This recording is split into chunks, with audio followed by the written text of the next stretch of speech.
Alright, folks. Welcome back, everyone. 皆さん、おかえりなさい。今日は202日目です。It's day 202.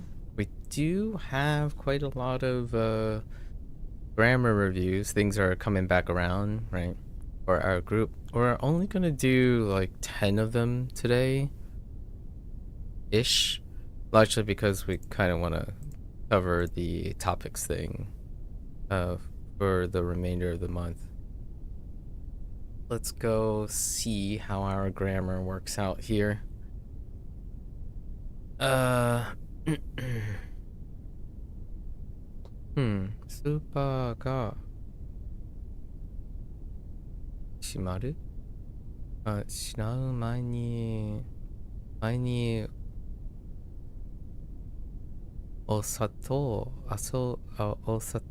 がないって what? Said. I'm glad that I said.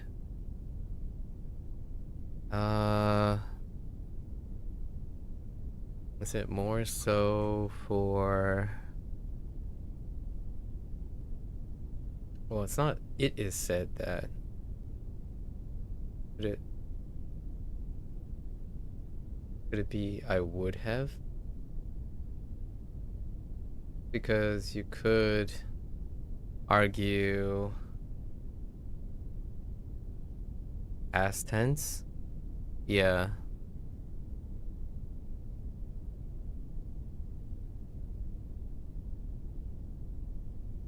So maybe like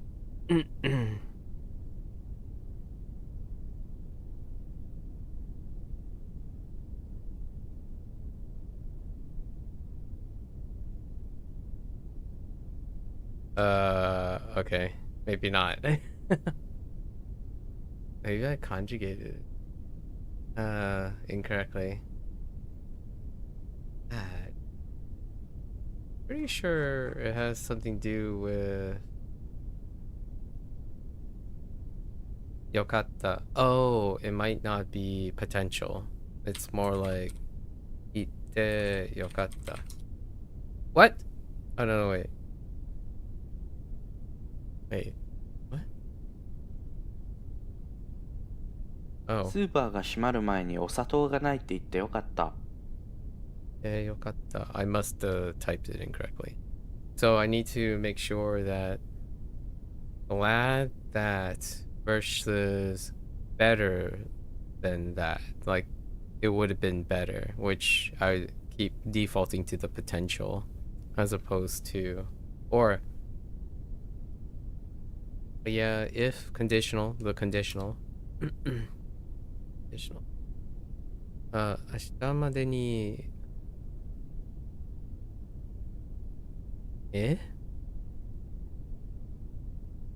How do you submit?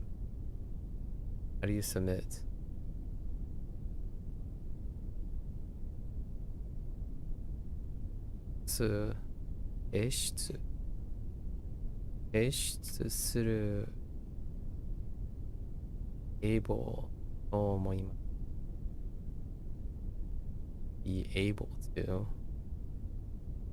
I got the Kiru right off the bat as being possible. Pretty sure.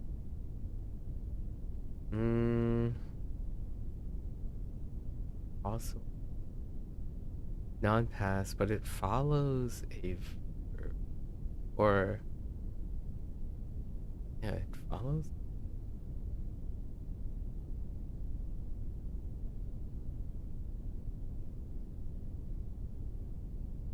Maybe just suru or aru? Well, I was thinking like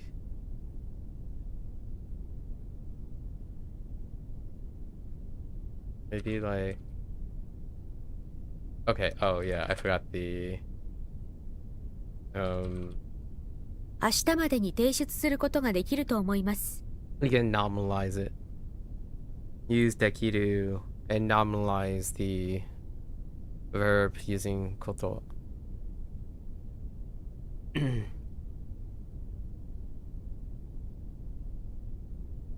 Onna. What is that? Oh. I don't know. Thin. That's ball, right? Ball. Thin. Like nugui or something like that. Oh no, usui. Okay. Alright. Ball is usu. Oh no, sui kori. Kori no on top. Ue de wa aru arukenai bound to should be ga hitsu yoda or should be. No, hazu. Sorry, ga hazuda. Oops, that's misspelled. Oh, you don't need a ga.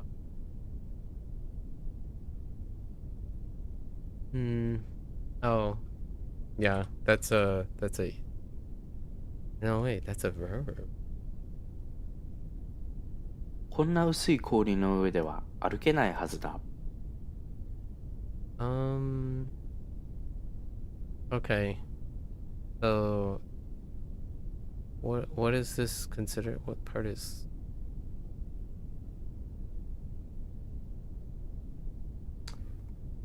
Oh, I see. That's fair enough. So this then would be the modifying phrase for a noun, and I see.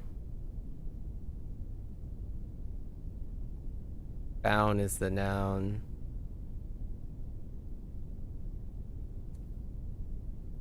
Omotteiru kotoを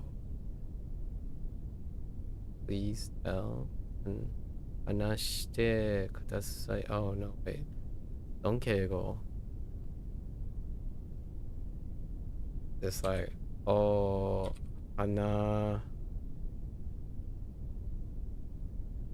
話になる? No, that's a different thing. Please, 尊敬語 Yes.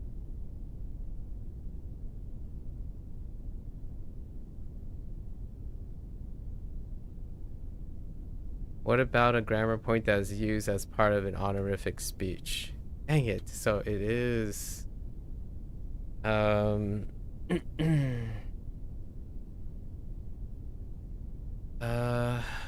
something that does please. I mean, I guess it would be then this is the one that's like anashi or hanashi hanashite. No, I think it's just oh hanashi kudasai. 思っていることをお話しください。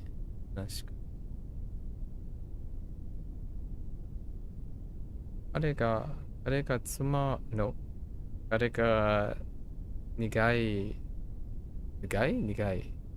すご Wait. Oh no, that's すごい. What am I doing? すごい嫌い. No, yeah. My pain. Sorry. I did it again instead of kira. I keep reading this as kira most of the time. 彼がすごい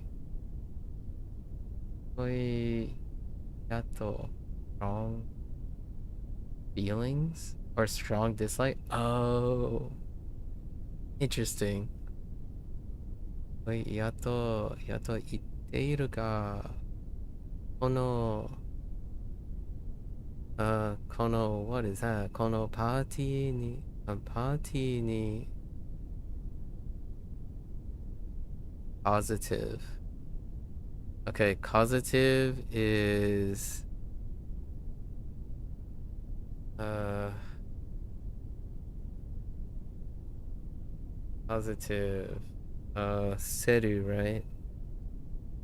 Seru, saseru.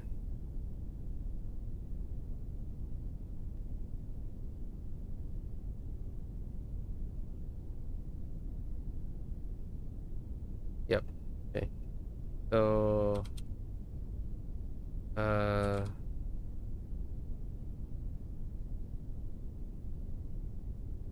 wait, is kuru a... No, it isn't. Yes, it is.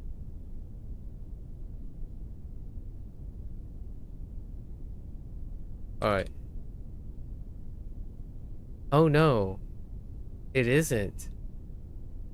Oh no. Oh no. Uh, that, kuru's irregular. What's that say? What? What? Oh no. Wait, what? Need him to come. Do I have to... Oh no, wait, I need past tense. That's... Is this supposed to be past tense?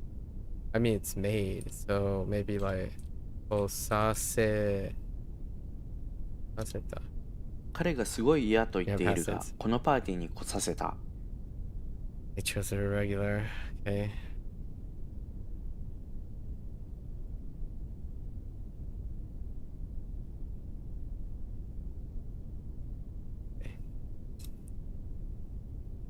Uh, あまりお腹がずい、すいな、すいていなかったのに、いなかったのに、平気とほとんど、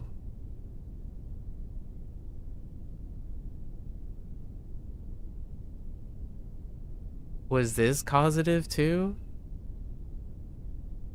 I don't know if this was causative. No. Shmao or cha, right? So, 食べてしまう.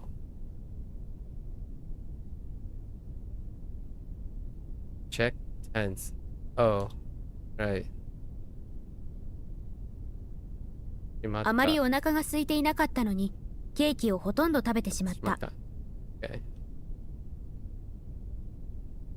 そこで少し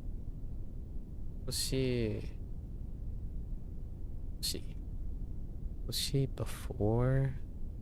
Wait. Oh, that's interesting. With the request? I think that's...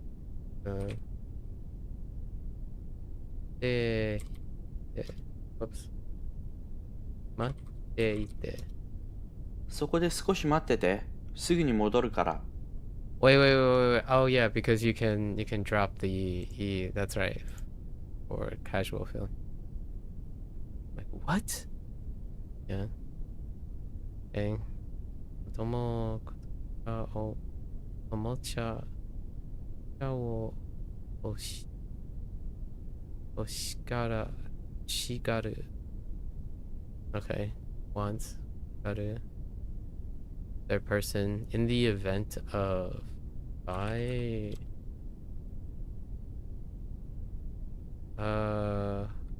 wa I missed the 子供がおもちゃを欲しがる場合は本当に買ってあげていいんですか？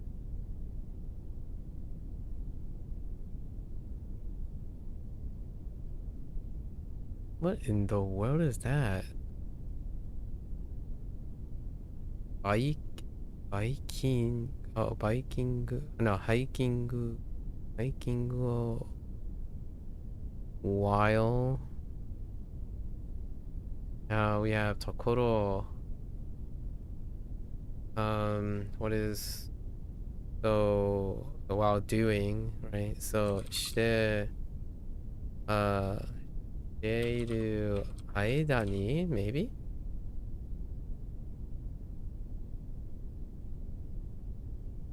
Oops. ハイキングをしている間に狼の鳴き声が聞こえた。ハイキングをしている間に狼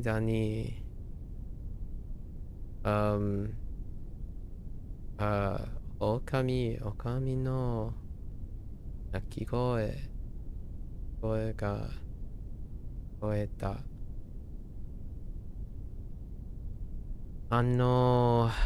赤い靴を履く want to try on desire, and it's personal desire. So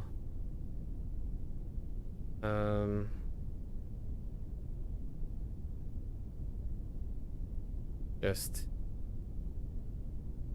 履いてほしい。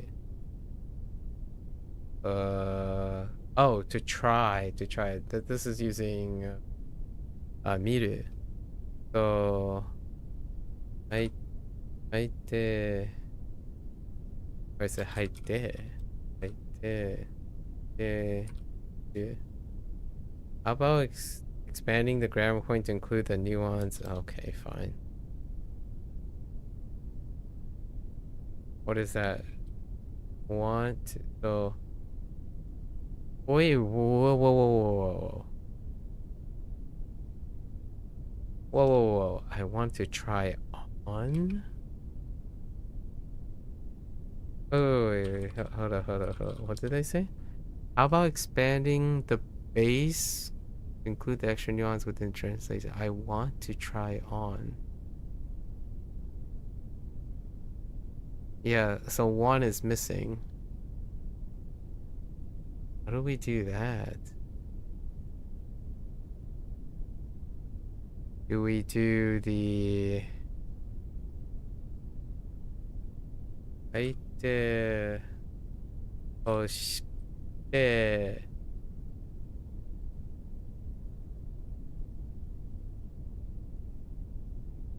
見る?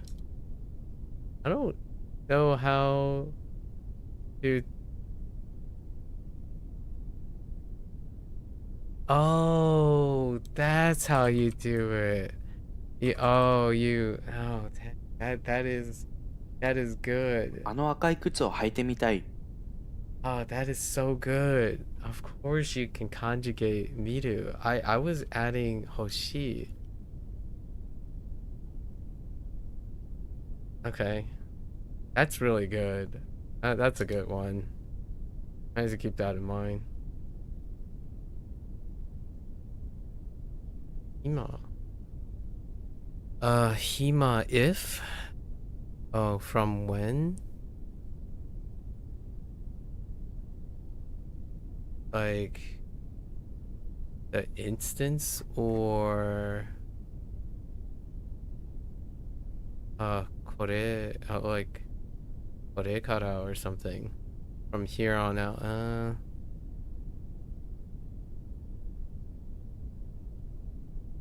に行きませんか? Oh, I'm given da when you are, right?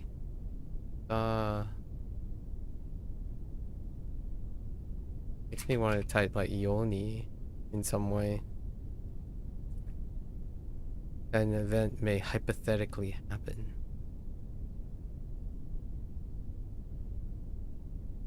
Using da. Hypothetically happen.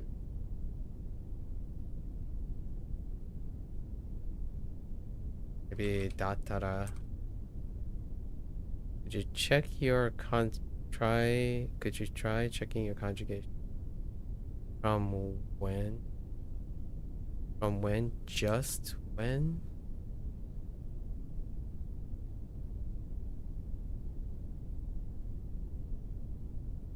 Hang on. Check your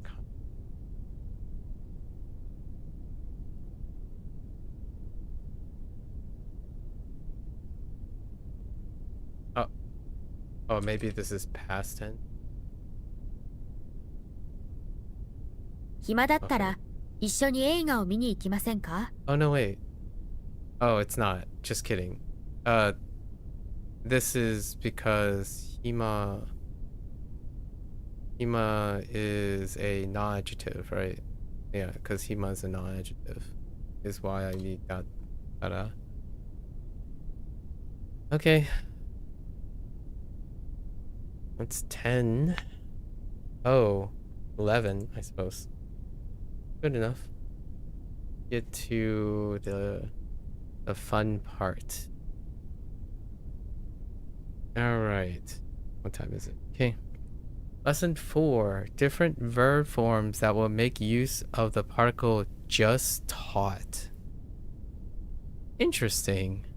That's awfully specific. A tale of two adjectives, right? We have the adjective and non-adjectives before a noun. Learn about using adjectives before nouns in more detail. Okay. Huh. Use particles just to... Oh. Use the particles that were just taught in the lessons above. I see. I thought use the particles just taught, as in like the particles involving just taught. Okay. In this topic, we're going to look at how e-adjectives and non-adjectives are used to describe nouns directly. We've already come across this pattern where we first learned about Japanese adjectives and an example sentences since then. However, let's make sure we have the rules firmly in our head before moving on. 汚いスマホを掃除する Right? Kitanai, right? E-adjective. ここは危険な街です Right, 危険な non-adjective for dangerous. And guy district. Fair enough. Kind of need a little bit more context. Alright, what do we got for caution? We're basically reading cautions. Cautions are the less occurrence ones, so that's what I've been doing lately. When identifying that what is an e-adjective and what is not, oh yeah, remember that e-adjectives will always have the e outside of a kanji, right? Starting word. However, the reverse situation with non-adjectives always having the e in the kanji is not true.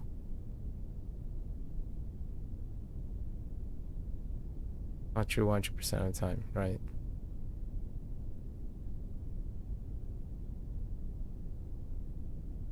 The reverse situation with knowledge is always having the e in the kanji is not true, right? That's a weird way of saying it. Because it's the reverse situation always, but not true 100% of the time. That's like constantly negative positive tense, like negative positive switching. Well, one example of an exception above is kirai. Right. Despite the e being outside of kanji, hate is actually a non-adjective. Don't worry though, less than 1% that has e outside of kanji will actually be a non-adjective. Okay. Yeah, play by ear. Many words can take not, or no when describing a noun. The difference in meaning is usually clear. Let's take a look at both nuances. Not means that it's a quality and feature of. No is a type, purpose of. So you have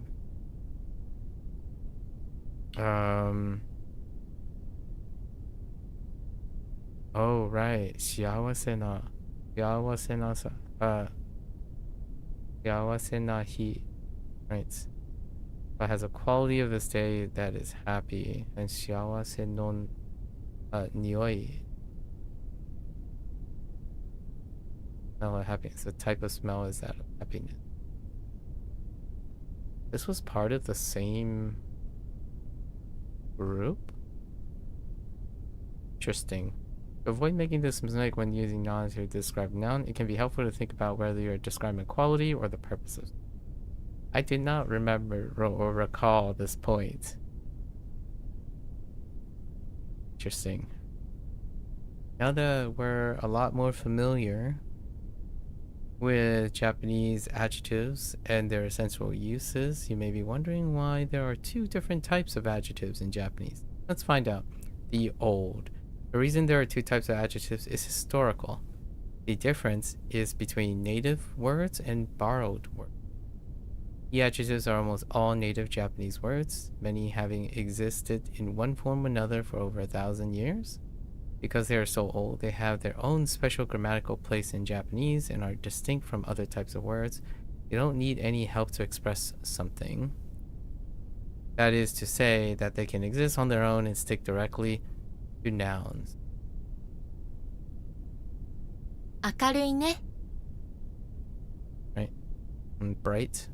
Bright. Or it's bright, right? あそこに太い木があります。 Right? Thick tree. And the new. It's kind of humorous because due to the relative perspective, if you're thinking about the relative perspective, I think of it in the reverse order, where this is the new, this is the old. So in the new, compared to e-adjectives, non-adjectives are the newcomers, right? Mine would be the other way around. Most non-adjectives come from words borrowed from other languages, ancient Chinese dialect, and these days English. Which English is the new per se, right? So like new and old. But when it comes to recognizing or reading this stuff, I think of it as the old. Because they are newer, these words were originally borrowed into Japanese as nouns or noun-like words. Due to non-adjectives being... This makes... I actually think about this. Borrowing Japanese words into English is quite analogous too. Like, for example, you could have things like,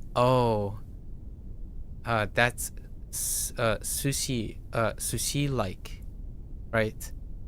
So sushi is the noun, but there is a propensity to add something that is English to it to characterize it. I wonder how much that has been happening. Yeah, that's interesting.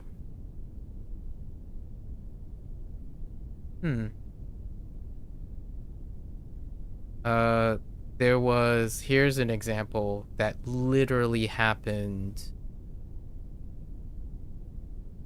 maybe 2 days ago. I think Drama said it. Aniki. It's got a lot of Aniki vibes. That's a Aniki. Aniki is a noun. Japanese. However, in the English sentence, Aniki became a adjective. Like. So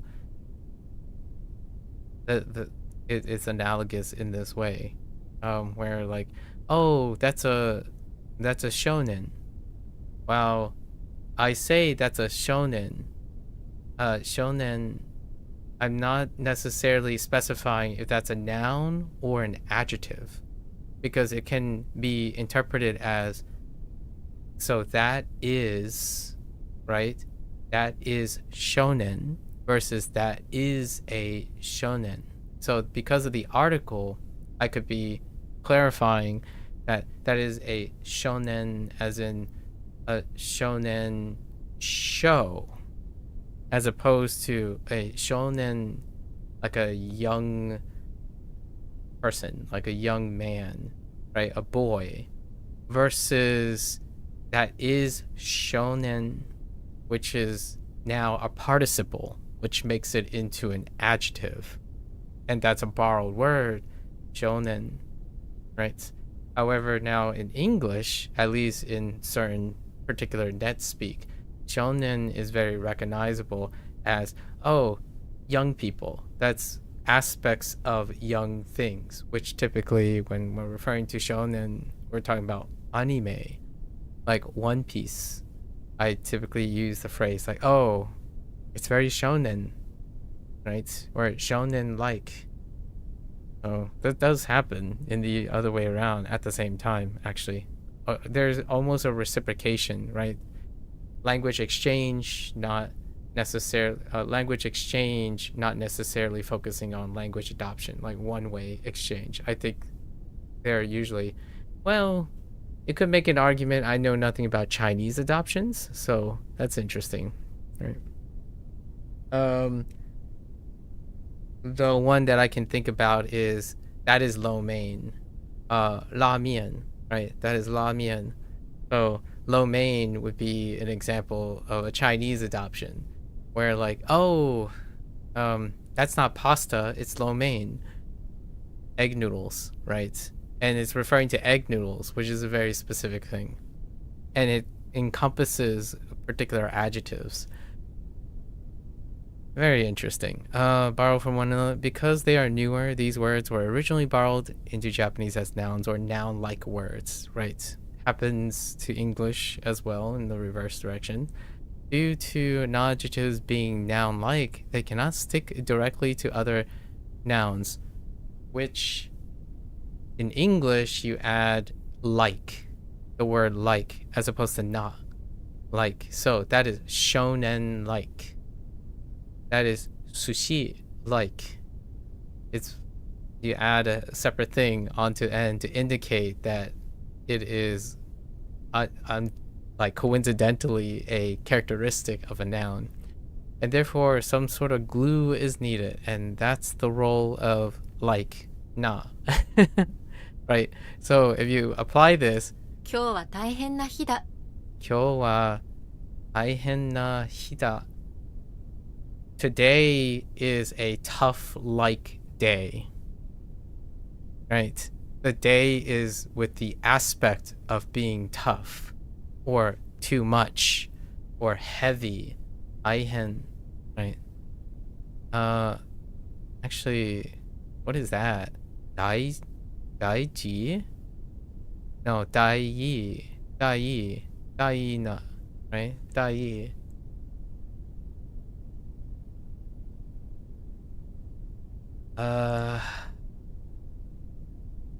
Or 不是意. What is the top? I thought it was yi. Maybe it's not yi.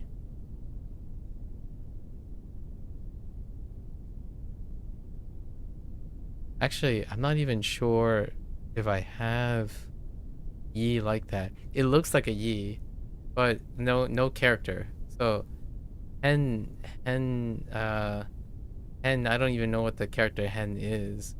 However, it looks like yi. So da yi at the top probably carries the sound. Da yi. And it does sound like tai hen. Interesting. What is na anyway? So far so good. But what exactly is this na? Unlike the e actually, what type of particle? Is this considered a particle? Huh. Unlike the e and e adjective, we know it isn't part of the word itself. This na actually is a form of da. Oh. The same da that means something like is. Oh, okay. That checks out. Interesting. Oh, and that's why it ends with da if it isn't modifying anything. I see. 横田先輩は親切だ。Okay. 横田先輩は親切な先輩だ。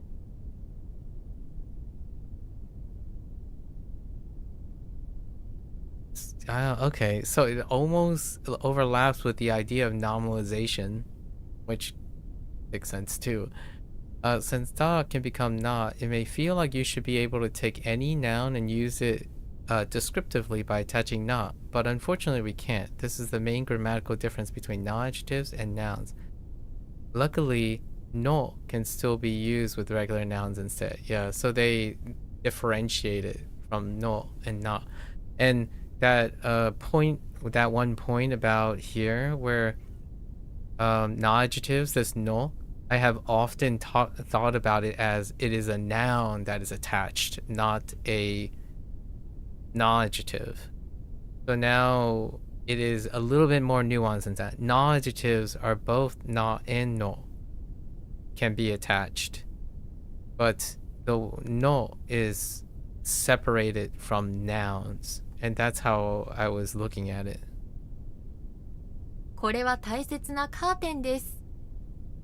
それは赤ちゃんのタオルだ。Yeah, okay. And for English, obviously, it's the apostrophe S, right? The possession. So the no, to define away from a noun is the, like, that's the, like, for example, that's the sushi's soy sauce, or that's the sushi's rice, as opposed to saying that's sushi rice, as in using sushi as an adjective or rice. Or, and then the whole na thing is like that's sushi like rice, which is different from saying that's sushi rice, right? Sushi that, or like rice that is defined by the adjective sushi versus that's sushi like rice, as in rice that is like sushi, versus sushi's rice, that's the rice for the sushi, for example, or the sushi has rice in it. Yeah, all right. Neat. Okay, helping the exchange student. Gee, I wonder who the exchange student is. All right. 伊藤、綺麗なマンションだね。玄関も広い。明るい部屋でいいね。ジョン、ありがとうございます。伊藤、ここの窓は大きいだろう？僕の部屋の窓は小さいんだ。僕の部屋は暗いよ。ジョン、旭ヶ丘はいい街ですか？危険な道はありますか？危ない人はいますか？伊藤、ここはいい街だよ。このマンションの近所に八百屋があるよ。親切なおじさんがいるよ。ジョン、じゃああそこで野菜と果物を買います。伊藤、このマンションに留学生が2人いるよ。イタリアの留学生なんだ。ジョン、2人は優しいですか？伊藤、とても優しい留学生だよ。ジョン、2人は絵を描きますか？伊藤、2人はイタリアで有名な人なんだ。かわいい赤ちゃんのイラストを描くよ。一緒に大きな公園で絵を描く？ジョン、いいですね。Okay. I got lost in the... Oh, right. So, it's kind of humorous that John, of course, they're going to ask the obvious stereotypical thing on this question here, but we'll go into it here. So, how do you read this guy's name? Ito. Interesting use of to. So Ito,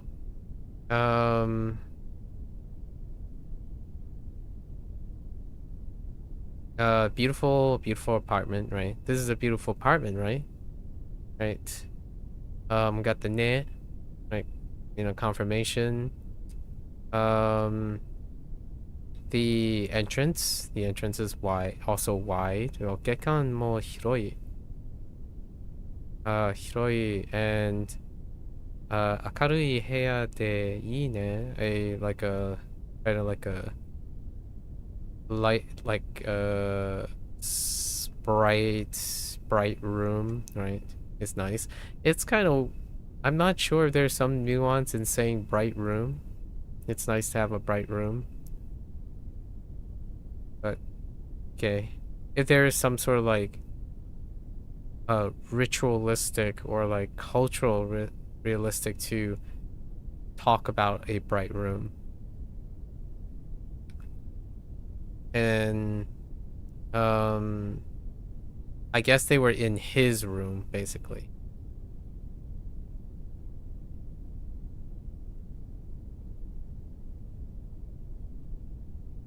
Oh wait, yeah, they were Wait. Who's the foreign exchange? Hold up. So he's saying, right? Ito is saying it's a lovely. Yeah, I think he's showing, and then he's confirming, right? He's showing the guy around, and he's stating some stuff that would be shared, right? Shared experience, or like a confirmation. And then he's basically just says thank you, but the thank you is a little bit weird. So I don't know whose room it is. All right, then Ito says this window is very big, right? Right, as a confirmation. Daro, masculine forward. My room's window is very small, right? Or is small. My room is small. So okay, so it is John's room. Ito's room and my room is cramped. Or dark, sorry, not cramped. Dark. Kurayo. Now, Joan, I actually had problems with this.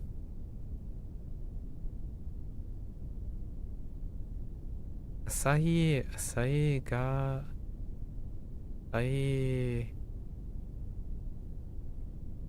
Gaoka.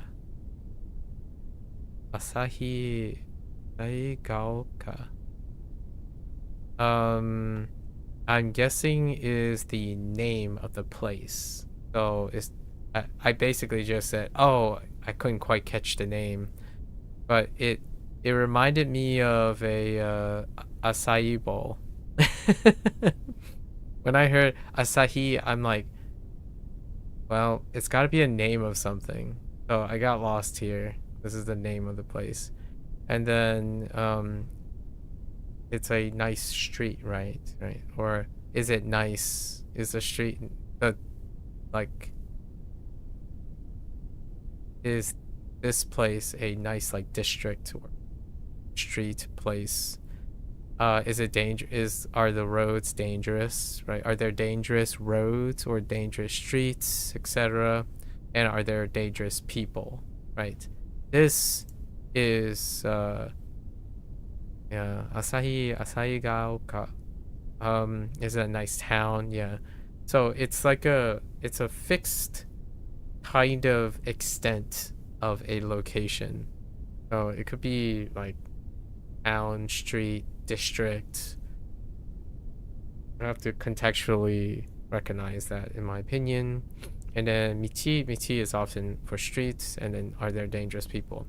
Now, this is a quote unquote a common occurrence question, and I think they're playing on the stereotype that these are the typical questions that would be asked, as opposed to inferring something about it. Now we have it's a nice town, right? It's a nice town with an emphasis, and the apartment is close. So like here, close to the apartment, there's a grocery store. 親切なおじいさんがいるよ. There's a very kind uncle. おじいさん. We're gonna call him uncle, but it would be any like older person, right? Older person. However, I usually refer to them as unks or uncle, which has been catching. Coincidentally, that's also a Gen Z friendly thing.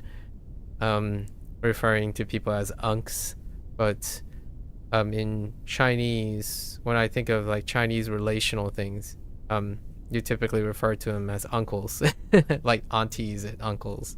So nice elderly man, oji-san. No, oji-san. Oji-san is uncle.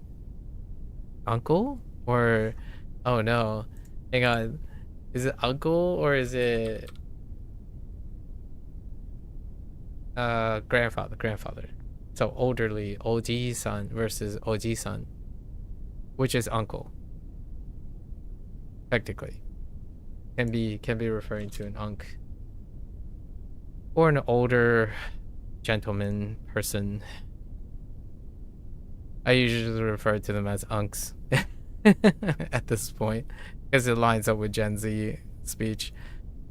Like, ja, oh, okay. Also, is there a vegetables and fruits? Do you buy? Although I will buy vegetables and fruits over there, right?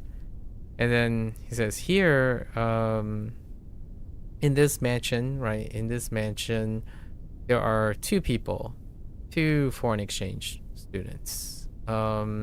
Italia no, there's a Italian foreign exchange student as well, right? With the with the emphasis as well.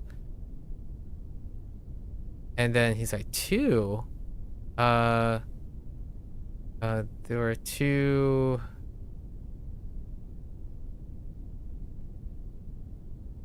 Regarding the two, yasashi desu ka? Are they nice? Right. That's kind of. I'm not sure. In English, it feels. I don't usually ask this question, like, immediately. And then they said, yes, right? Or he could have just said, そうだね, or something like that. Or, はい、優しい、I don't know. とても、優しい、留学生だよ, right? So, confirmed, very nice foreign exchange peeps. 二人は, like, those two, considering those two,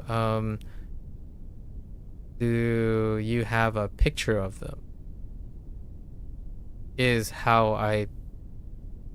Oh, do they both draw? Okay. Do they both draw? It does mean do they both draw? Dang. I see, that's weird. That's a weird question. It's awfully specific. At first I thought maybe this is an interpretation. So I read it twice over and I'm like, kakimasu ka? Is he really asking them if they draw? I thought maybe he was talking about it's like a weird way to say photography or something. Like, do you have an image of the two or something like that? But no, it's really, do they draw? I guess that's a question. It is certainly a question. It's like, and by coincidence, yes, maybe John draws too or something.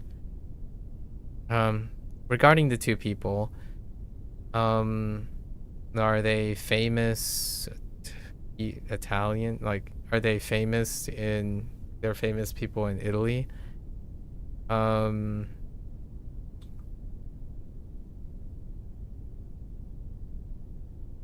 Someone, I don't know what you...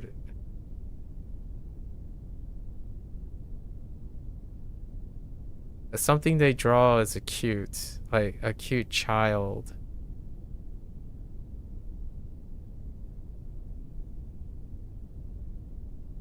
Draw a... I don't know. I got lost here too.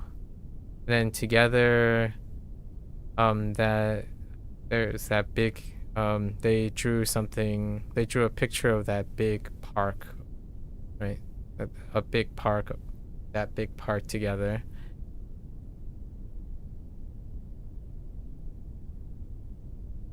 Oh, irasto. Oh, irasto is illustration. Okay. Oh, will you draw with them in that big park? Oh, this is a question, by the way. My bad. I didn't look at the question mark. And then right, that sounds good. So I think I got lost because I couldn't follow how the person would ask them if they draw or not.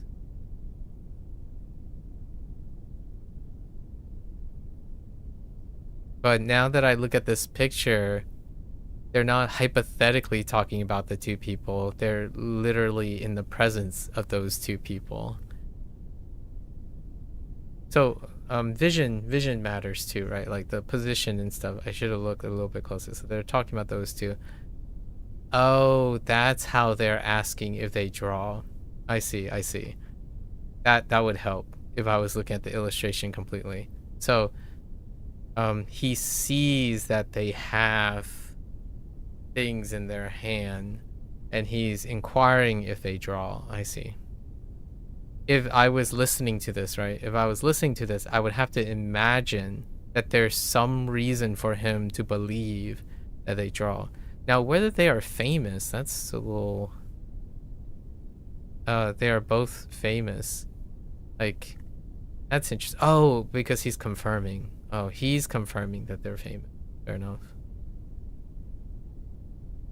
Yeah, this got me when I was specifically only listening. I wasn't putting together the picture in my head. You gotta use your eyes.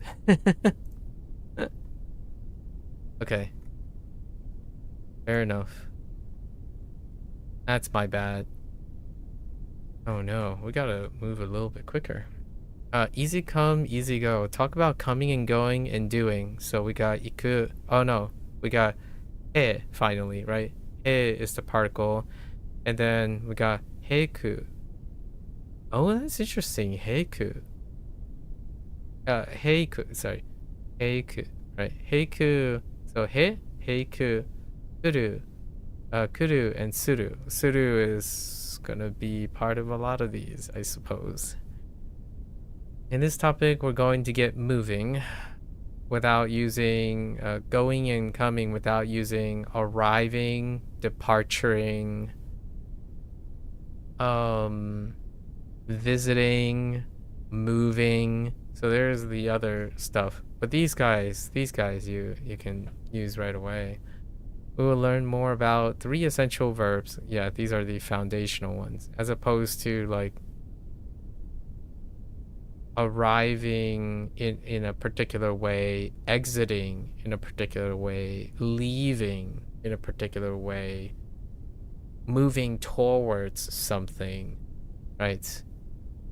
Moving in a particular direction that is outside of these. Iku, to go, kuru, to come, and suru, right? To do, we will also be introduced to a new particle, he, which is the thing I was referring to when we were talking about ni. When they were contrasting ni and de, which indicates the direction that something is heading in. We'll see how iku and kuru works as a complementary pair, and despite being common words, how kuru and suru are irregular, and what exactly that means. Yeah, I can kuru and suru. Today I got a kuru, causative, right? Causative kuru, which is osaseru. Osaseru.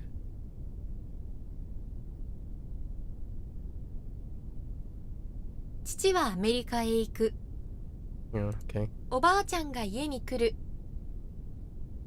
僕は弟と野球をする。 Yeah.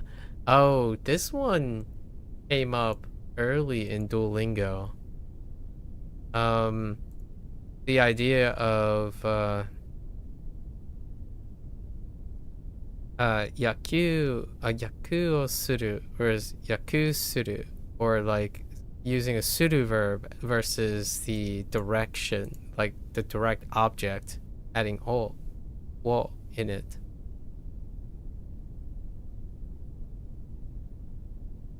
No cautions.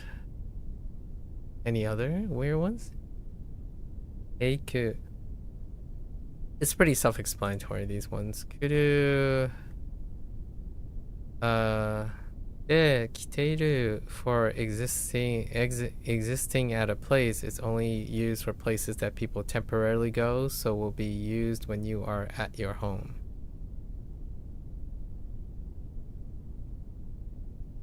Interesting. Interesting.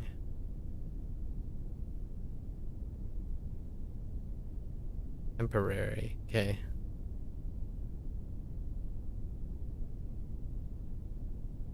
Anything else for you?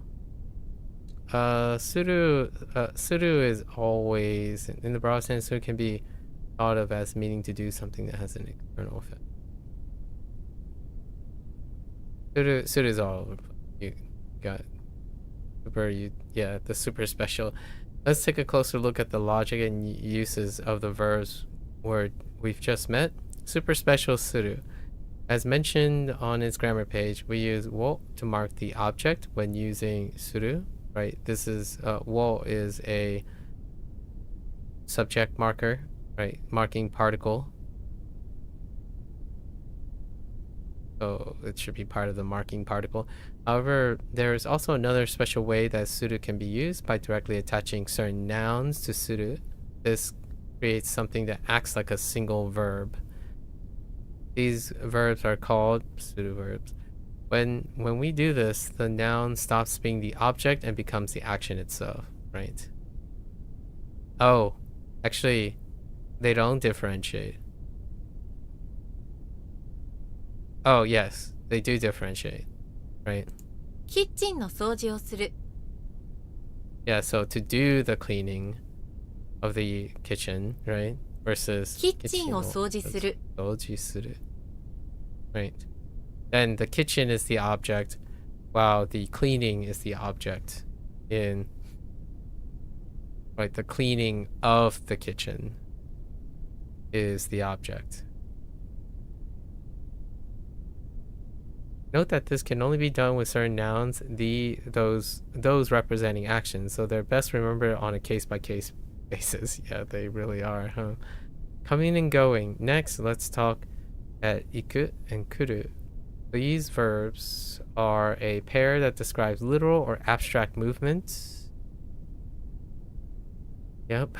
Relative to a viewpoint, usually the speaker's. Despite being easily translated as go and come, in most cases, there are times where Japanese is more stricter about viewpoints. Yeah. More stricter. 今会社に行きますよ。 Yeah. So this, you need context to know if you're coming or going to work now. If the speaker is away from work, then they are going to work.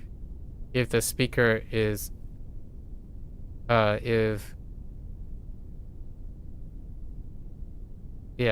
no, that's, and then, that's kind of tough. Yeah, the viewpoint. How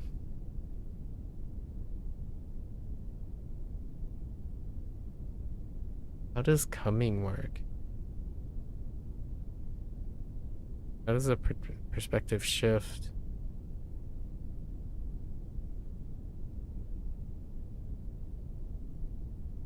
Huh.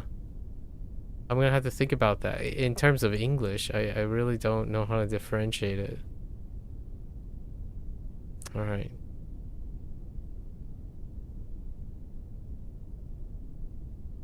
Maybe it'll become a little bit more clear when they provide the story thing. That's irregular. Yeah, finally let's take a look at the conjugation chart for the irregular kuru and suru. So kuru, we have kuru, and then we have mas, right? Kimasen. Right. And then we had the part of the ko, there's also kosaseru. But this one has onai. Really? Onai desu. Ko. I don't think I've ever used the onai. Yeah. Huh. Kure is potential. Oh, there are two colds. This one is probably volition.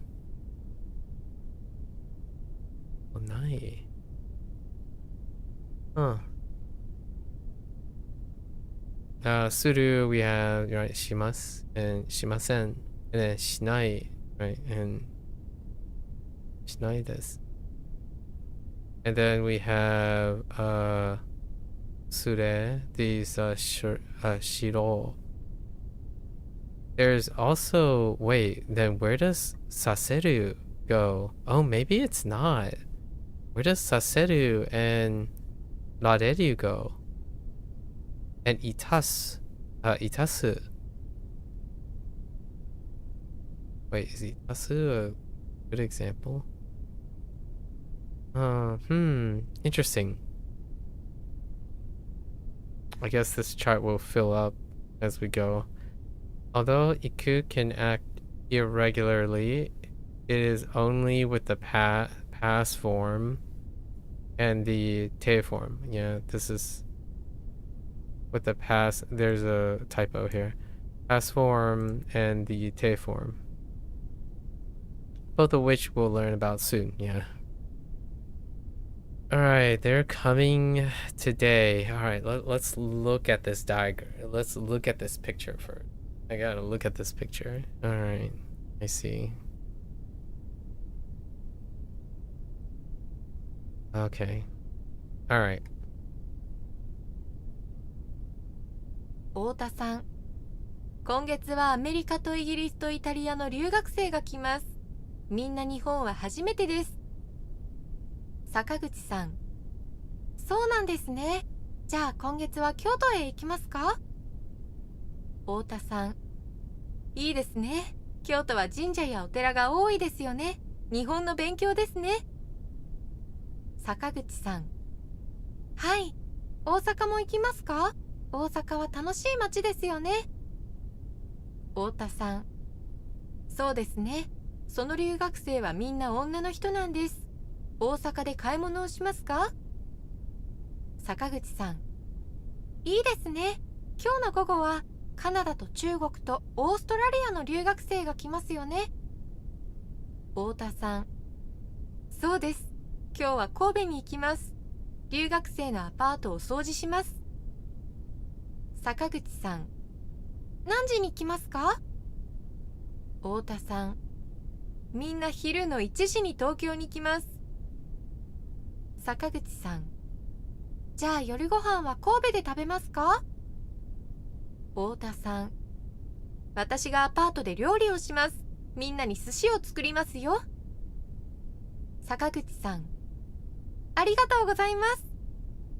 Alright. So, I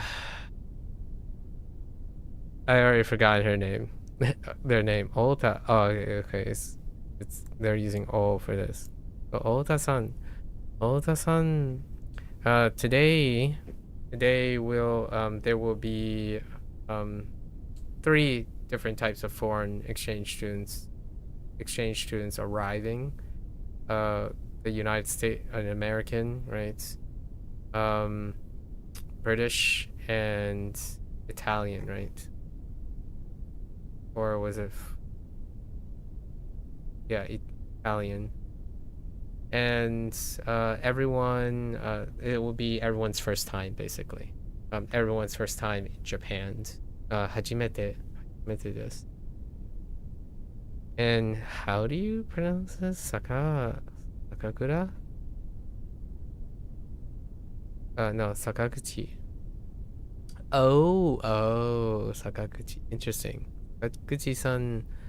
So, affirm. So nan desu ne. So, yes, and then non emphasis into the polite, into the confirm. So nan desu ne. Well, Well then, right? Today, are you gonna go to Kyoto, right? Or this month, sorry, not today. 今月. Yeah, so the yeah, and then nan desu, that's right, and then ne to like a confirm in agreement. Right, so Ota-san, sounds good, right? Sounds good. Kyoto wa, in like concerning Kyoto, I'm reading it this way because then that's kind of how I read from left to right.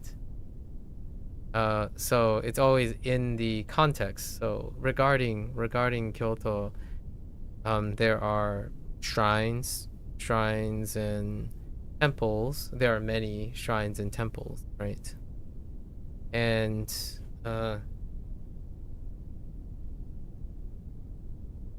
this was a little weird. So I guess you're simply just taking a lesson about Japan. Yeah. Yeah, there will be a lesson about Japan. Yeah.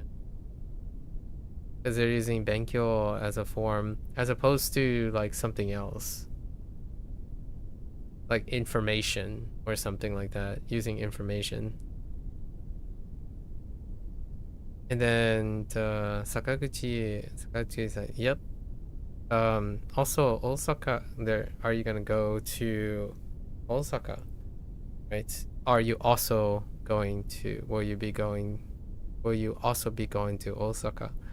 Osaka has it's a very fun town with Yone, so, or a fun city, right? So, machi, town, city, again, contextually based on the size. And then Ota-san says, yeah, that's right. That's foreign exchange, everyone, they're adults. That's interesting thing. They're gonna go shopping. Are you gonna go shopping at Osaka or in Osaka? Oh, girls, sorry, girls. I forgot about the girl part. Adult, like girls, female. They're all females.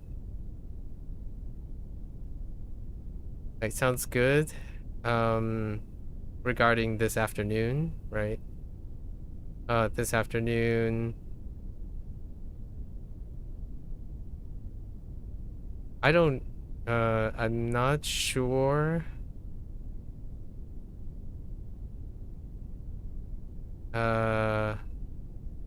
If this is supposed to be Kanada to,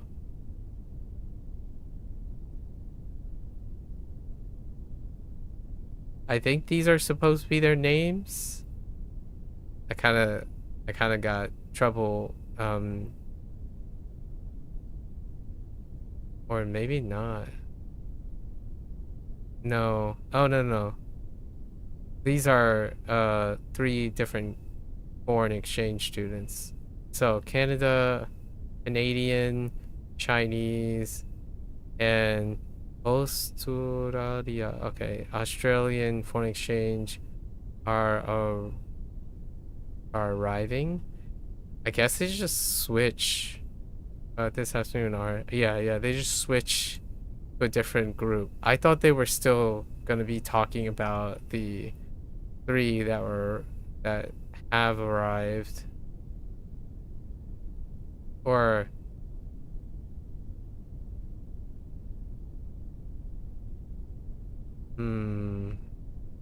yeah, I don't know. They just switch topics.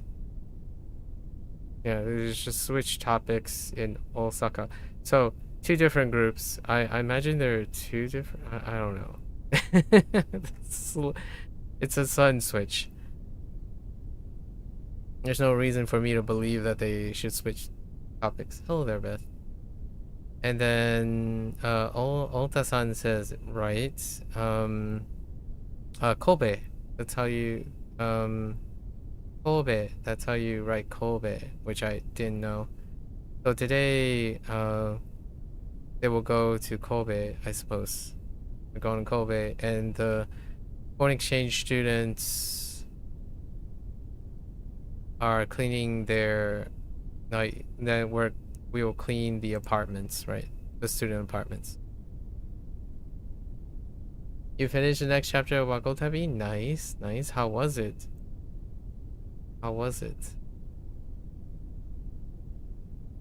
So then they said, when are they gonna arrive? Like, what time are they gonna arrive? And they said everyone is gonna arrive at 1 in the afternoon in Tokyo.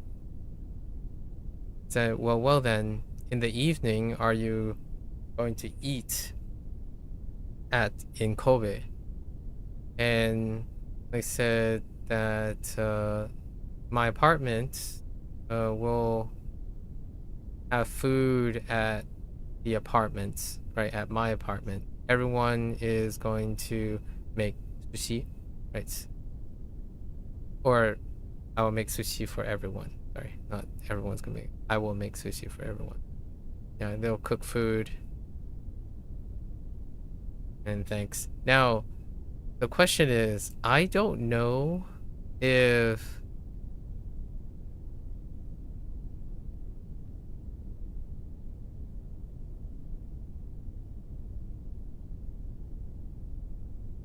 yeah, so they were talking about a previous group, and then they suddenly switched to another group, and then talk about that other group. That's where I got lost a little bit. I'm like, okay, so I guess they're just talking about another group of people.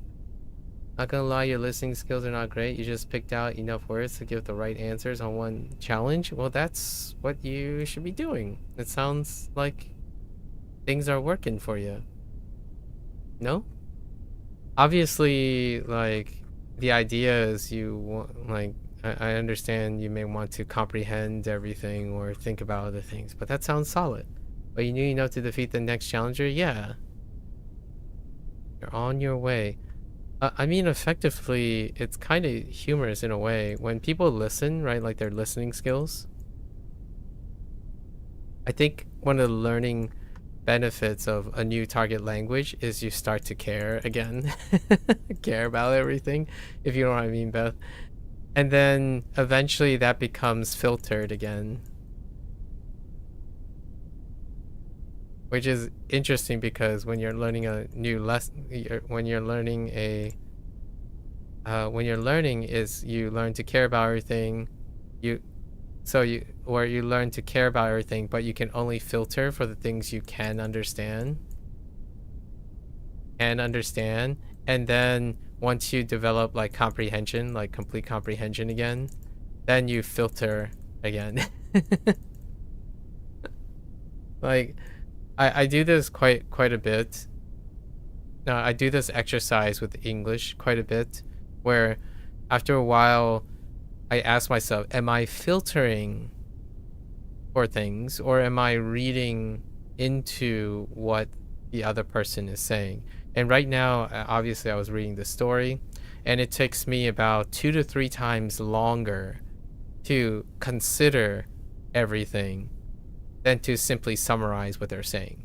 So like, for example, if I were listening to the whole thing, right, it seems like there's a host and a guest, and they're preparing to welcome a bunch of foreign exchange students. They talked about going around Japan, Tokyo, Osaka, and Kobe was mentioned. They talked about shopping, and that's how I would summarize all of this dialogue. Like, that would be the filter, right? So then if let's say a video game like Wakotabi asks certain questions, you can still answer those questions because you've understood the information enough to be able to answer the challenger, which is often what I mean is that good job, Beth. Like, I think that is great.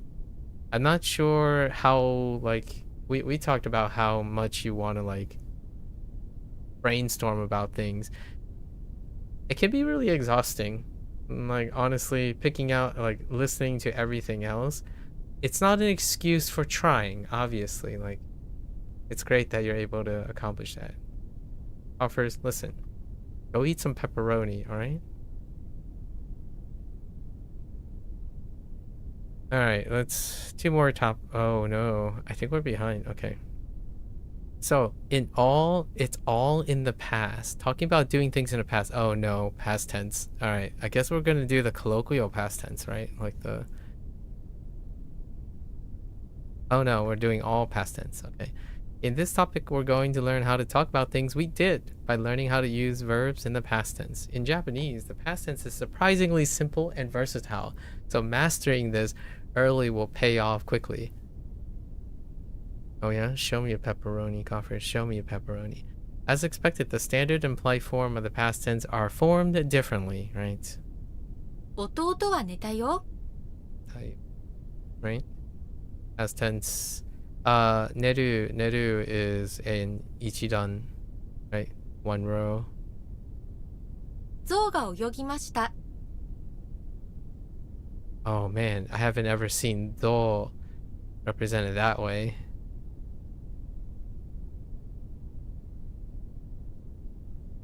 Right, so the polite form, past tense. Oyogu is a Goldan, a five row character. I'm saying one row and five row now to remind me of what Goldan and Ichidan represents. Now we're going to pretend like we have excellent execution of the endings. Okay, now that we know the basic idea, wait, with OO verbs, there are a few that are exceptions to the regular conjugation. Please check the structure guide for these. Which one are they referring to? They might be talking about the irregulars. Now that we know the basic idea, let's double check the conjugation rules with our chart. Also paying attention to irregular verbs. Oh no, they might be actually talking about exceptions. Oh. A conjugation station or conjunction function on a conjunction junction. What's your function? Sorry. I'm thinking of a Schoolhouse Rock song. First, let's see how the chart for do verbs look like, or in case ichidan. These are the simple ones. Drop the do at ta. For mas, we change su to shi and add ta. Ne? What? We changed su to she. Oh. Wait. That's not how I would imagine it, but oh, they're talking about the past tense. They're talking about the past tense. Yeah, that's fine. Because of mas would be here. Mas, then mashita. You're just glad people still remember Schoolhouse Rock songs? Yeah. I like the conjunction, junction, what's your function? And then it showed the it showed the carts, like the train carts connecting to each other, because that's what conjunctions do.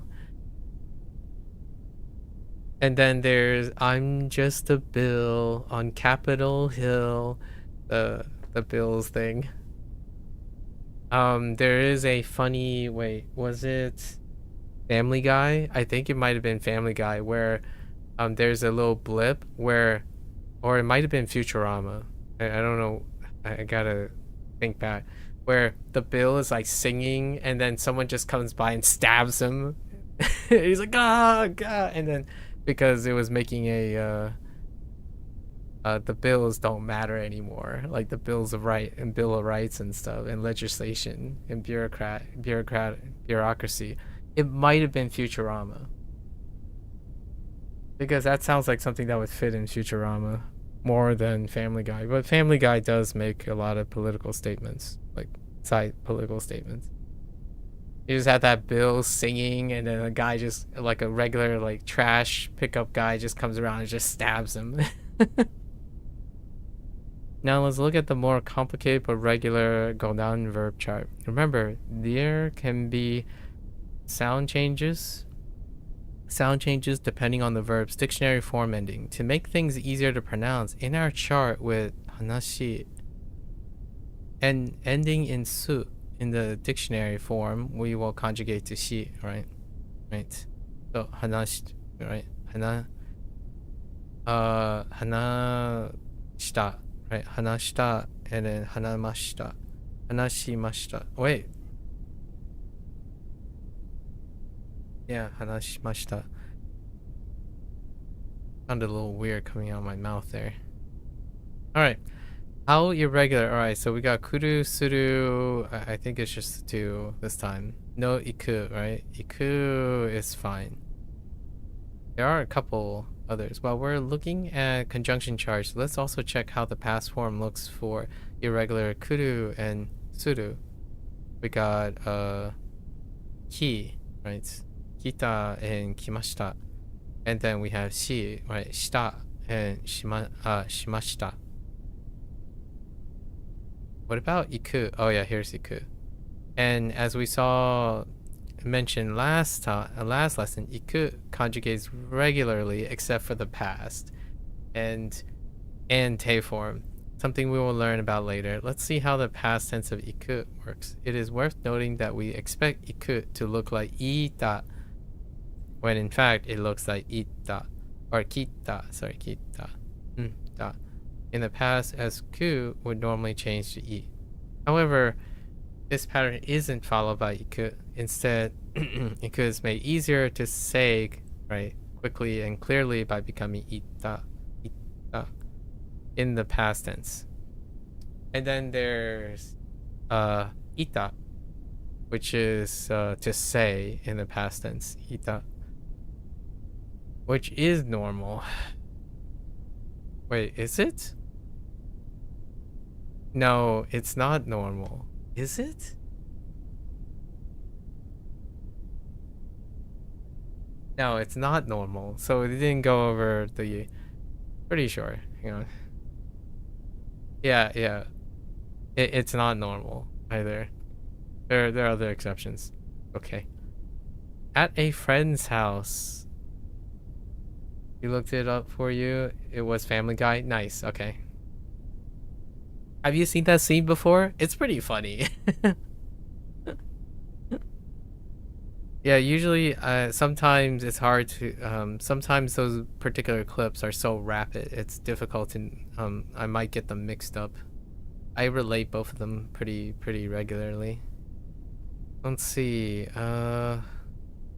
What in the world is going on? Okay, all right. Worried about the niwa. Okay. ミキ、庭の池に金魚がいるよね。さやか、先月金魚の赤ちゃんが生まれたよ。見る？ミキ、外は寒いよ。コートが必要だ。ミキ、私のコートが消えた。あの椅子の上に置いたの。さやか、あそこで脱いだの？ミキ、そうだよ。黄色いコートだよ。さやか、あそこにある。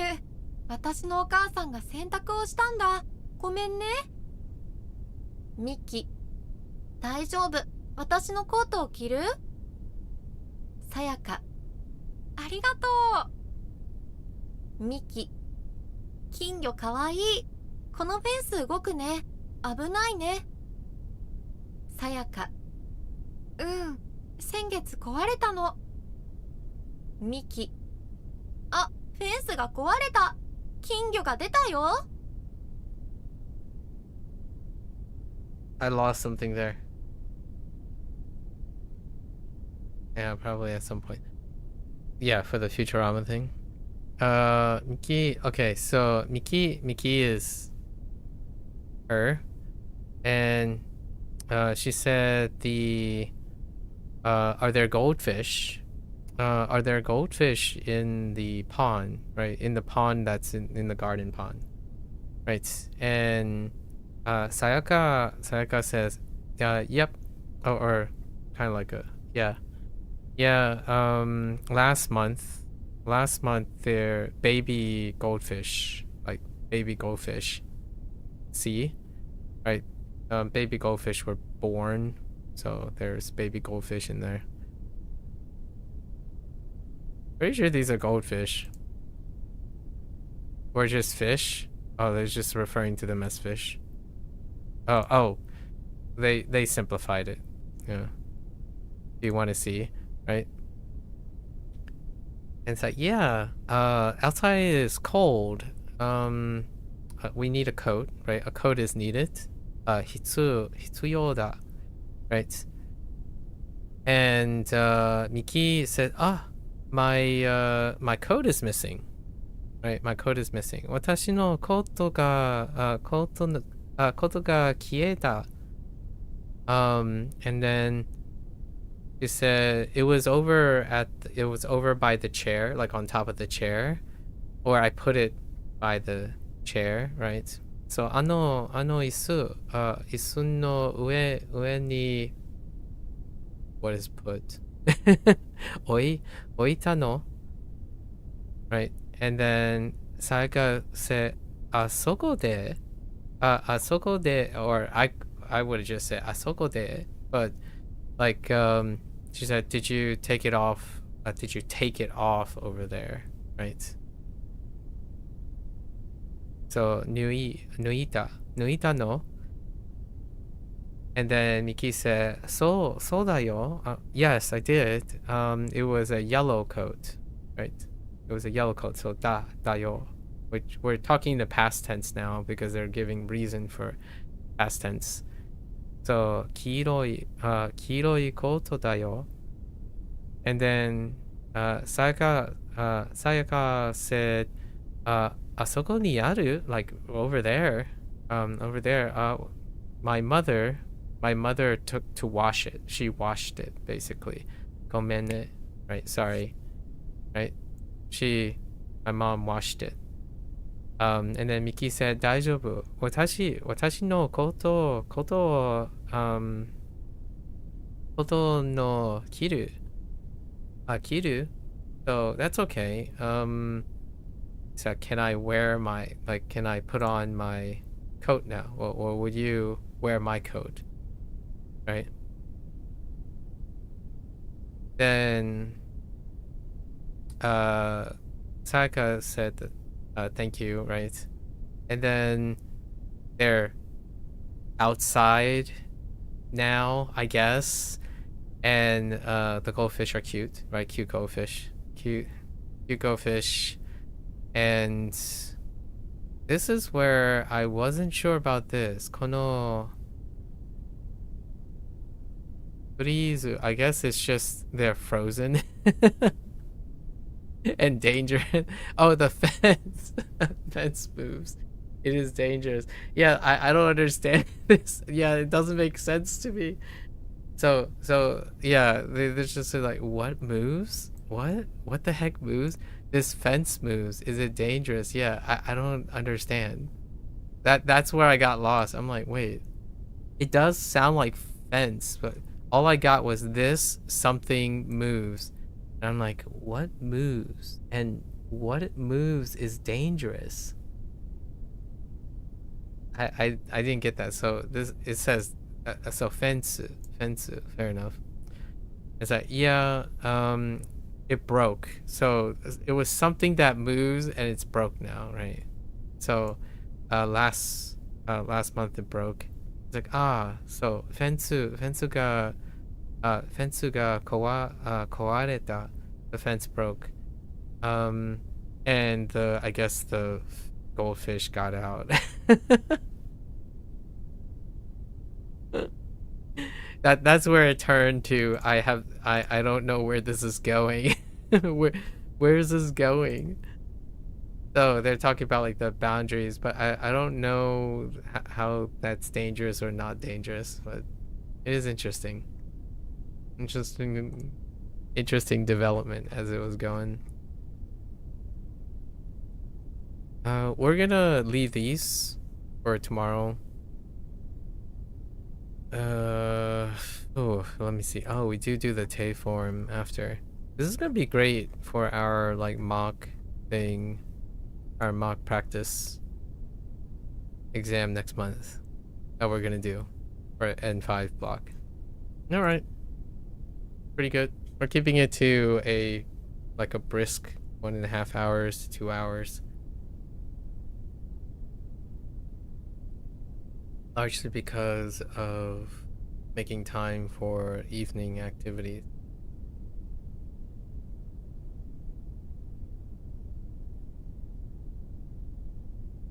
I really like the non-adjective thing.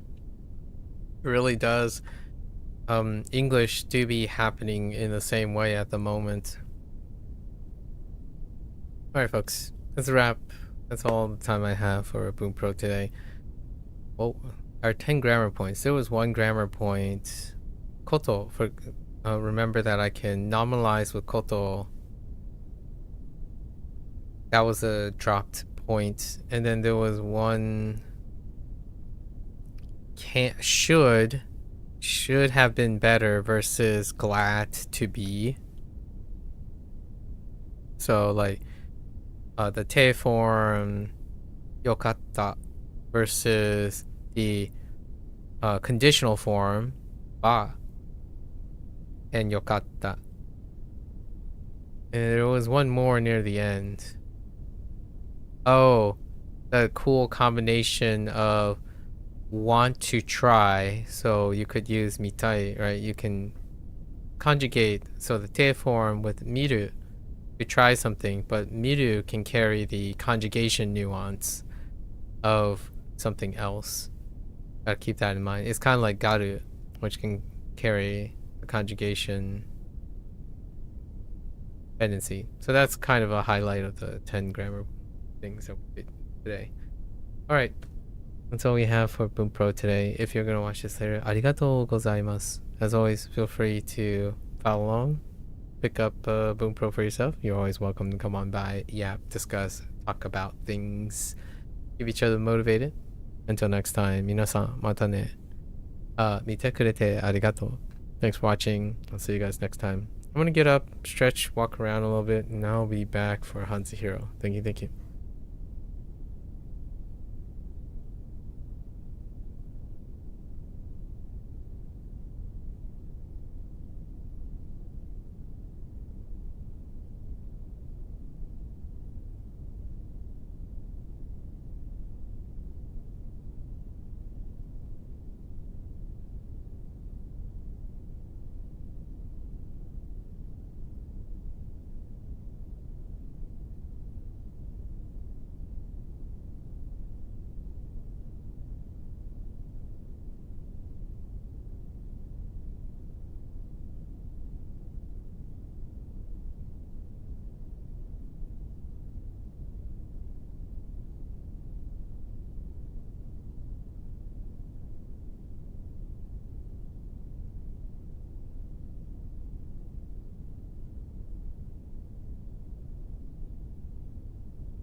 All right. Welcome back, everyone. 欢迎大家回来。今天是第555天。It is day 555. Get into our lesson additions here. 打二. Try for a hiccup. Is like a just 打二. I guess if you think about it, kind of sounds like a hiccup, I suppose. Getting striken and It's my attempt to remind myself what is. 打二 Most of these, though, are very utterance dependent. So, probably contextually trying to describe sounds. Right, so if you get struck if you get struck in the stomach, I guess you would do a 打二. 肖像 xiao is a bit better. I think I'm converging it on Japanese. So 肖像. Xiao is resemble, and 像 is also resemble. They're both resembles. One is one has an element of a statue as well. Zo is on the right. And this is resemble as well. I don't know about how often Japanese use this character though as a resembling thing. It reminds me of resemble in Japanese. The likeness is what I would think about it. 肖像 The weak spot was the interpretation of xiao, the character xiao on the left. 身影 Shen Ying. Ying is weak, so is Sheng when it comes to the sound. So this is another utterance. Ying deals with utterance, basically. Any character that has like a very prototypic, the sound carrying radical next to a mouth, and if they deal with making a noise, it's some sort of noise making thing. And the weaker one is Shen, which is the more exotic one. You groan, and then when you're reciting a groan, you're still groaning or emitting a sound. So these ones can be need context. 身影忌惮 For myself, I would require a lot more context. So we're adding words in the meantime until we get an opportunity, or when I switch over to creating context, build more context around it. Ji Dan had a weakness of the translation. The sound is fine. Dan. Ji is a oddity too. So Ji is probably weaker than Dan, although yesterday's exercise dealing with Dan. So Dan is fear. Sometimes fear, frightened, hesitation, those ones get very difficult to resolve at the moment because there's quite a lot of ones dealing with like shocked, startled, frightened, awe, dumbstruck, paralyzed, figuratively paralyzed with like awe and whatnot. Yeah, so these ones can be, and then there's Shun. So Shun is really tough. Like there are very few things. Although the top does help with the reed though. The top of this part. The snake. Because T is self. Right? And T is the dominant reed on that. So the reed is kind of okay. The meaning is rough. And if you're shunning fear, then you're afraid of the consequences. That's close enough, I suppose. Like, you're restraining fear, right? You're trying to... It's kind of interesting restraining fear. Like a fear that's preventing...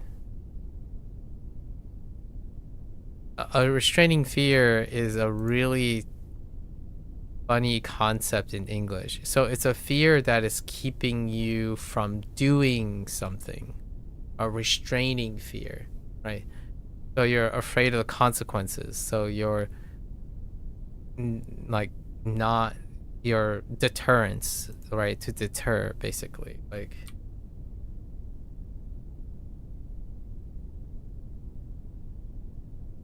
but in a sense of, if you're fearing, like, this is a great concept because it's the fear that I talk about when it comes to face culture. You fear being impolite. Like, your fear is to upset someone in public. So that restraining fear comes at the consequence of exercising politeness at all times. The decorum comes from the restraining fear of upsetting someone in public or shaming yourself, right? Shaming yourself and shaming others, like losing face in public, is the restraining fear. So it comes off as a deterrence, not a proactive thing. Like, being polite makes other people feel good. That is not a restraining fear. It is a proactive desire. So two perspectives that lead to the same, like a similar output. So when someone is acting polite, which Beth and I talked about briefly when it came to politeness, like in terms of Chinese and by extension Japanese, it is a restraining fear that is the purpose or intent behind the politeness, not trying to be kind or trying to be nice. Like, being kind and nice is a proactive thing. Like, you want to help someone, that is a proactive decision. You're trying to prevent yourself from being unhelpful. That is a restraining fear. So, like, it's kind of somewhat inwardly looking in a negative way, not necessarily a positive way. So oftentimes that comes at a cultural dissonance that I have when I'm growing up. Like, when someone says that I'm very nice, I'm a very nice person when I was younger, it's because I fear not being able to please people.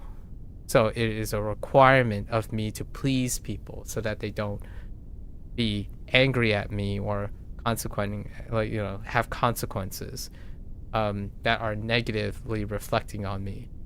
It's not that I want to promote something. Basically, like, I help people because I want to help people. That is the opposite of Japanese and Chinese decorum by default. It's not to say that it's completely separated. There are genuinely people, I would say probably in the minority, when it comes to a face culture, that would want to be polite for the sake of making other people feel better. They typically are being polite as the fear of bringing disgrace upon yourself, or shaming others. So one is a preventive measure, and the other one is a proactive measure. And growing up in the United States, I have become, like, the internet is fear. The internet now, Gen Z, what I feel is happening is Gen Z is a deterrence. They have restraining fear.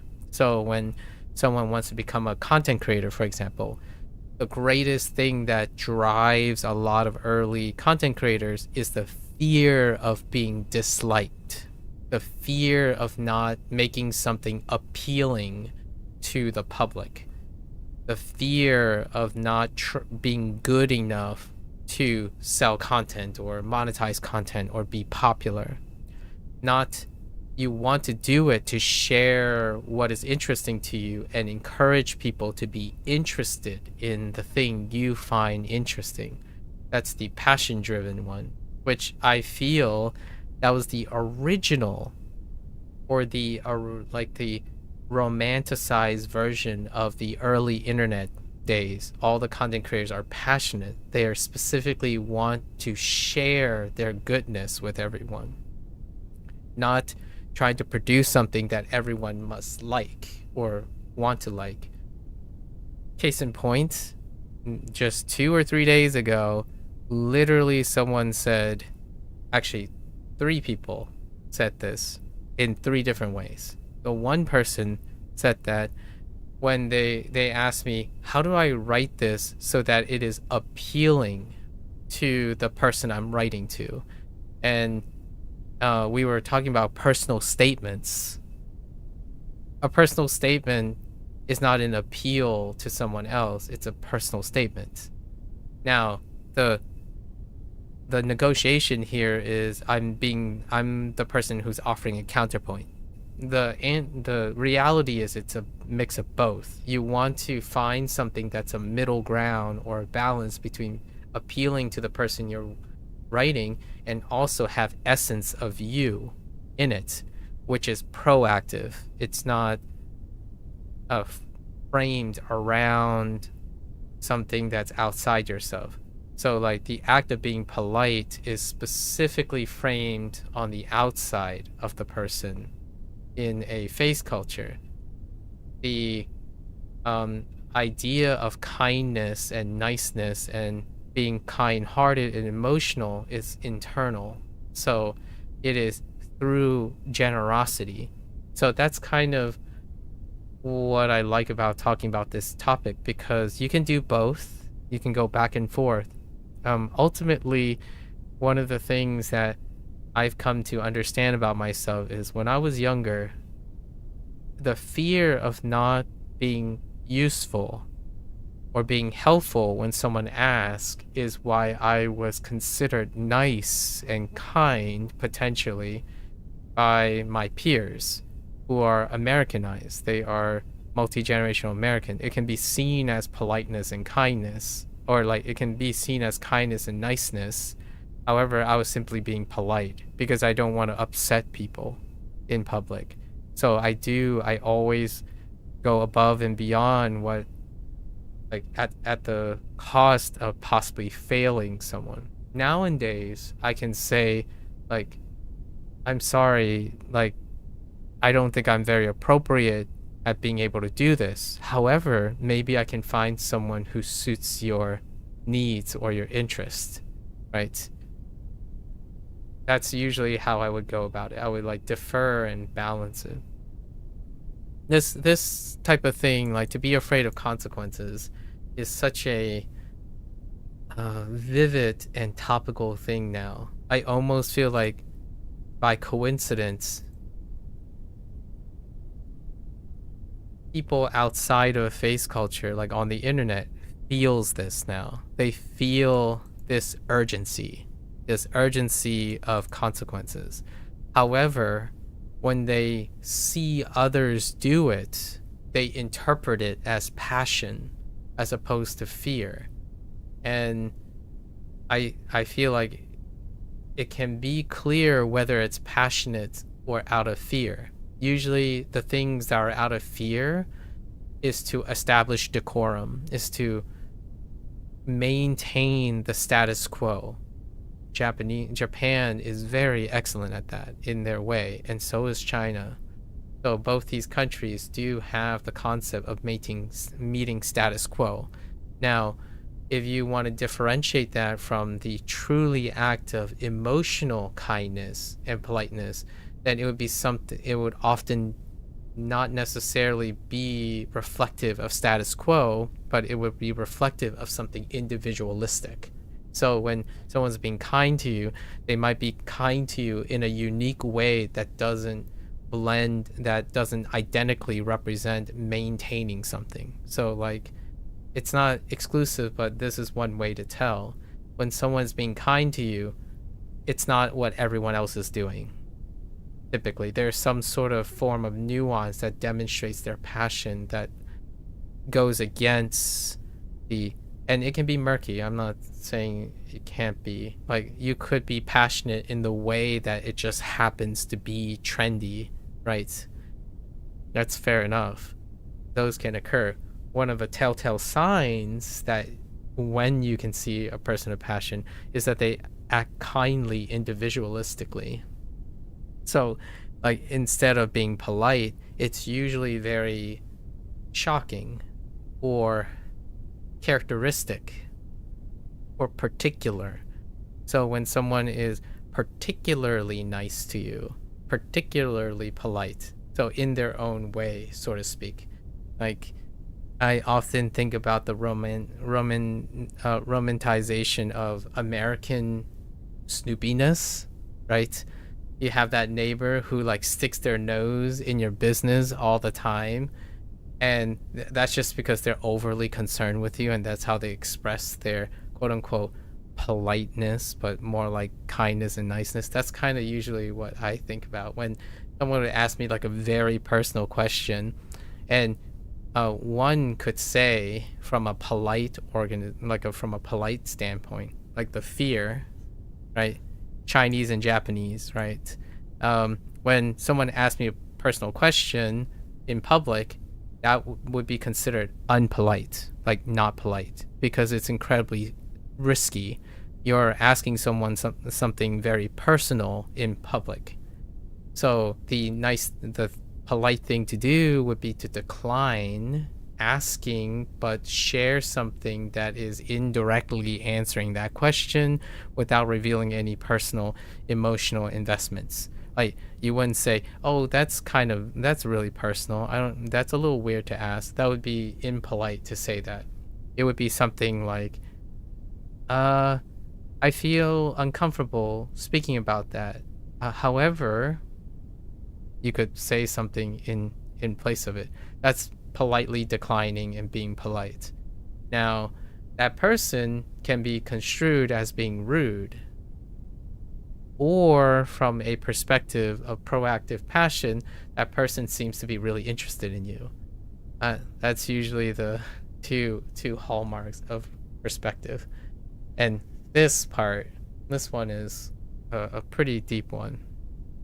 And you can definitely tell, like, it's very startlingly apparent if you take, like, say, a second-gen Asian American and a native international that came from China or Japan. There are these idiosyncrasies that separate them. If you want to bring like compare two people that are a little bit closer than, say, a Westerner and an Easterner together, which is a further separation. So it works both ways.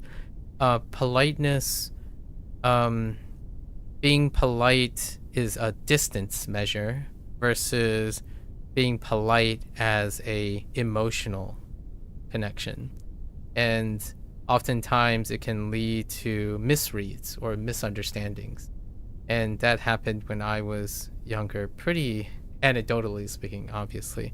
However, when I speak to other people that are in a similar situation, they tend to agree with this. And they often decide whether to accept or reject one or the other. Second gens, for example, fully embrace the expressionism situation, putting individual first. So when they're acting out of kindness, or out of politeness, they are truly acting out of politeness, as in they are emotionally invested. So what happens is when their politeness is rejected, you might get a little bit of emotional recourse. In terms of Japanese and Chinese, those who embrace politeness as a deterrence, they usually hold their ground, right?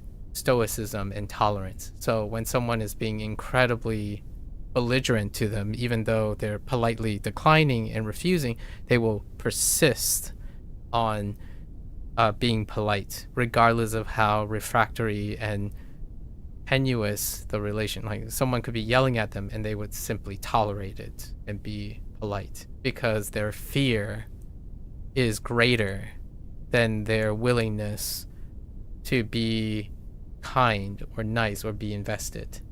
Usually you want to distance yourself from something that's belligerent, and that can come off as viewed as politeness. And I used to do that like all the time. Like, that was my default. Nowadays, read the room, right? The idea is to read the room. What appropriateness it is.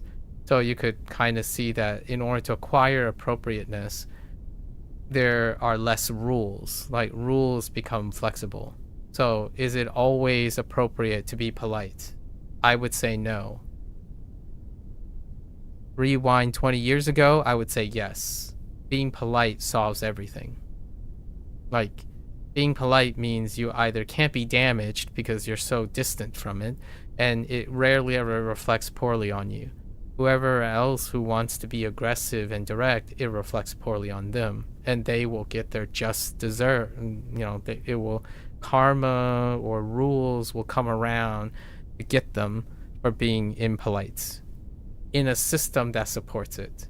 So in the United States, for example, because of cultural differences, someone being a jerk to you can be seen as inconsequential, or it can be seen as honesty.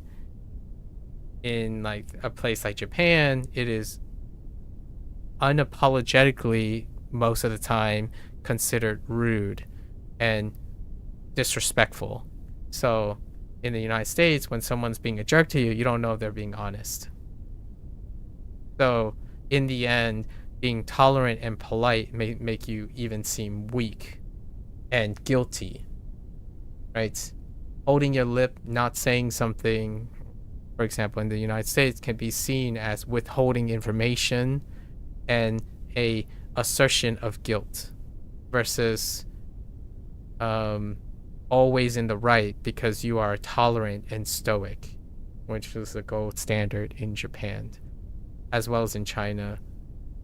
With the few exceptions that I mentioned, the thing about family is a touchy subject. So one of the few topics I would say in China that does get an honest response, like an unapologetic honest response, is probably the topic of family, which can kind of deviate away from Japan.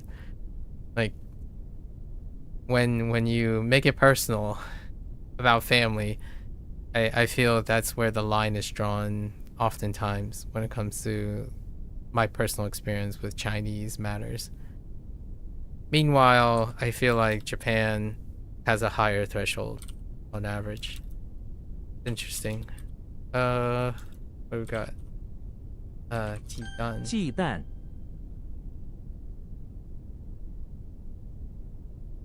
We'll use restraining fear. I like it. 清澈 清澈.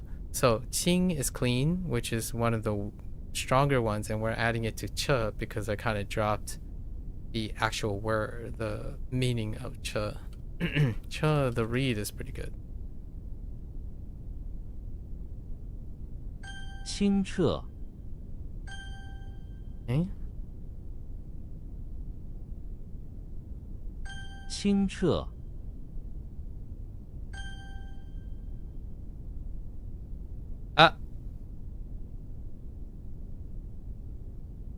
Oh. Ying. 大恶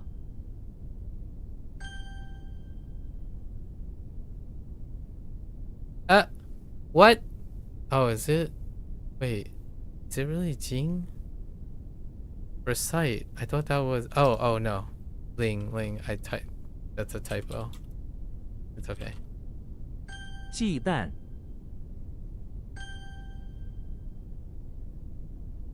肖像 I did it again. Why is it not Ling? Oh. Wait, is it? What?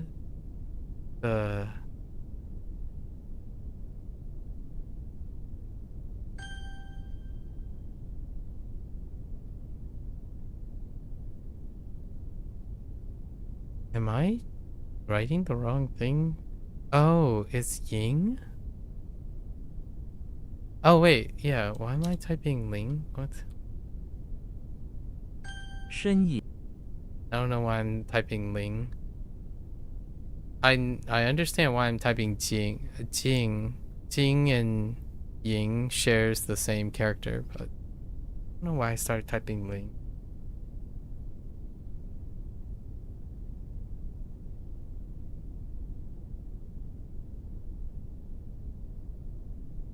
Yeah, there's no reason for me to type Ling. Huh. Or not an obvious reason. Weird. Alright. Here comes the spinning wheel of hydration. Let's go.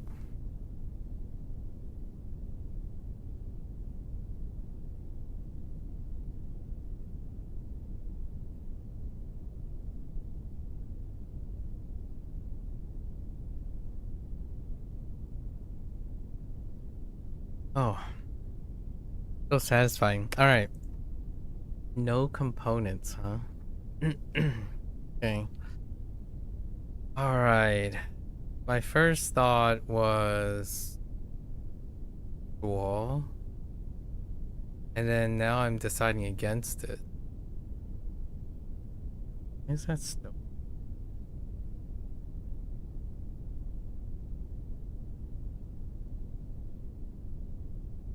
Now it looks more like shul. Are you going to 100% every Persona game? Yeah. Steam achievement one. Which ends up requiring that you 100% everything. So far. I'm not sure if the modern titles require you to. Like a Dragon games don't require you to 100% the in-game content later down the road. I'm not sure if P3P requires you to 100%. The older games, the Steam achievements tend to as well. Darn it. It is shul. I lost the 50-50.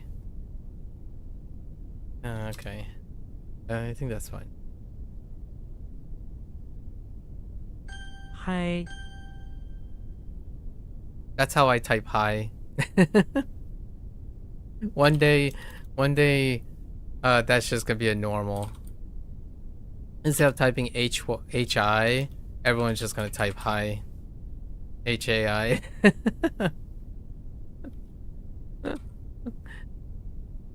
It's gonna be that way. It's gonna be that, you know? I feel like this is 4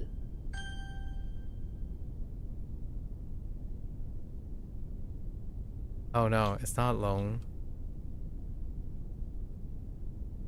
It is C. 习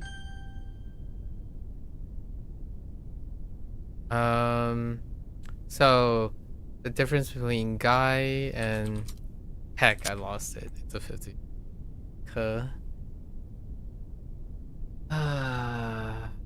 It's the boar off of. So we have high and there's one guy. Guy is the one where I'm like, it's a 50-50 because it's either the mouth or the word. Dang it.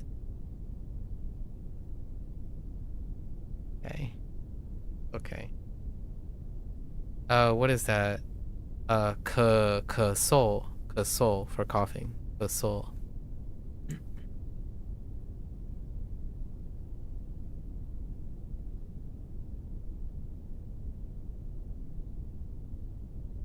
Oh, that's Dao. Or Do. Wrong location. Do for fight.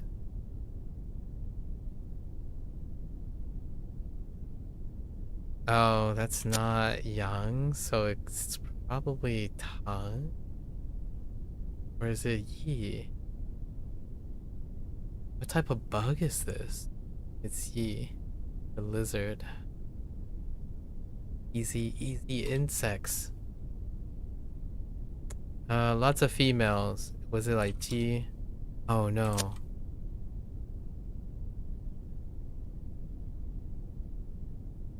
It's definitely a Jimmy Neutron, but Tian. So it has to be wrong location. 扫 Why would you ask me such a silly question, Offers? We do it for the achievements. 意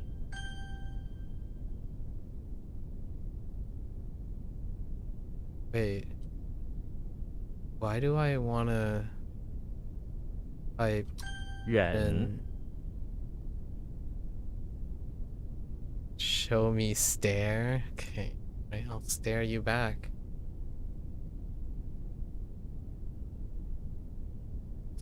The blade would be endure, right? Okay. So that means you're gonna have like multiple playthroughs of each game. Yeah, they're gonna be lined up. So for P3P, we're playing through the female MC for a reason, and then there will, when we go back through with Makoto, you have to beat it with both protagonists. But we're going through Makoto all of the unique social links in Makoto's side too. Games like a Dragon and Persona, they are already intended to have multiple playthroughs because both those playthroughs are going to be unique. So for Makoto, I'm not going over all of the social links. Makoto's second playthrough in Japanese, the only voice lines are the main story quests, and then we're doing all the unique social links that exist between them. And the reason we're doing the MC's one for all the existing social link is because we're gonna see it again in P3R with Makoto. Strategic. It's very strategic. 和 Heck! Oh, that's Bao or Bao? Roar, right? Bao? Yeah, roar, okay. 斗 What is that supposed to mean?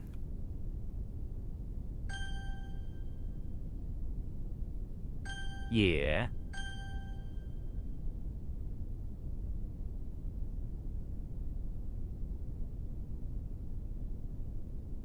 削 尖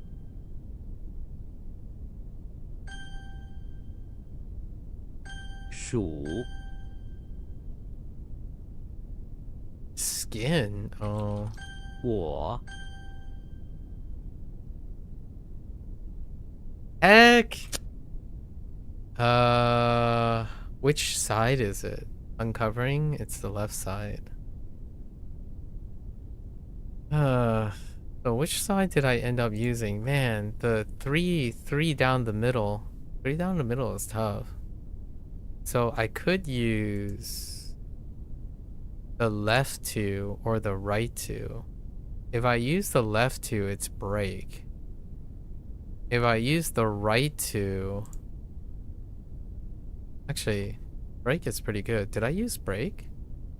I did not use break. Let's use break. Oh, there's no word, so we can actually look for a word too.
That's a lot of Persona. Still less than Like a Dragon, but yeah. Still less than Like a Dragon.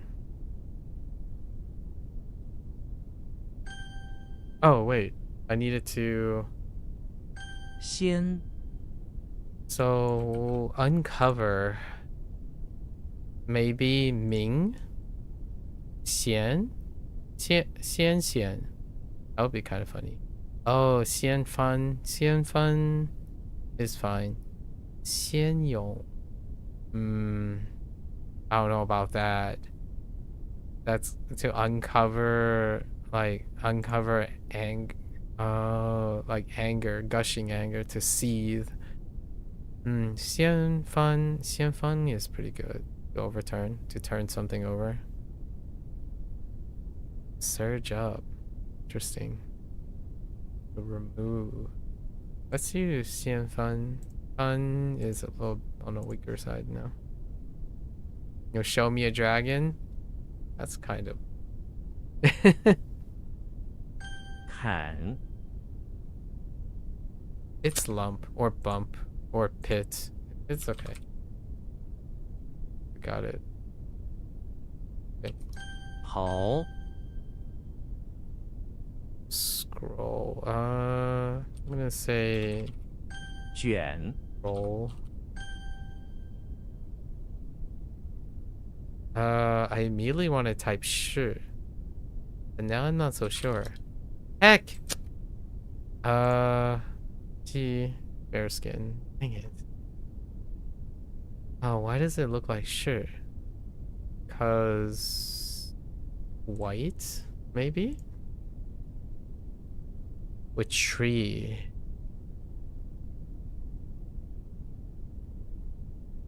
Or not. I don't know why it looks like shi. What makes me think shi? The top is the tree and the there's definitely a tree in... Oh, it is she. Dang it. I misread the top. Or analyze. Fair skin. There's definitely gonna be a fair skin, like Hui, maybe? Or skin? Okay. I mean, white is pretty good. White's pretty good. Fair skin. Fair and clear. I might require to add. I don't think that's hay. Right, that doesn't seem like hay.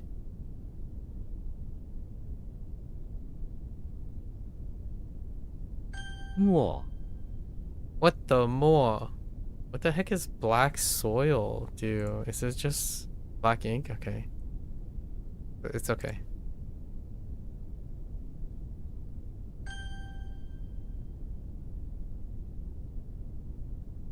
Heck!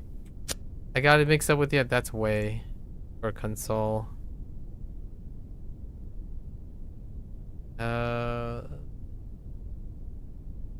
Jue. Out? Out. Whoops. Holy keyboard. Sorry, my right hand was on the wrong... It's in the wrong place. 全 Cover. Pretty sure it's pout. It's either song or jong. 冲 Chong, not chong. Not jong. Chong. Chong. It's either irresolute or... man, I lost a 50. Anxious or anxiety or worry. Concern. Concern is the word I was looking.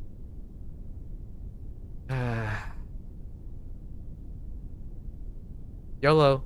Oh no. Oh no. He is on the bottom. It's probably yin. Dang it. Heckin' tobacco. And cho yin is the... Cho yin is the vocabulary word.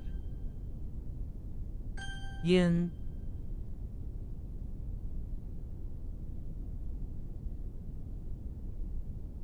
Initially, I thought it was pool, but then we have purpose and say, which could be zhi. It's Yi. It's a special exception. And what was the Yi? We had a Yi edition. It's for like promotion, right? Promotion was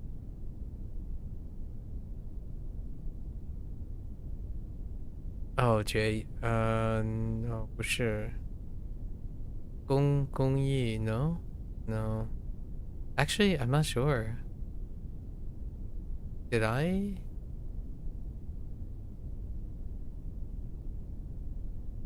feel like it's not JE.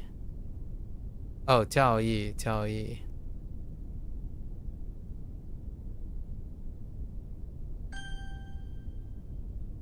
E. That's a bamboo, not a bamboo. What in the world is a skin page? Oh, four. Incline. Not frequency. I'm thinking of frequency. 魏。黄。 Fire? Like a phoenix? On? Oh, like brilliant. Okay. 西。 So this isn't J because of the bamboo. So what are you?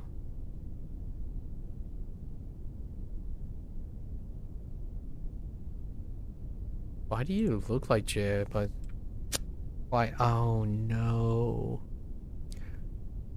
It's Kwai. Kwai is on the bottom. Dang it. It's all Coffer's fault.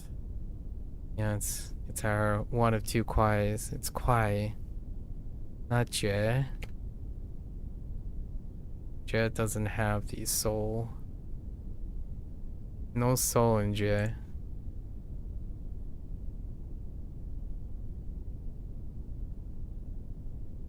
Why do I think this is... 楚。 Alright. That one kind of stinks.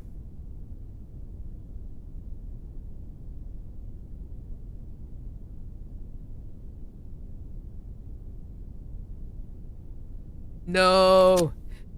I lost the 50-50. Leo. Or Willow. Don't boy me.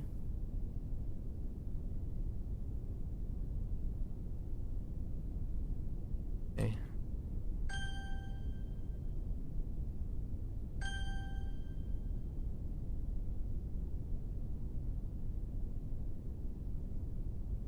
Right. 妥。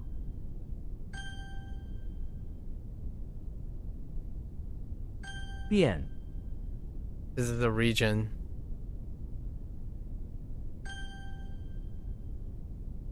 Lost the 50-50. Liu. Wrong location. Either you know or not. Then 快。 mistaking Kwai for Jie. Okay.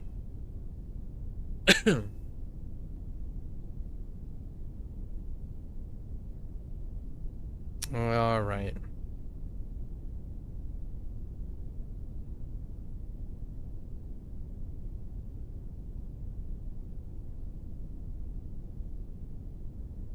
We're in the month of December in P3P conference.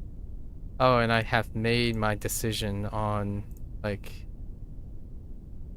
the P5X. It takes so long, conference. How could you wait for more than 2 weeks? Like, dang. That patch can't come soon enough. It would have been great if the second half unlocks tomorrow. Opposed to waiting for 2 weeks.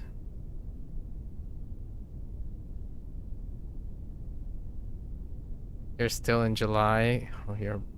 Well, I'm not surprised. 应急 promotion.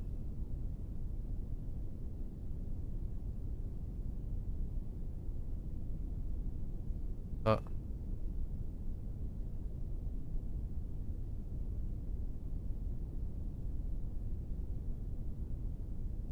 烟圈 smoke try 小 K 看课 Bumpy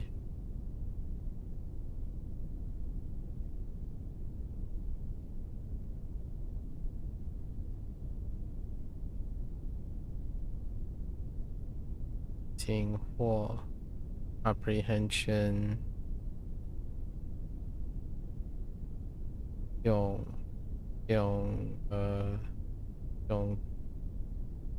tech 用宽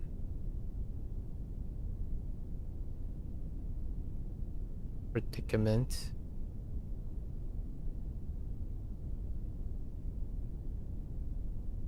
应 Oh, I can see how that looks like. Chong, I see. Ding song. Or Ipun, please. You know, here's the thing, Carfers. You asked me how I can keep up with P5X, but I actually think the reason why you couldn't keep up with P5X is the opposite problem that you think it is. Like, I just don't think there's enough things to do in P5X to keep you wanting to keep it up. Like, at some point, you just run out of things to do. There's no regular things to do. It takes like less than even doing like the summer event, right, Coffers, right now, it takes me less than 13 minutes. How do I know it takes less than 13 minutes? Is because every day there's a daily task that you have to assign, and because of like the modifications of your companion, it's usually 15 minutes, but it's 13 minutes if you have a synergy done, right? So you log in, you set the daily task to fetch the jewel, and in that 13 minutes I do a run to cap out the gems, and then I spend my stamina in the Thieves Secret right now, and then do the 2 Tycoon, like the summer event runs, and I would still sit there for a minute and 2, like a 2 minutes watching the counter count down. Like, it takes 10 minutes each day. And then in the evening I log in again to use the other half of the stamina, because I don't like my stamina overcapping. Which adds like 1 minute, less than 1 minute to it. 15 minutes a day or less. Probably the lowest investment time per day. I yap longer. I have a singular thought longer than 15 minutes. What do we have here?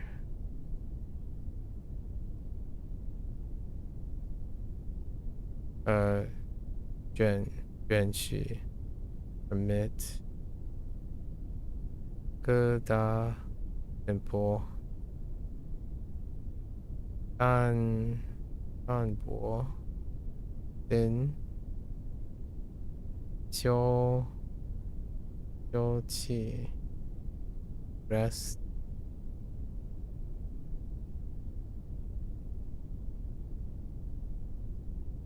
安解 wind around 语音 yeah I'm not even sure. I say that like it's easy, but I don't think it's easy for young people anymore. When I say I have singular train of thoughts longer than 15 minutes, I actually think that's kind of tough now. If I had to be like really, if I have to try to be sensitive to people online, people like me imagining a young person spending more than 15 minutes on a singular train of thought, like to think out of something for 15 minutes, that does sound like a very long time. I might give someone like 2 minutes or 3 minutes. Like right this moment, I've had a singular thought for more than 15 minutes already. So, I don't know. I could be over exaggerating. I often do not feel that there are people I talk to who can hold a line of thought for more than 15 minutes without like spiraling into something else or forgetting what they originally started the conversation or where it happened. And now I just simply have to make a comment about P5X again, and it would tell you where all of the stuff relates back to P5X. So that's how you know when, at least that's how I demonstrate that it's still a singular, like a line of thought. You have to keep track of everything while you're having a conversation.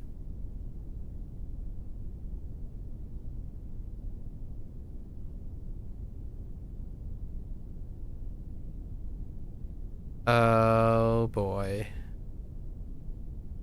It's really weak. Meow.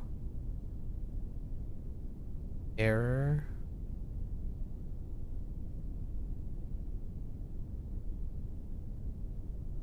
Online. Azure.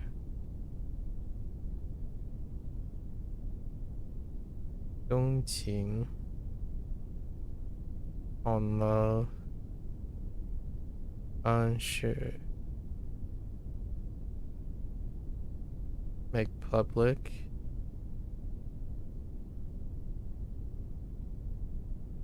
Rongzhui. Verbose. 一年 next year.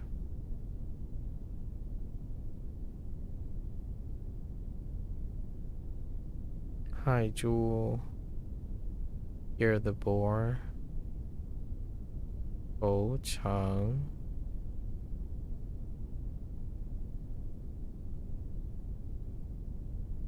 Award. Or reward. Reward. 主教 First. 陨落 Fall down. 威奇 Magnificent.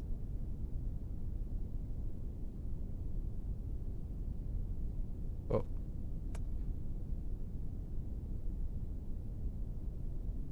对齐 Under. 跟腱 Achilles tendon. 猿猴 Apes and monkey. 欢喜 Wash.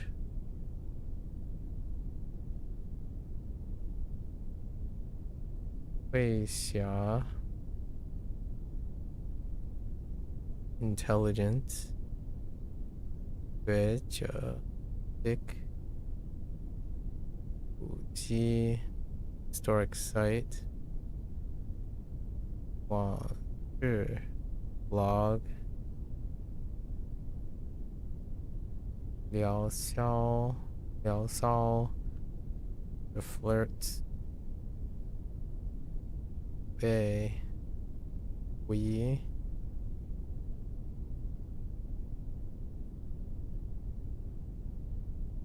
严明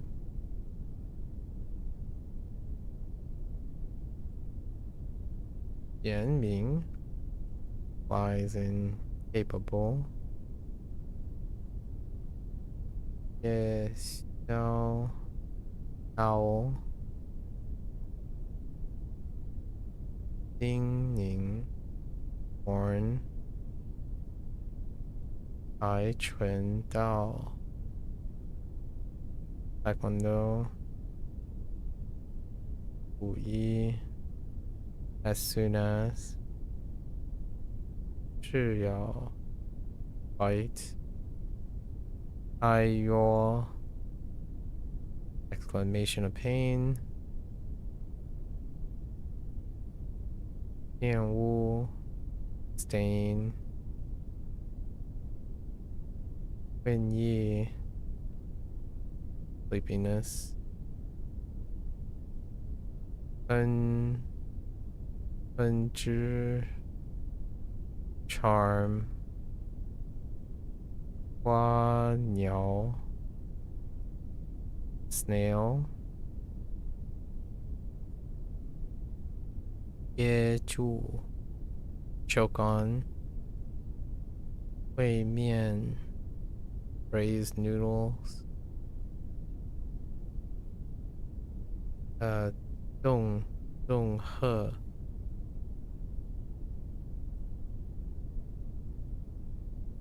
frighten,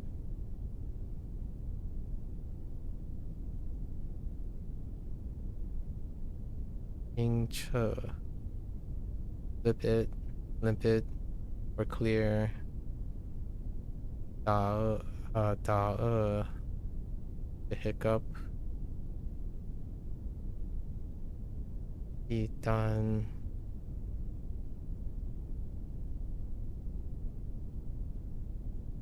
restraining fear,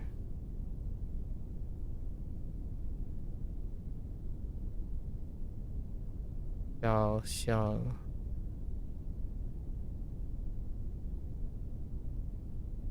is likeness,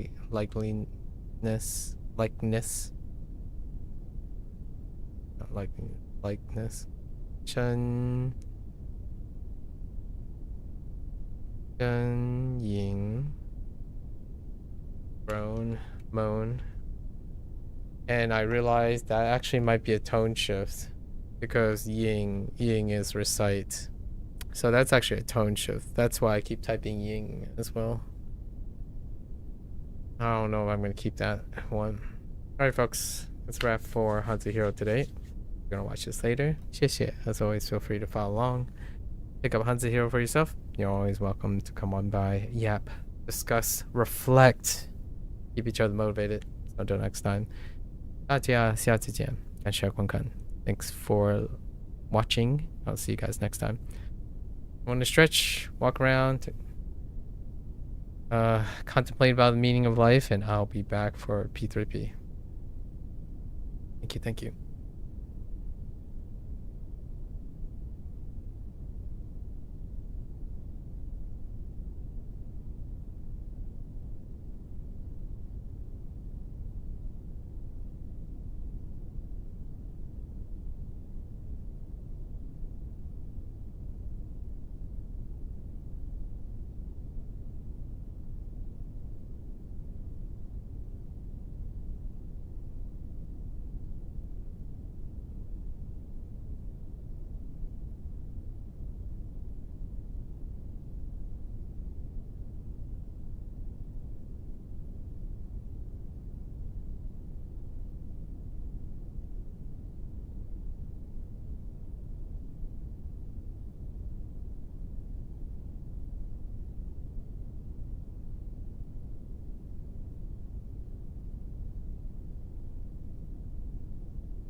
Alright, folks. Welcome back to our 14th session of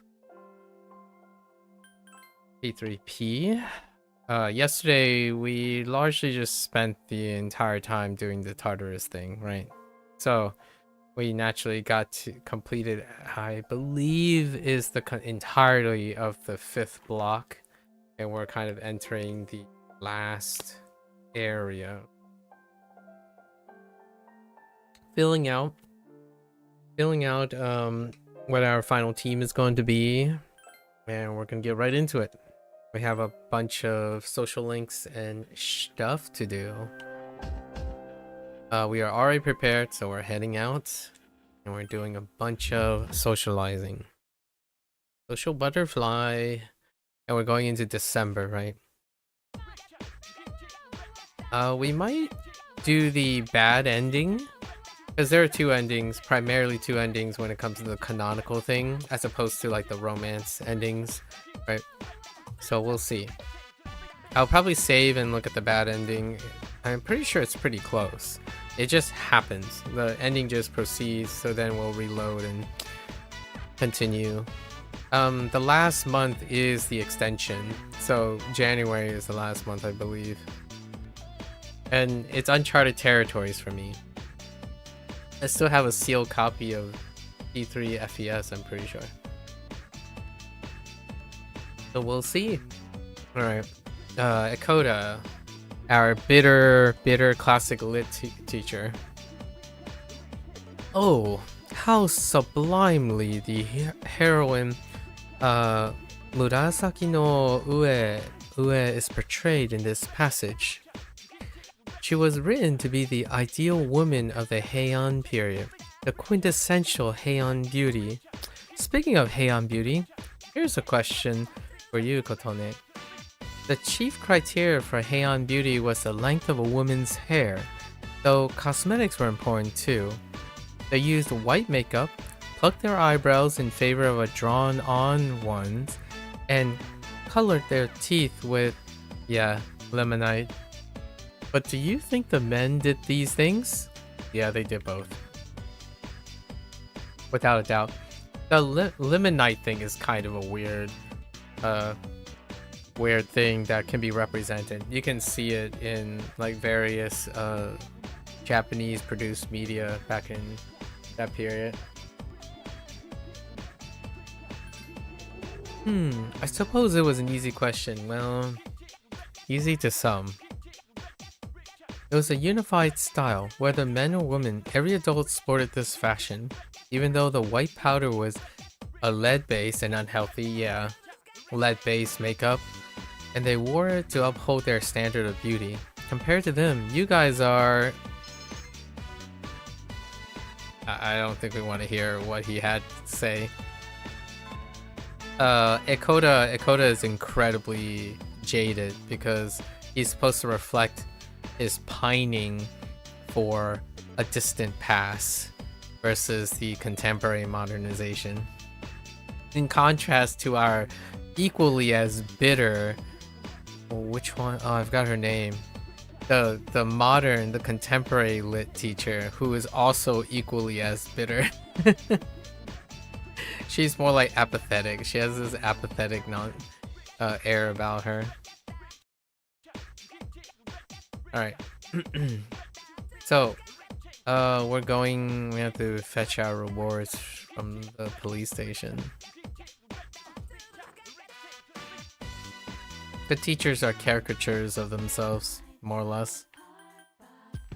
Like the way the math teacher is portrayed, the physics teacher is portrayed, the kind of flamboyant, posh counselor that's just roped along for notoriety, that's focused on imagery, the Sengoku otaku teacher.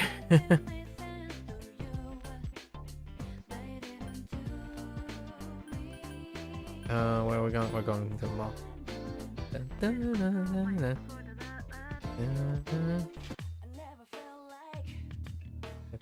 Oh wait, coffers.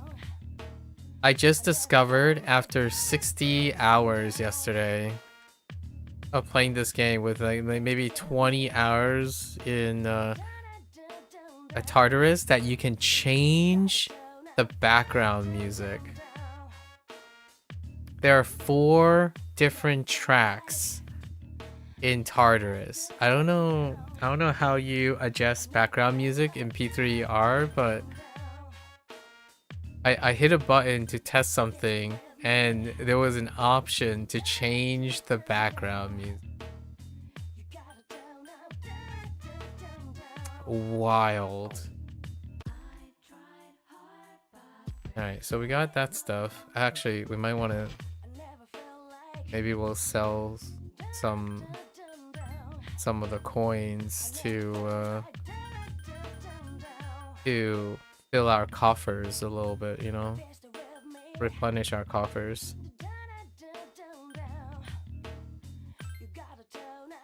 These are meant for selling. Wait. Or maybe not. Let's just sell the coins. Where are coins at? You're a pep. Okay. Da da da da da. Da da da da. Here's the luxury coins. Ah, look at that money. Alright. There is a cap in the money, so we can't oversell. We can try to not oversell here. The cap is 9,999,000, so we'll not do that. Alright, so we have a free day.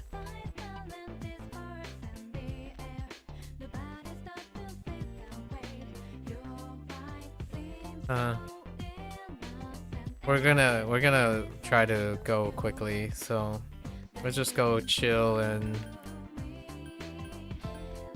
just go chill in the dorm. Get back home early. Hit the sheets.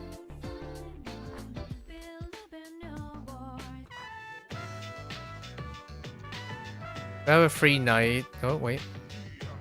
You see Ryoji. Interesting. Oh, welcome back. Oh, it turns out Ryoji is different. That's why I don't remember Ryoji looking like that. Or Makoto. You're late. Ryoji-kun was just leaving. Oh yeah? Welcome back. Shame you weren't here. Oh yeah? I was hoping I'd be able to see you. I'm sorry, but I gotta get going. I'll come see you again. See you later, Ryoji. I really hope that the P5X devs, like Blackwing Studio, writes a scene for when Shiomi like talks to Makoto and have like a weird interaction, like, why do you look like me? Only female. Or like, oh, it would be real. Oh man, they could really go in on it. Like have a parallel universe Yukari and a parallel universe E3 cast, or make something like a inside gag about how like Junpei feels weird around Shiomi, like he digs her, or Akihiko would interact like, you know, why do I feel like I like you, but in a like a romantic way, the same way I kind of like Makoto as a bro, or something like that. So I don't know, they could go so many ways to integrate like Shiomi's interaction with like the P3 cast, because effectively she's supposed to be Makoto, so now they're gonna be in the same game, and that's interesting. Was that Ryoji-san? Yeah, he said he was going home. Or maybe like Aegis. Well, the global server hasn't released Aegis yet. However, Aegis would like have a weird interaction where like, I don't understand why I want to protect both of you. It seems like we just met, but it also seems like I know you. So like situations like that where, because all of the cast is supposed to know Shiomi, the way very similarly to the way they know Makoto, and having Makoto and Shiomi in the same like Persona spin-off, it would be fun to make a non-canonic or like a non-say P3 canon or crossover fun scenes. Like the sky's the limit.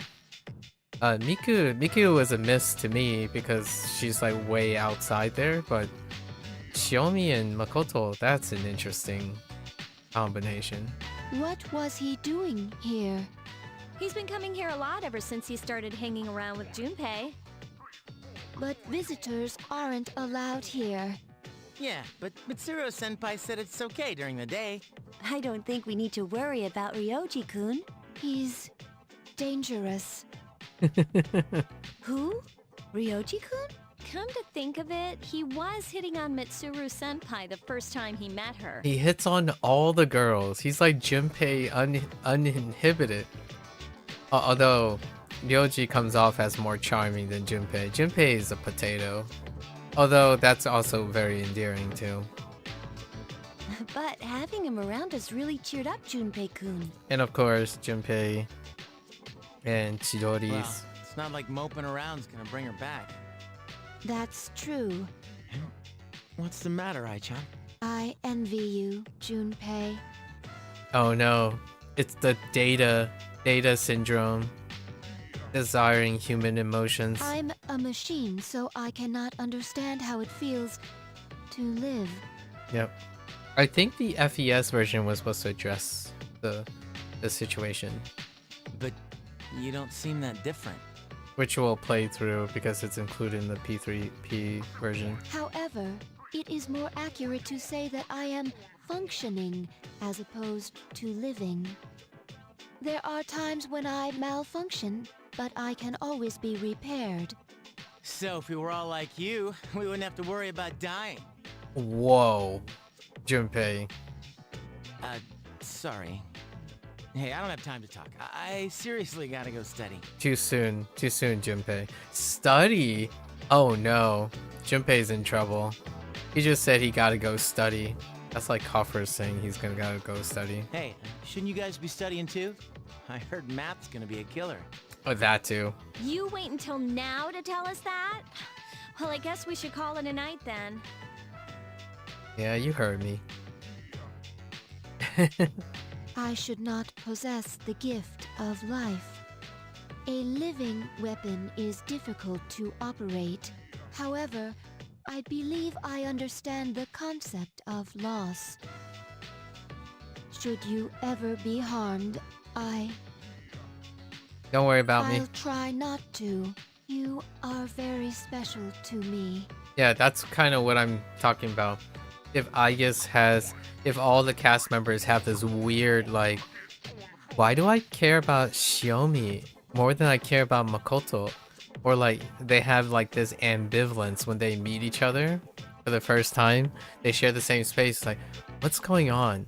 Why does it feel like I know both of you equally as well?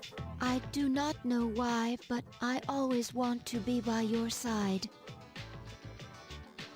Because I'm pretty sure Aigis said similar things to Makoto. I want to protect you.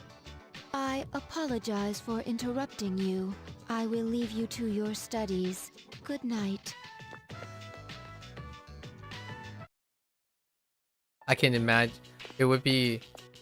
I'm curious if Ryoji Mochizuki is dangerous. it would be interesting in the P3R when they have the character models. It would show like I guess just run off, like just blitz off instead of casually walking off. You know, because of living weapon situation. What is this uneasiness? I am a machine.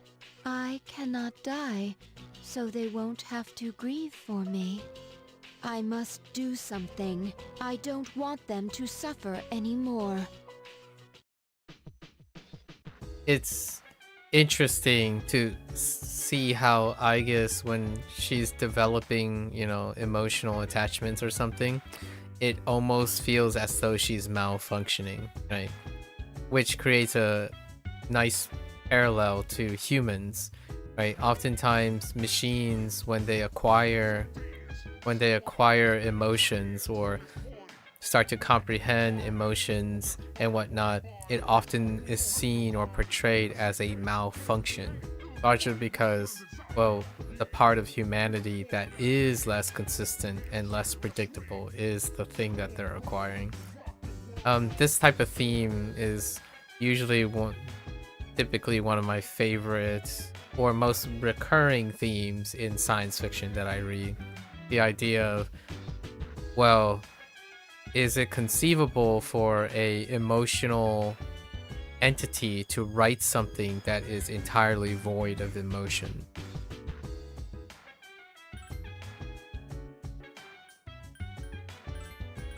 Stuff like that. Okay. Oh, we have the free night. Where's Koro? Wait, Koro-chan is missing too. The heck? Oh, there he is. Do you want to go on a walk? Looks worried. I'll be fine. Oh, alright. Well, I guess we're just gonna hit the sheets then.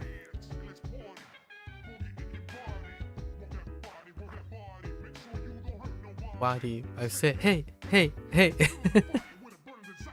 Alright. Alright.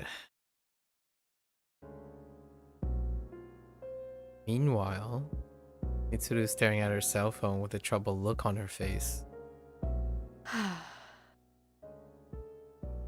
Only stood up and dialed a number. Hello? It's me. I'm sorry for calling so late. As for what to do with the new arrival, I would like to ask that you perform a full autopsy. If we find any distinguishing features, we may be able to locate her family, and I can't shake my suspicion that the Kirijo group is tied to Strega in some way. Because of this, I think it would be disrespectful to the deceased to cover up her death. I will, of course, take full responsibility. Huh? What did you say? Transmogrified? You mean the corpse? But judging by the post-mortem, we were certain she was... Understood. I don't remember that. I'm sorry, but this must be kept strictly confidential until we know more. If there are any other changes... Oh. Yes, absolutely. Well then.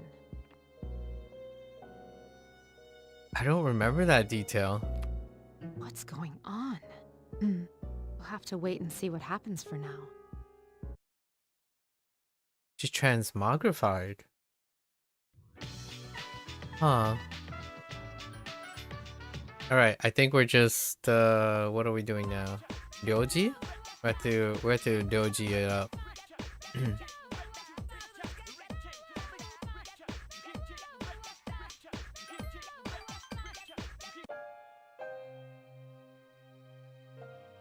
You can see the entire city spreading around you all the way to the ocean.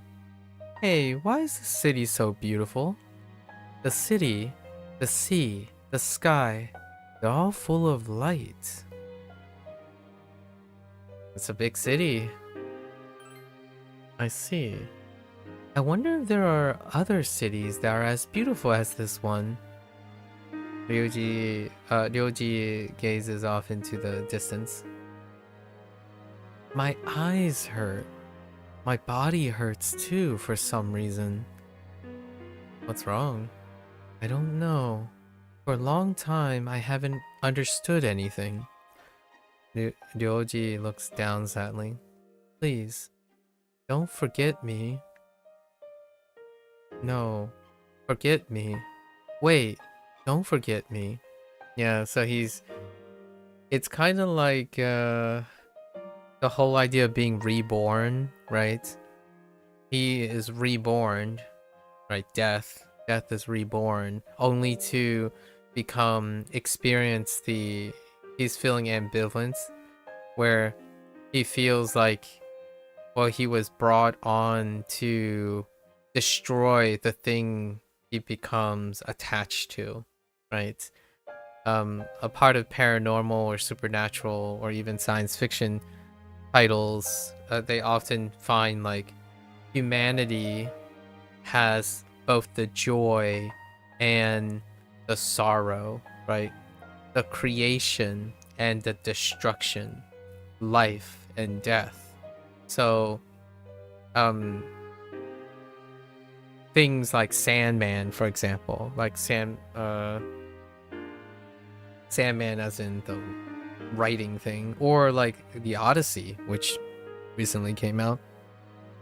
The whole idea of an exploring entities that are beyond human life, and then when they are placed into human life, they start developing ambivalence because they can see the cherish and beauty of things while also the whole, the whole kit and caboodle situation. Like, while there's sorrow and destruction and self-destructive nature and greediness, there's also love, compassion, beauty, and radiance of life. So it is a great, neat little last chapter to see the redemption arc where someone is reborn and they get to experience the attachment right away. So he's conflicted to being attached to the very thing that he likely is meant to destroy. Pick one already. I won't forget you. Ryoji's lips are trembling. When I think about you, I hurt inside, mainly because he's here to destroy everything. It hurts. Ryoji seems to be in turmoil. You sense Ryoji's serious feelings.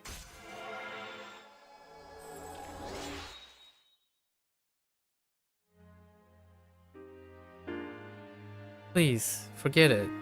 When the time comes, forget what I said. Forget me. You let this scene on the rooftop of Ryoji sink deep into your memory. Afterwards, you head back.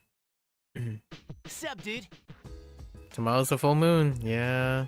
But we don't have any shadows to take out. Man, this sucks. That reminds me, Ryoji didn't seem like his usual self today. He looks like he's about to start to cry. Maybe he's been studying too much.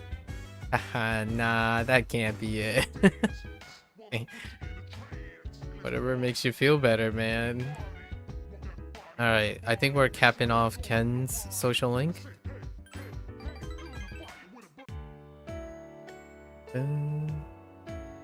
Back alley. No matter how many times I came here, it still scared me. I remember things like what my mom would tell me. I think I was scared to remember those things. I couldn't handle that I'd never hear them again. Ken looks off into the distance and smiles. Kotone-san, I've always pushed myself to be more than I am, because I wanted to hurry and become an adult. I never cared about myself or my own feelings. But it's a little different now.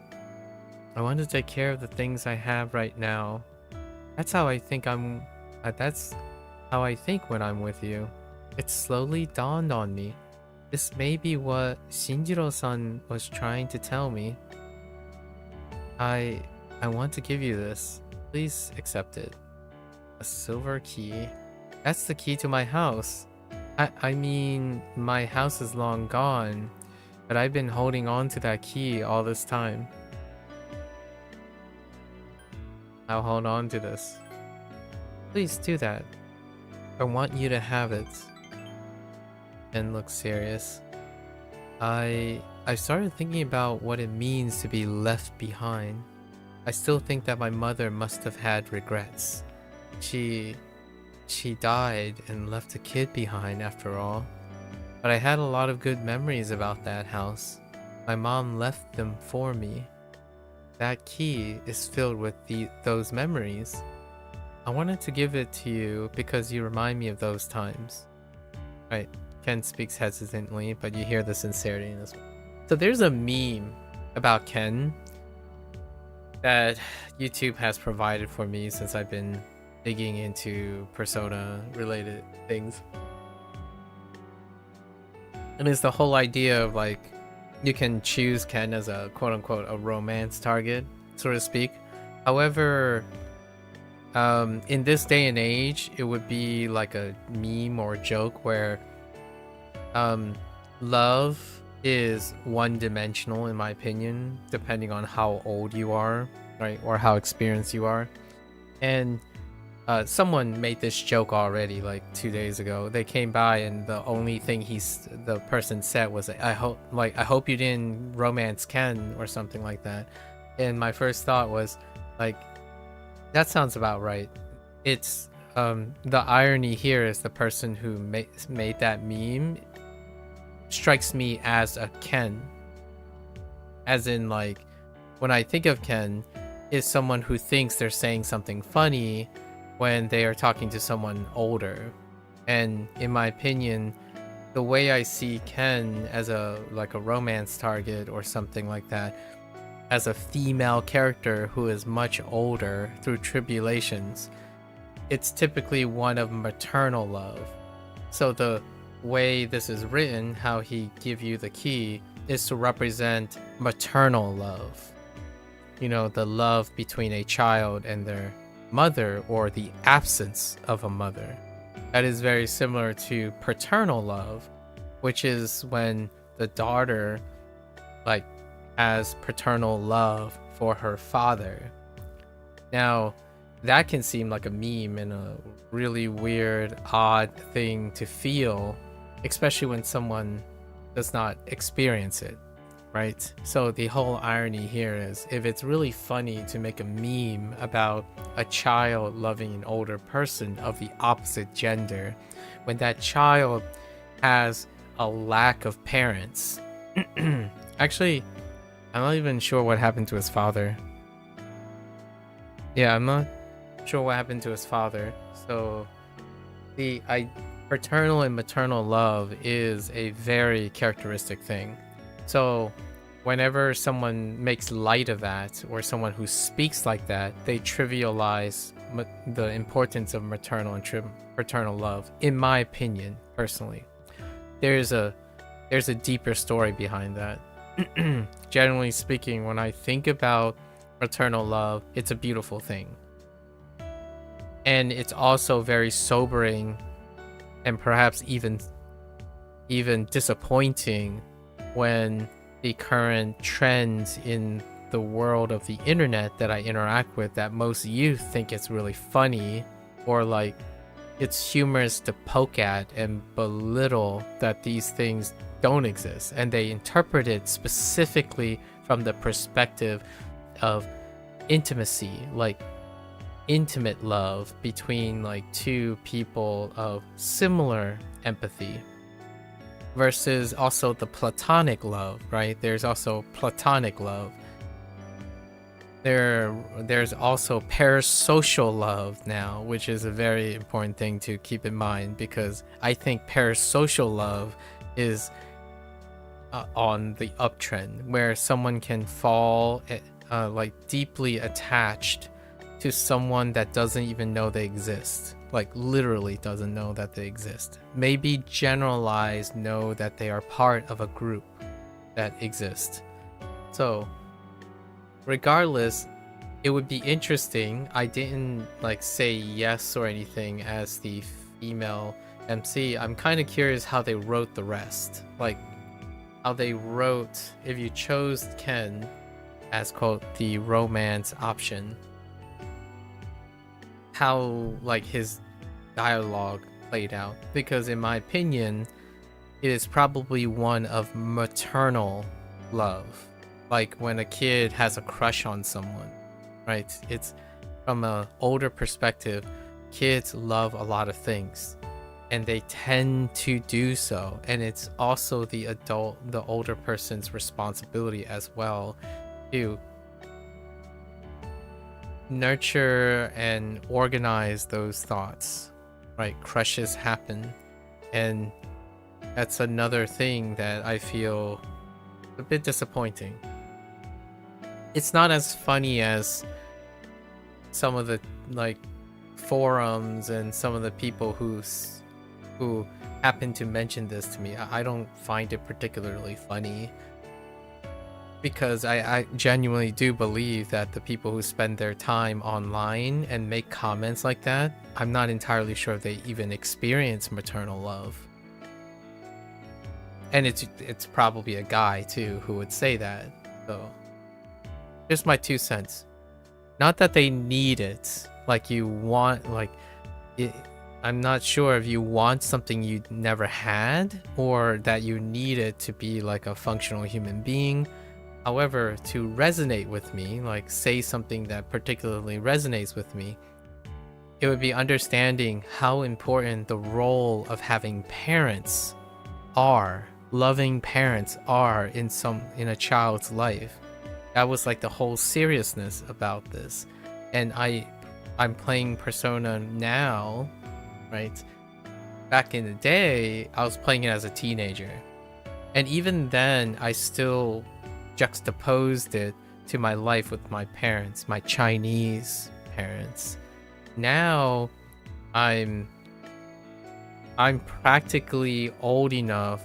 I am old enough. The average age of my being right now would be a father to someone the age that Ken Amada is. He is literally the medium age for someone, like the son of medium age of someone my age. So usually, and obviously would be a father figure as opposed to mother figure. But Ken's story specifically focuses on the absence of his mother. When you are the female character. Now, as far as I know, I don't think Ken is one of the social links in Makoto's side, but it would be kind of interesting to know if he had a father figure, which, based on how they wrote the mother figure, it sounds like he didn't have any other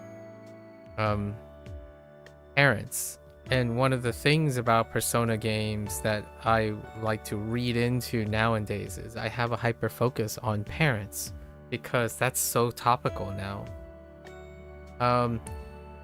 People, like kids nowadays, and jaded adults, in my opinion, jaded and cynical adults, because I can't predict the biological age of a person based on what they say and their behavior. It's very difficult.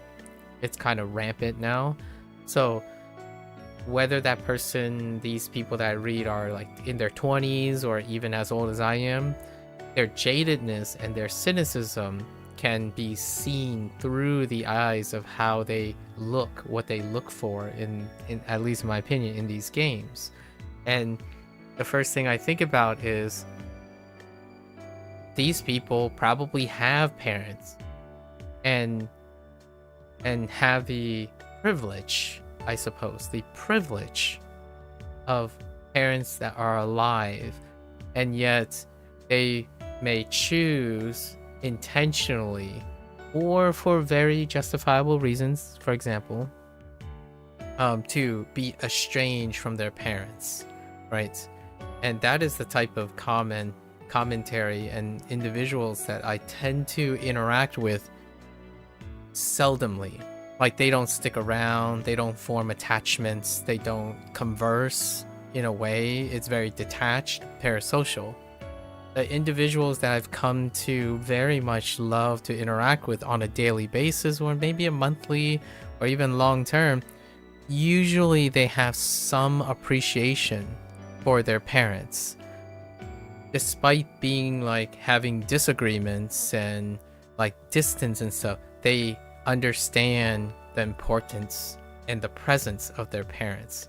So despite like not participating in the same activities and whatnot, if you ask them, what do you think?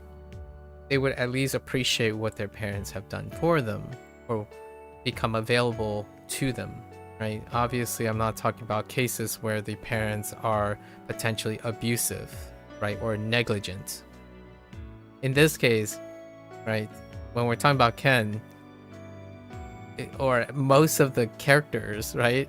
Quite literally the theme of Persona, at least Persona 3, is that the vast majority of the cast, you know, the vast majority of the Persona 3 cast, they all lack parents. Like, they lack parents in some way, shape, or form. Emotionally, availability, or literally. Most of them are missing parents. right? You even get to witness the loss of a parent, right? Mitsuru lost parent, like lost her father, and I'm not entirely sure what happened to her mother, but it is presumed that she does not have a mother present anymore. Fuka is distance from both her parents. Fuka actually has both of her parents, I think, as inferred. So, like P3, again, I don't know enough about P4 or P5. We'll see if this holds in. Look, for Persona 3, it's bleak. And in nearly almost all instances, outside the one instance that there's a parent involvement in the main cast, that parent is no longer alive. And then you have the social links. Nearly all of either the parents are left or the parents are absent in it. And then when they show up, it's about overcoming strife, right? It's family matters. Anyways, I just thought I'd throw that out there because Ken represents something very different from me. Ken is who I see a lot of times. Like his story is figurative and metaphorical about how I feel when I talk to people, especially younger people, with this age gap. Maybe a little bit smaller of age gap. We're talking about like a 20-year age gap. This would be a 30-year age gap, at least a 30-year age gap, because he's still in elementary school, right? At most, he could be like 13. And that would be an over 20-year age gap. When I'm in a 20-year age gap, the difference, like to me in my eyes, between someone who has some semblance of familial love between their parents and them, the people that, the way I interact with them and the way they interact with me, it's astounding how different they are. There's far more elements of compassion and emotional understanding and depth and awareness. So it's a bit of a deep cut for Ken. He's the youngest of the cast, right? In P3, next to Michael. Michael is the only other social link that had a literal cameo of her parents, because she is also probably as young as Kenji. They didn't have Kenji interact with Michael, the hangman arcana, the girl who had parents who are undergoing divorce, right? Anyways, really interesting. I rewrote my essay about my dreams for the future. I said that I want to be able to protect the people closest to me. I want to be able to use my powers the right way. If you're curious what these people turn into, right? Like the ones that still realize things overcoming adversity, they find surrogate role models. They tend to, like, 4 of the content creators, I think, that I watch, 2 of them are openly are very open about their upbringing, where they had parents and one of them was negligent and the other one died early, right? And they continue to use that as a source of strength. And in their time, they've came across other surrogate role models, other surrogate people who took the place of their, their unavailability of their parents. So it's very parallel. Like these stories you hear quite often, at least in my opinion. Having parents, it's really sobering and also disappointing. When I was just having a conversation earlier today about seeing potential, having potential is not the same as having the like seizing the opportunity. A person choosing to seize opportunity when they have it is different from having opportunities. So like you can have all the opportunities in the world and you can fail to seize them. Whether you see it or not, you might still choose not to. So one of the biggest gift horses in the face is probably having parents. And then you still escape to a video game and golf and, you know, like make cynical remarks and talk about how trivialized or awkward it is of depiction of familial love, right? At least that's one of the hot takes here. I want to be able to use my powers the right way. It's not just my persona abilities. I need to find out what I can personally do for the people I hold dear.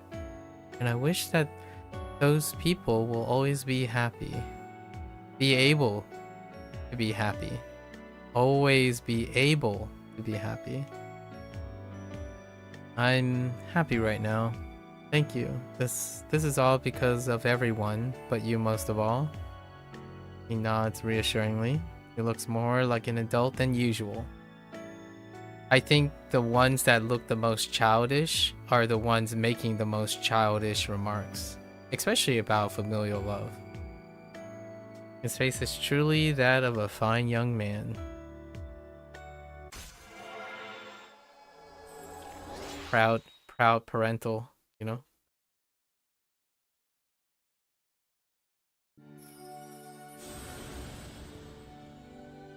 Obviously, you shouldn't feel guilty for having such a youthful idea, but it does obviously scream to me very childish. Largely because you have not been in the foot of, you know, in the shoes yet of someone you're responsible for. I think parenthood is certainly one of those challenges in life. And I don't have a child of my own, so you could consider it as a, well, you could argue you don't have experience. Fair enough. The things I say, though, would insist that I think about it even more than some people who do have children.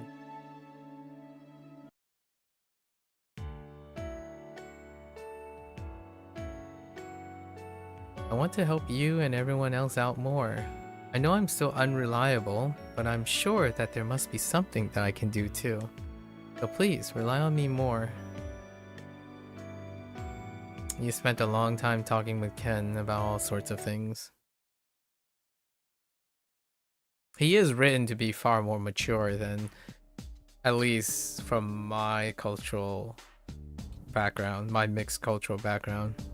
It might not necessarily be the social norm for like a Japanese environment. Good morning. I intend to do my best to protect everyone. Is something wrong? No, please do not worry. I just wanted to share my feelings. Okay. Alright. Free night? Oh no. I think we got new things.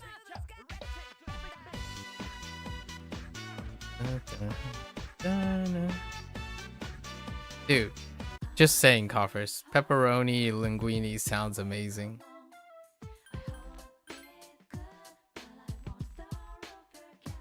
Bit hungry. We have some requests from Theo, I think. The moon tonight is truly circular. Thanks. Thanks, buddy. Request here. No. What? Okay, no new requests.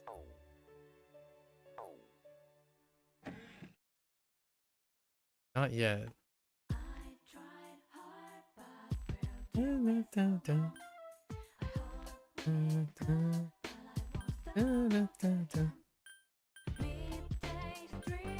Alright, we're just gonna go to bed.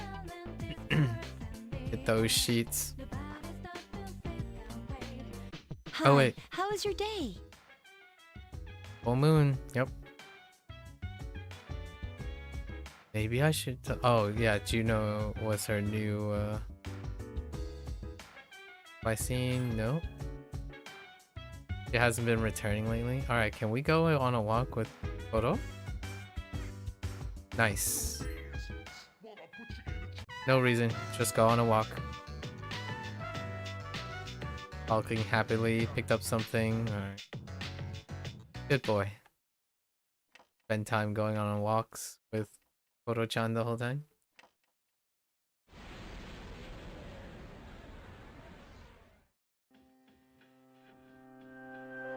The Moonlight Bridge. It's a dark hour and a figure on the bridge looks up at the moon. Another figure approaches it. Jin? And Takaya? I've been looking for you. Oh. What are you doing here? It's probably... Well, to answer your yeah. question, I ended up here when I came to my senses. It's strange. The sky and the ground look so weird. And there's no one here. Something terrible has happened here.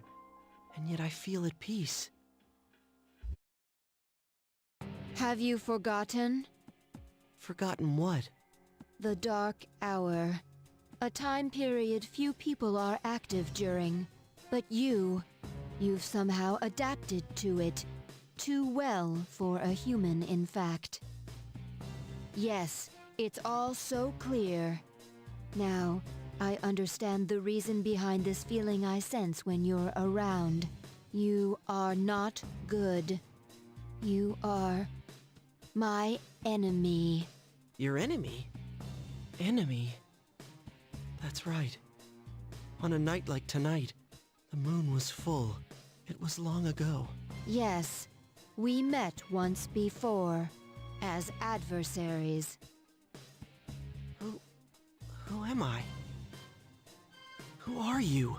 I am Aegis, the last remaining anti-shadow emergency control weapon. A machine created to destroy shadows. Created to destroy shadows? And you, your true name is Death. You are the shadow I sealed away 10 years ago.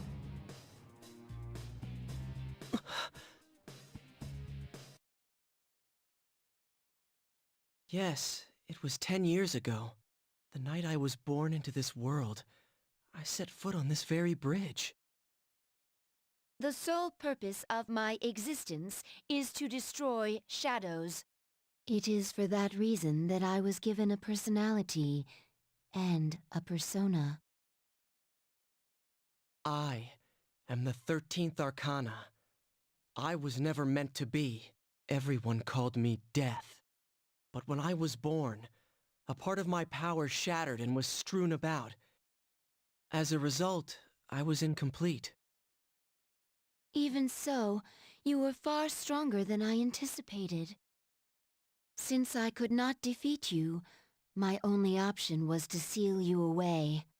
Under the circumstances, there was only one suitable vessel. A human girl, who happened to be nearby. I had no other choice. Otone. I see. I was inside her all this time. I did not remember that detail. And I unwittingly led her to my 12 missing pieces. And then... I see. I understand now. I remember everything. Who and what I am. A machine is created for a purpose. Mine is to defeat you. That is the purpose of my existence. It doesn't have to be that way, Aegis. Palladian! Don't be foolish, Aegis. I'm different than before. There's no way you can win. I'm sorry. I guess was knocked back without setting a finger on Ryoji. Can't wait to see the animated cutscenes when we come back around. I guess Chassis was heavily damaged from being slammed to the ground with such force. I'm sorry. This mission appears impossible. A machine that cannot fulfill its purpose has no worth. I'm sorry, everyone.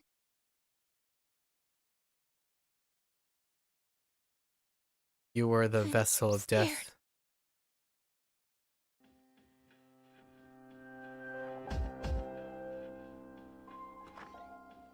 Juno! Wait, did something happen? Yukari, is something wrong? Well, it's a full moon tonight. You noticed it too, didn't you, Senpai? Jeez, I'm starting to feel like a workaholic. Oh no, did something? We don't know anything for sure. However, we can't find Aegis. Huh. Where would she have gone? I sensed a persona, but it quickly disappeared. And soon after that, I couldn't detect Aegis's presence. Could it have been Strega? Well, she hasn't sensed any of their members, but we can't be positive. I've confirmed Aegis's location. She's on the Moonlight Bridge. All right, call the others. Let's see what's going on there.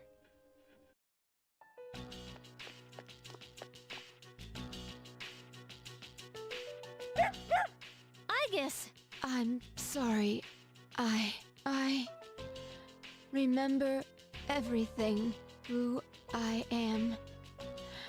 Who he is.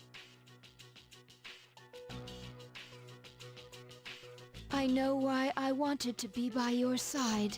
I'm sorry. I failed. I'm sorry. There's no need for you to apologize.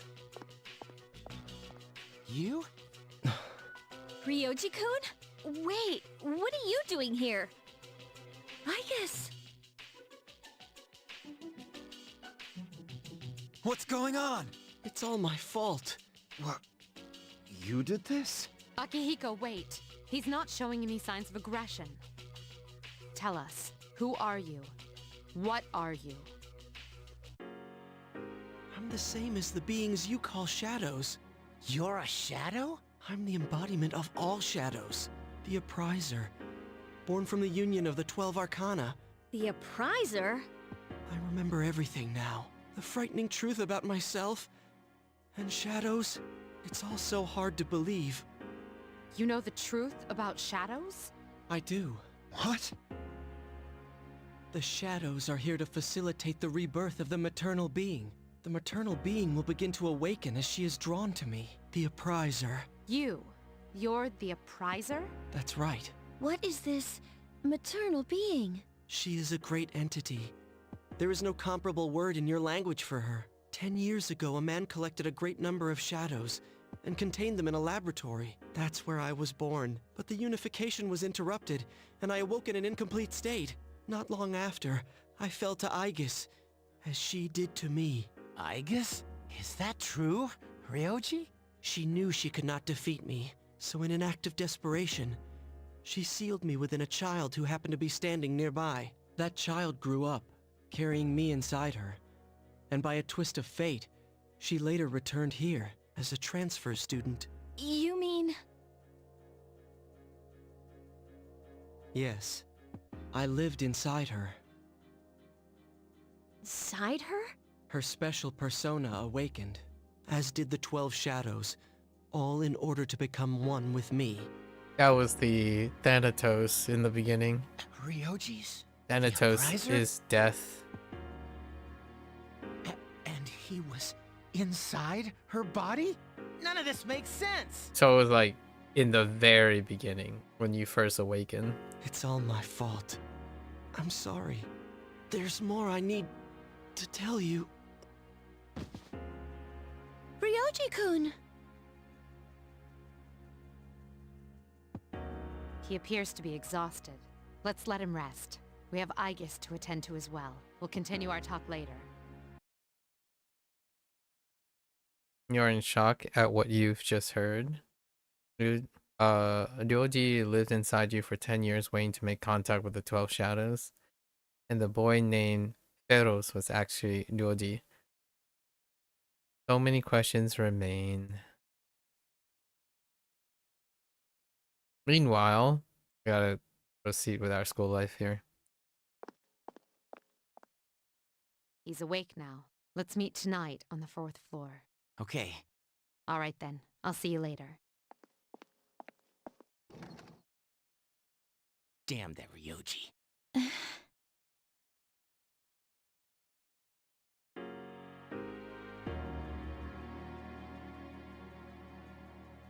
Is everyone present?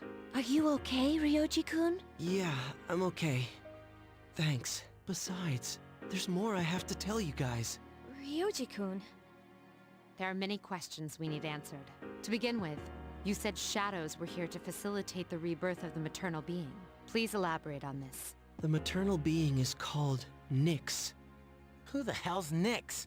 Nyx is the mother of shadows. In ancient times, she bestowed death to this world.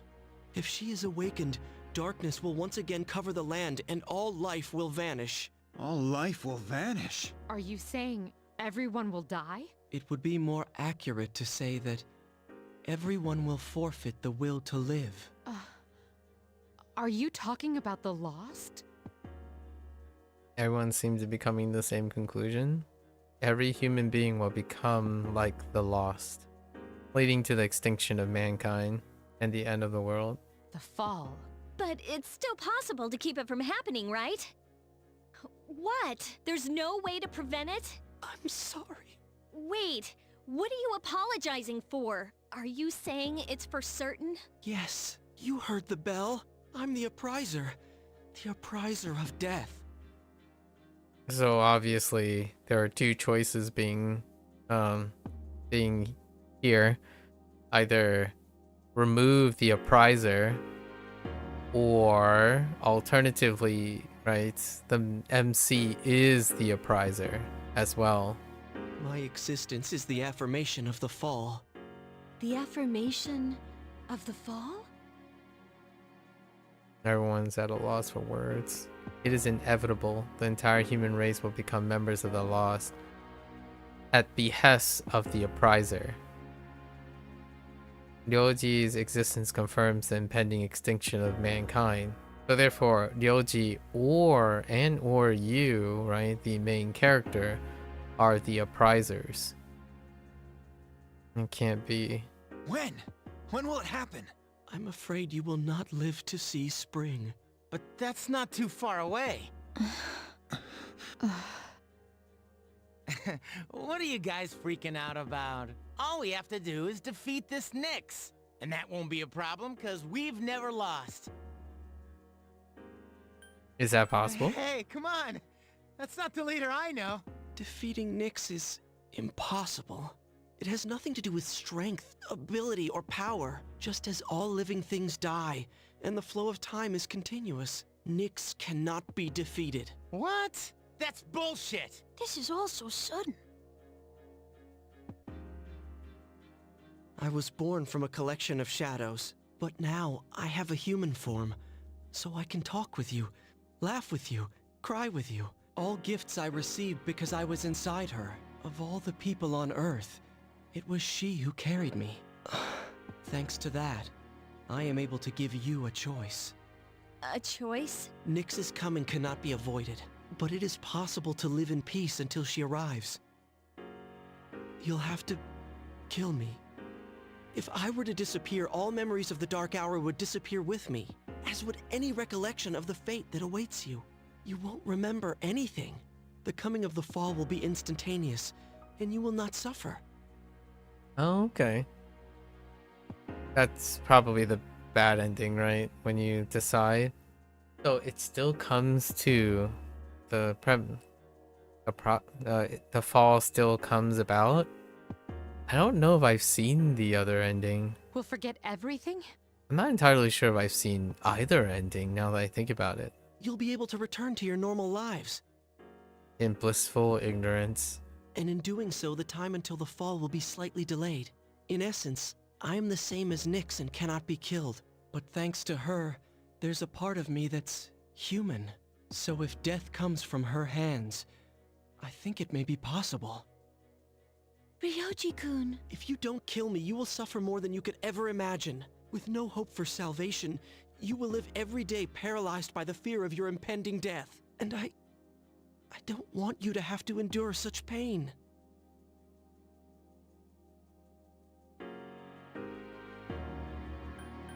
Yeah. Would that really be such a bad thing? All that awaits you now is despair. You don't know the terror of absolute death. Please, don't make your decision without at least thinking about what I've said. Why is this happening? You don't have to decide right now. You have until December 31st, New Year's Eve, to think about it. After that, I'll dissolve into the blackness of the dark hour and become intangible. Ryoji? I will disappear with the coming of Nyx anyways, so don't worry about me. I'll be back on New Year's Eve.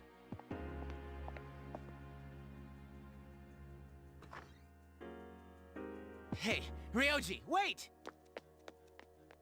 How's that for nihilism, right? Ryoji-kun. We will see him again on New Year's Eve. Wait, then how do I get his level 10? His rank 10? I guess I have to wait till then, huh?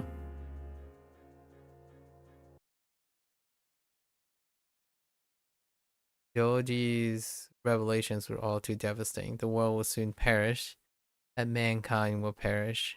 And the only option you are given is the right to choose how to die. Death is inevitable. The prize are truly brought about a death sentence. I cannot think clearly right now. How does a person choose the way he will die? Those are some heavy terms.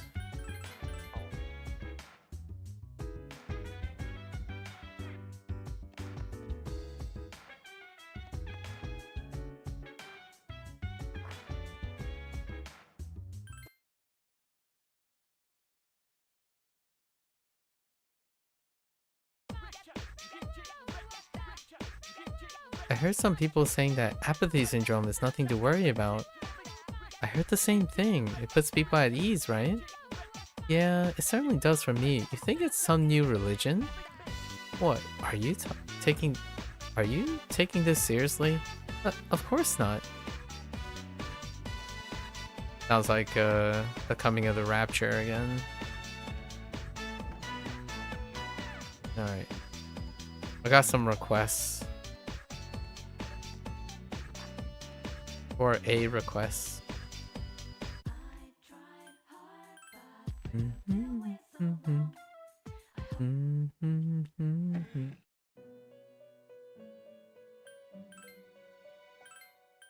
Right? Should have.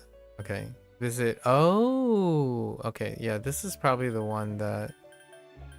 Are the other ones the 5th block? Okay. Visit my room. Well, that's a weird one. Is this a date? Is this his date? Oh, okay. In front of the dorm. So this is your home. It's late, I know, to mention this, but is it permissible for me to enter? You let Theo to your room? Ah, I see. What's with that smile? Oh, pardon me. Was I smiling? Your presence is strong here. Perhaps one would call it your scent. What kind of scent is it? That's a difficult question. It would be meaningless to break it down into its component chemicals. It's neither good nor bad. If I were to dare hazard an opinion, I like it. By the way, regarding my request this time, didn't it make you uncomfortable? Nah, you're fine. I was surprised. Just a little. I'm sorry. The more I wished to learn about you, the stronger I felt that I had to come here. I knew that it might make you uncomfortable. Still, though, this feeling is a sin to we residents of the Velvet Room. I understand that well. Does Igor know? Theo gazes faltering. Let's draw close to this, while the sin is still shallow, before you feel more uncomfortable. Seems to be heartbroken. You decide to leave the room with Theo. If I stay in this world for much longer, I may forget my duties entirely. That's an interesting parallelism with what Pharaohs was experiencing. And that would put you at a serious disadvantage. That's why this will be the last time. Thank you so very much. Your hand, please, for the last time. Oh, that's a way to wrap things up. Unless you do, I'll come to depend on your kindness. Bird-like. What the path may be to tread, I will reach your side no matter what. I'll reach your side no matter what in my own way. That's a pleasant one. Rainbow feathers. That's the only request we have. I think all of our social links are in order. Auto. Probably New Year's Eve. And then we have to wait on Akinari is available on Saturdays, I think. So we're just gonna go and hit the sack.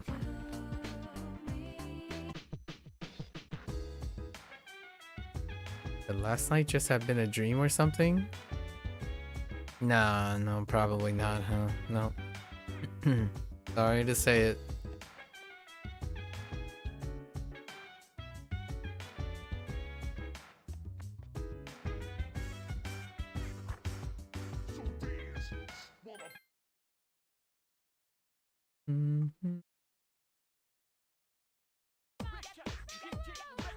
Did you hear about Ryoji in class 2F?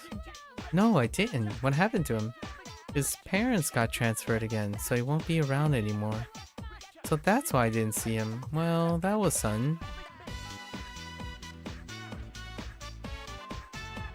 I think it's more of the Kirijo group explaining some stuff off.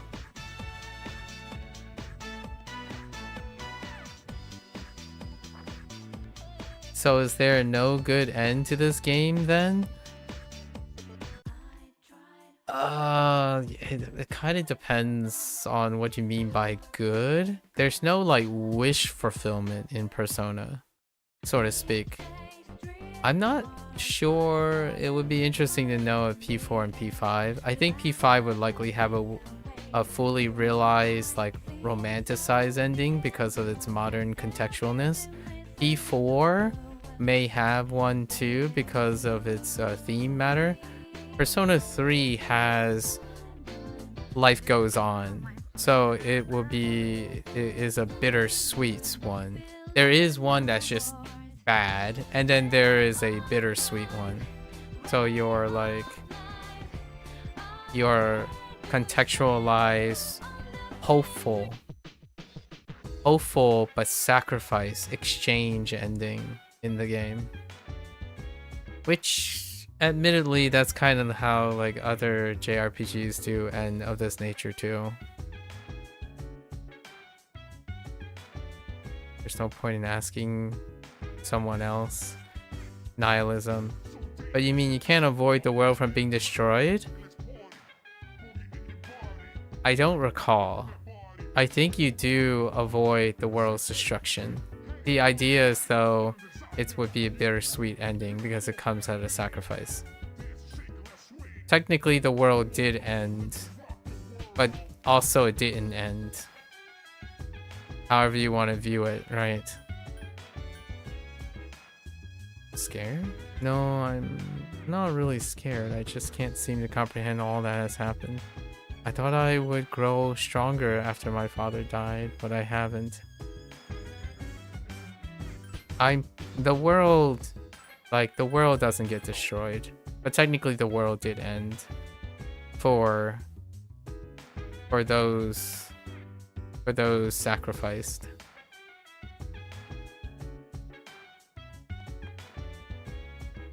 That's a spoiler, I suppose.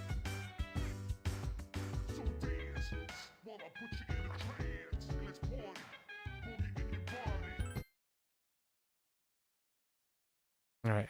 Oh, it's Sunday. Yeah, Sunday are Akinari days, I think. It's gonna be a bit still. It's gonna be like another couple of sessions before we get to see it. Well, there is a chance we might see the bad ending.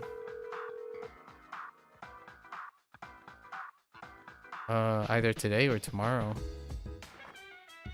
We're being as expedited as possible because there aren't too much story related building left other than advancing. We still got the dying guy who is a microcosm in its own. Akinari is the guy with the terminal disease.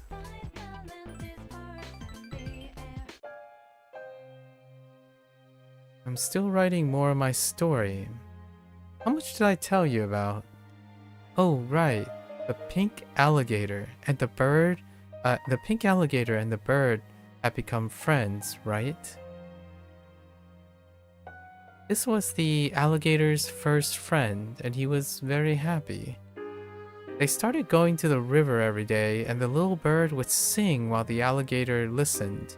The bird is flightless, and the pink alligator is a black sheep situation. It just sounded like that was the big end with the shadow guy. The big end is like, obviously we're only spoiling a 20-year-old game, so you are the harbinger, you are the appraisal of death. So in order to give a future to humanity, you make the ultimate sacrifice to cease to exist. So in a way, the world does end, but at the same time, the world persists beyond the person. And it's a kind of like a youthful, it's a euphemism to show that there are things that transcend life. And it is the moments and the memories that will transcend existence, right? So the idea is that it is insistent upon that where one person's world ceased to exist, the world can still persist with you, like in a plane of existence, so to speak. So however you want to view it, it's kind of the intersect of nihilism and the one person that mentioned it, memento mori, the idea of celebrating life and making memories when and the preciousness of life when you are gifted life, right?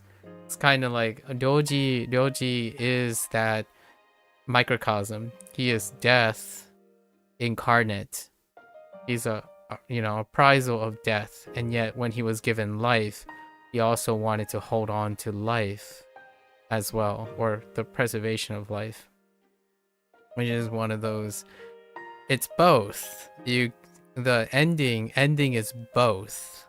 The good, quote unquote, the good ending is life with death. So the inevitable ending of this game is going to involve the death of a world and the continuation of life in another world. So both. There's both the death and life situation. You have both continuously interacting with each other. Without death, there's no life. Without life, there's no death. So, and even when you're thinking about it from Nyx's point of view, the bringer of death, it is with death that they can bring new life.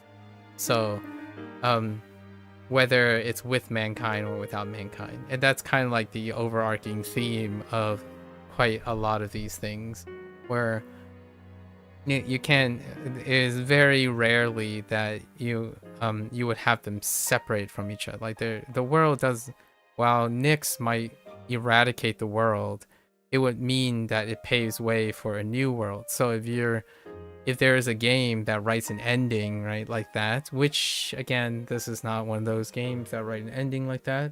Oh, actually it does. That's what the bad ending's for.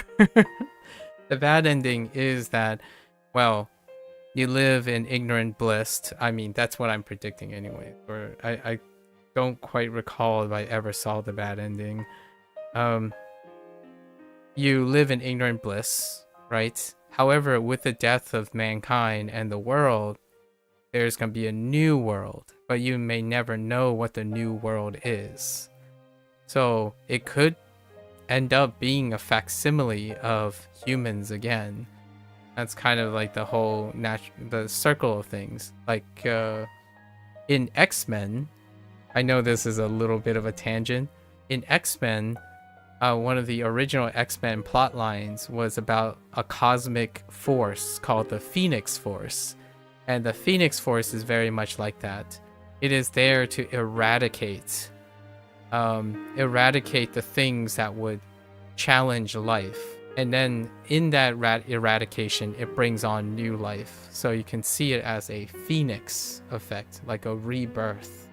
So usually there's elements of that in like different other fantasies and science fiction where there's death, there's a rebirth. So technically, when you can see the end of your existing world, there will be another world to replace it following, because of the concept of life and death and existence and non-existence are together, juxtaposed to each other. Otherwise, you wouldn't know what existence is. Well, at least from a human conceptual standpoint. Like, if you never existed, how do you know that there was death? Right, that type of thing.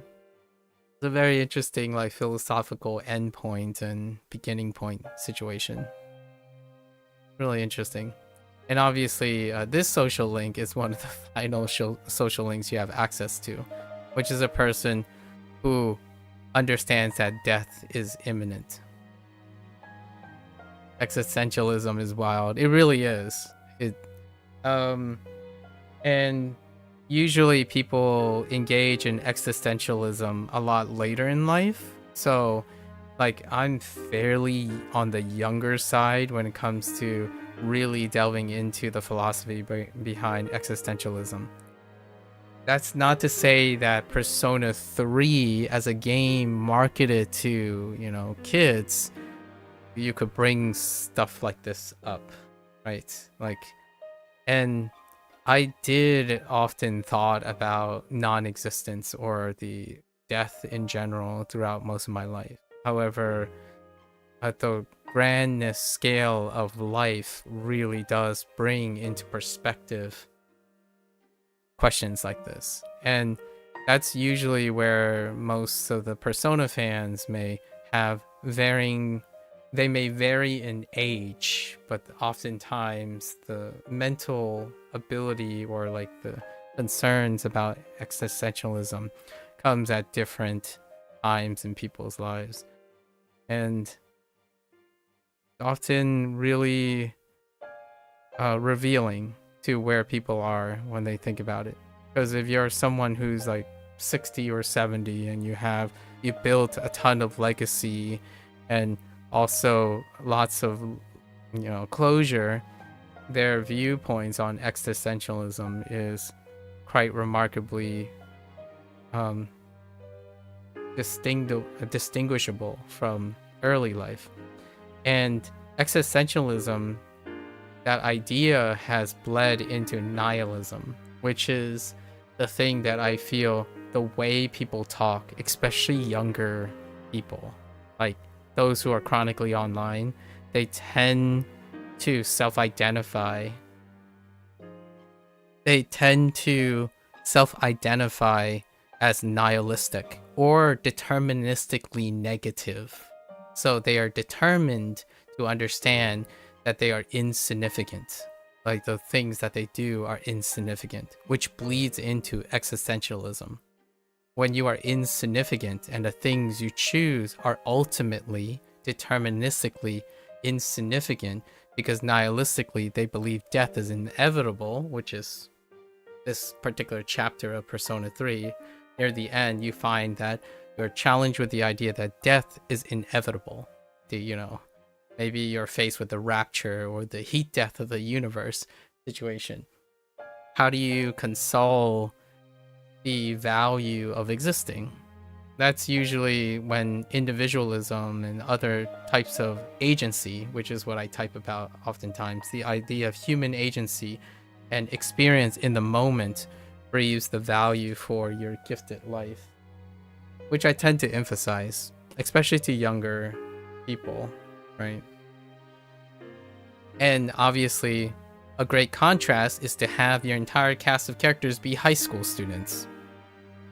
I think the impact and the juxtaposition may very much vary dramatically if you played like a cast of 50-year-olds, past their midlife point or something, which would be a lot closer to my perspectives. It gives you a fright. Yeah, me too. Me too. Like, some days I would wake up and think I'm alive.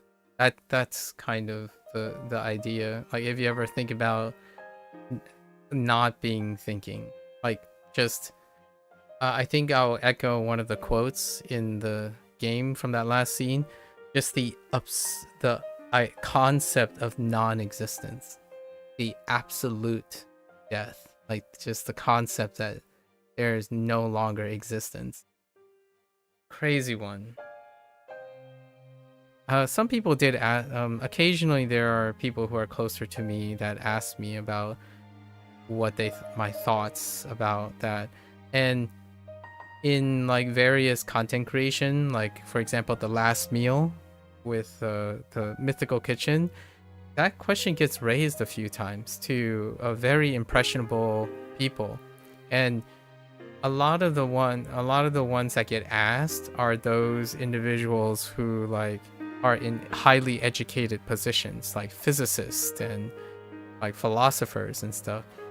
And the content creators that I follow, when they ever get an interview, they usually say that they don't think about it very often, not in the stage of life that they think about. And it's very much, it coincidentally aligns with the idea of memento mori, which is to focus on what life has given you, like what that life is a gift to be treasured. And death, however inevitable it is, it does not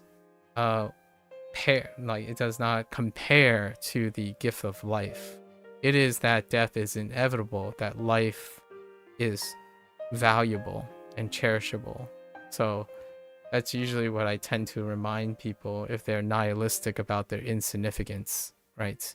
Like when you travel, John and Hank Green, maybe more so Hank, had talked about this in a way, actually they both have, where if you step back and look at the history of humanity, right, or even the evolution of life on this planet, it may seem, humanity itself, like conscious written history, humanity occupies a very small portion of the universe's age.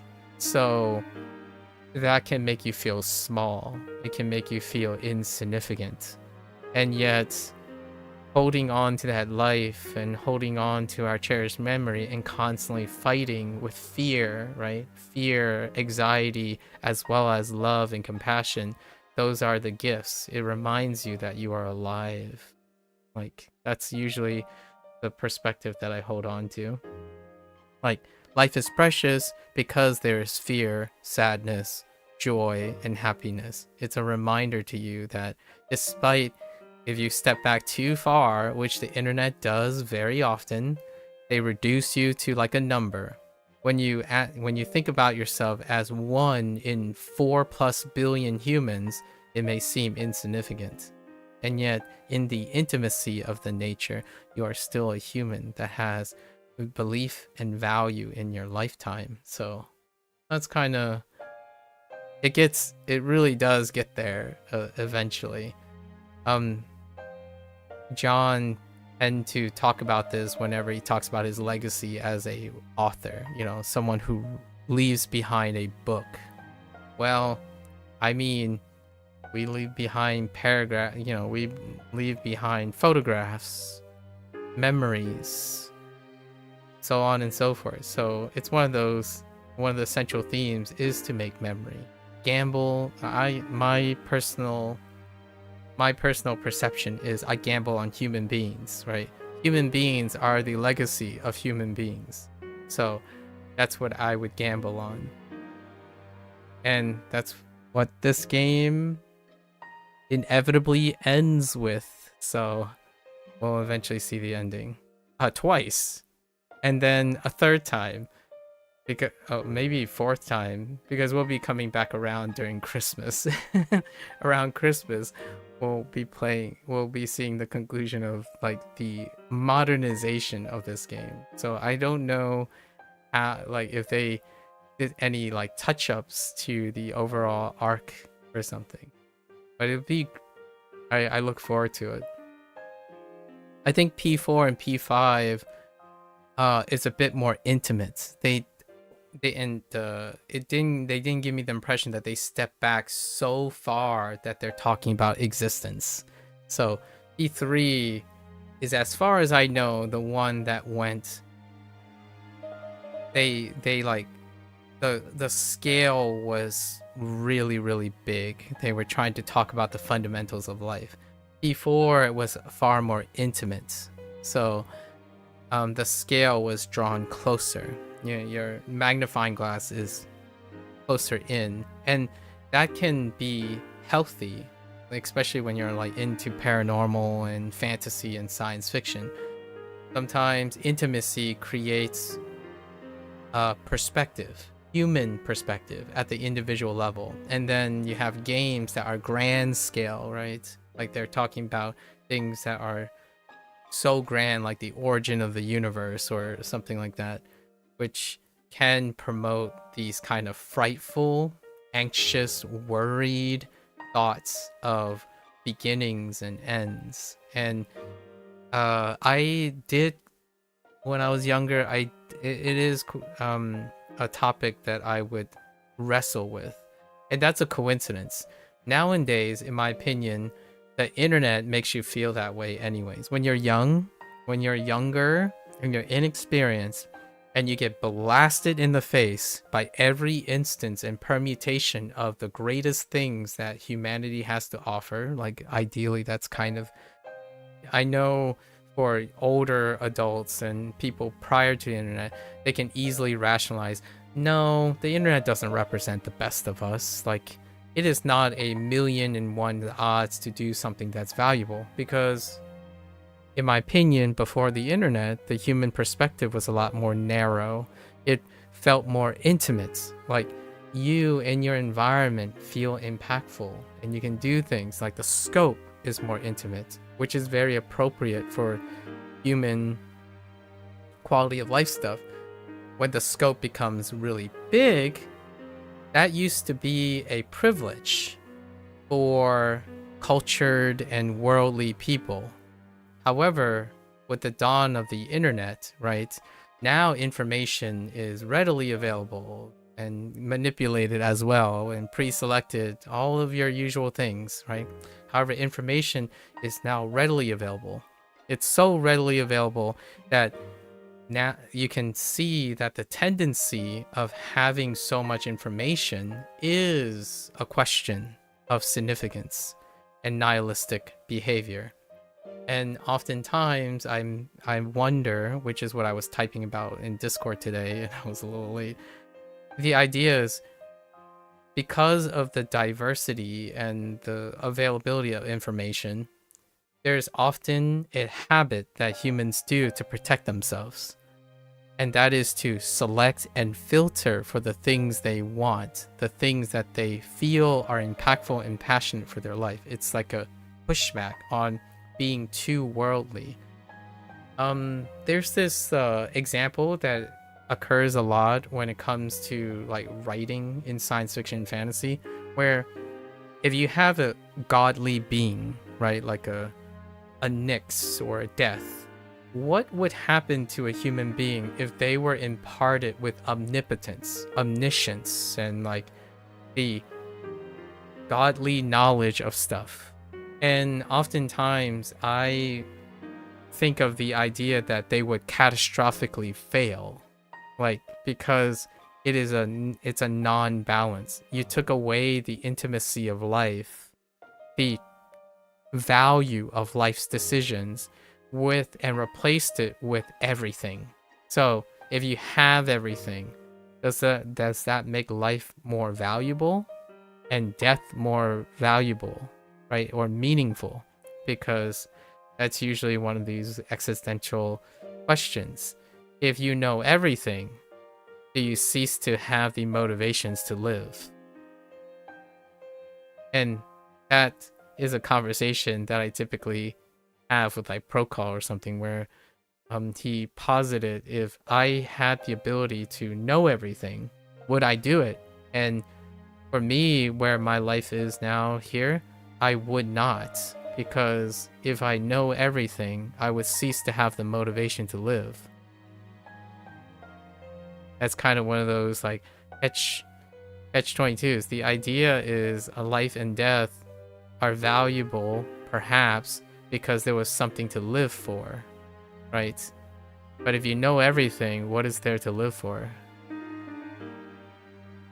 Pretty heavy topic, I understand. And kind of ask yourself that a lot of times, you know, finding the meaning to life, right? At different stages in one's life. This game is ultimately supposed to make you think about that, especially in a younger audience. Those who flock to this, I feel oftentimes where it is now, it can be tough. I think a younger audience find it very hopeful because the alternative is being nihilistic, to the point of like non-action. And that's kind of why I think P3 has a special place. And its subject matter is much more topical now than it was 20 years ago. I think nihilism was not as prevalent and selectively and self-selected for this. Like, we already have the uptrend of video games becoming a lifestyle of escapism, right? But then you play a game like Persona 3 and it can only embroil and cause you to confront why you're engaging in escapism in video games. When I was playing Persona 3 as a teenager, it was technically I played video games as a form of escapism. However, when I played P3, it was actually a sobering recall to reality. So P3 was one of the games I related to as a form of reality, not an escapism. Others, at least in my thought today, when they play P3, they look at it as a form of escapism, where it is an embodiment of the many things that they have. You don't know, you kind of would like living with that knowledge for a while, sharing time with people, etc. You don't know, you kind of would like living with that knowledge for a while. That's fair enough. I think knowing is kind of one of those things. When you know everything, you don't share time with people. Usually, for the human condition. For example, what is the most common behavior now, right? Like, common behavior now. If you know what's going to happen, there is a behavioral rationale to not do it at all. So, like, if you give a teenager late night typo, no worries. Late.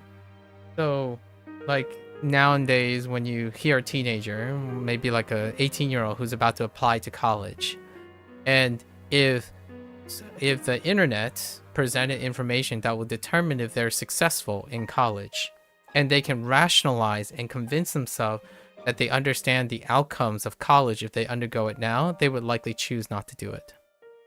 Because there's no tangential moment, there's no possibilities, there's less hope, while also there's less fatalism.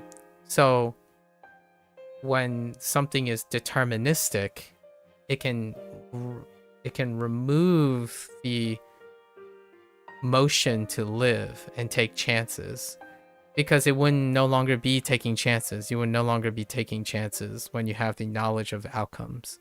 So to me, I think this lines up with the narrative that online it may seem like things are foregone conclusions. So my talk when I was responding to drama in Discord about how like language learning, like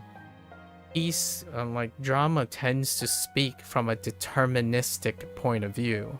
So oftentimes things are foregone conclusions. And when they're foregone conclusions, you have to ask yourself, did you lose the motivation to want to do it anyways?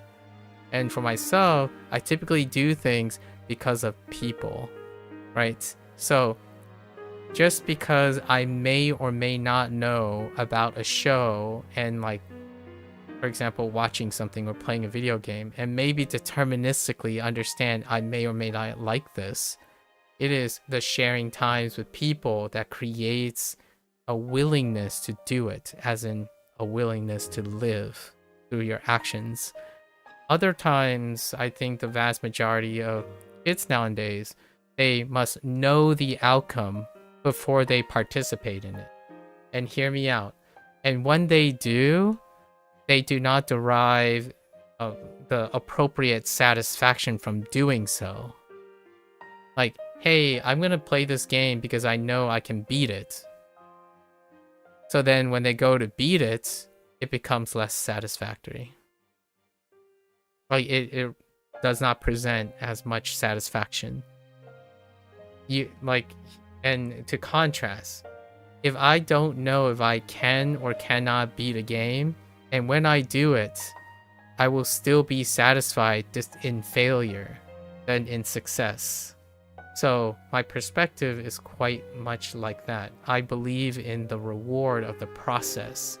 So knowing whether you'll stay friends with someone before making friends with them or attempting to be friends with them, that is deterministically nihilistic. People tend to view, like the kids that I talk to, they tend to view friendship like that.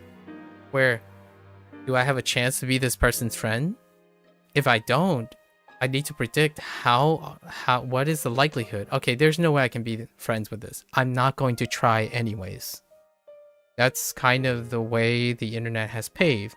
Like, should I draw art? Well, there are like 4 million artists in the world, and I'm looking at their work and it doesn't seem like I'll ever be that good. I might as well not draw. Like, I should try a different career. That is deterministically nihilistic, right? So that's also how death is viewed for the kids, that I tend to be a little concerned about over time. Where like, so why does it matter if we do anything? We're all gonna die anyways. And now that's like nihilism 101. That's like the classical nihilism, where your significance is robbed or your significance is challenged because ultimately the end is what justifies the entire value. So drama tends to argue from this perspective a lot, where he would cite examples of things that have happened and presume that that is sufficient enough to prove that the process is not worth or won't deviate away from the end. So like, everyone, for example, everyone dies eventually. It's how they chose their process of doing their daily lives and the process leading to death that differentiates them. So when you think of it that way, it can be hopeful. It can be something worth living. If you're saying that all death is treated equal, which is a nihilistic perspective where like everyone dies alone, like says the cynic who might be 70 years old, life of regrets, and wish they can do it all over again. Despite that, what they could tell you is everyone dies, and everyone dies alone, and they all die in the same way, right? Like the end point is the same. So that's kind of the type of talking topic that when someone says, oh yeah, I get it, it's the journey that matters, and then they say things like that, is why I feel like there's a miscomprehension or a dissonance with the idea of what a journey is. Like, you have the goal-oriented people and the process-oriented people oftentimes, and they can be one and the same. However, they are often counter to each other. So when you're effectively incredibly goal-oriented, you are less likely to be process-oriented, and vice versa. So I would concede that I do often deflate the reward coming from the end point. It usually comes from all of the other stuff, because to my reality, 99% of the time you are spending in the process. It is the end that is only like a small percentage of it. So oftentimes, the individuals, at least like myself, I find far greater reward doing the thing, in the act of doing the thing, than seeing what happens, like near the end, like at the end, like what was the ultimate result, because the ultimate result represents such a small portion of what life is, like the lifespan you literally have, right? So if you're constantly focusing at the end, maybe that leads into what you think existence is, which is a whole other 5 books. Exactly. Existence to me is quite literally and objectively your existence. So if you're saying your existence only matters at whatever the end point is, that's illogical to me. Even if I want to be irrational about it, I can still like appease or appeal to the logic of people who have come to terms that logically most things are insignificant because you are logically less significant in the span of the universe.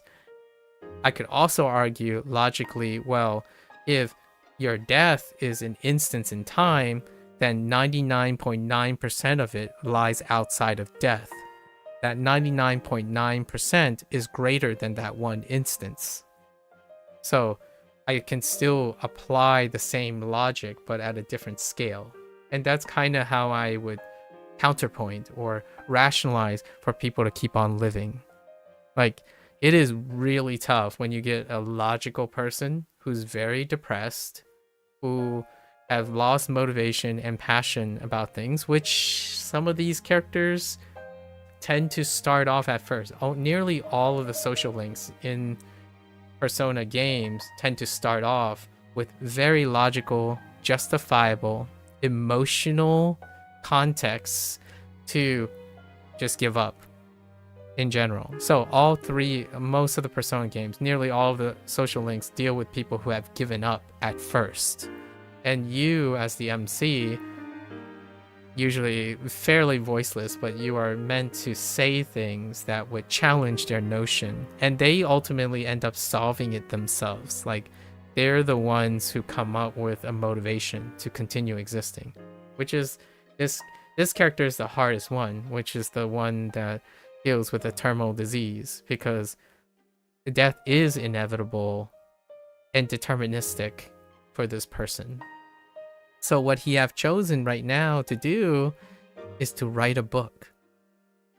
because what he did with his time is he's able to read books. He never reads the ends of the books because he fears that when good things that he reads about, all the beautiful, he tends to read happy books. And he doesn't want to read the end because it would imply that there might be an end to the happiness.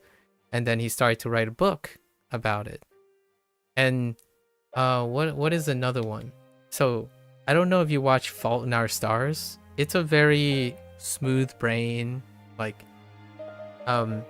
effective piece. John Green wrote Faults in Our Stars, and there's a movie called Fault in Our Stars.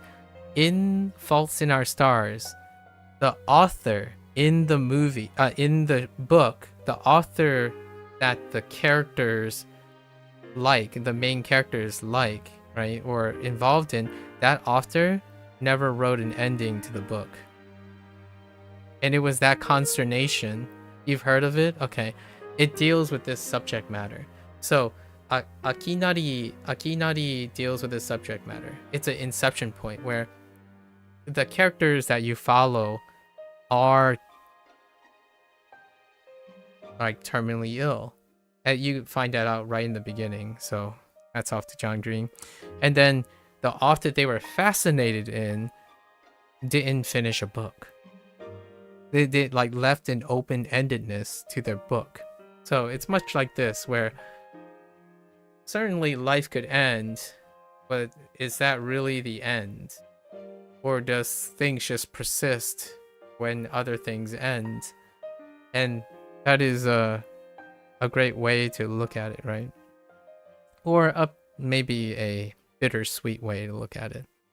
Where there's an end, there's a beginning, new beginnings. And it deals with the whole writing thing and leaving legacies. Because if you wrote something and you gave something, how do you know what becomes of it? It can lead to new things.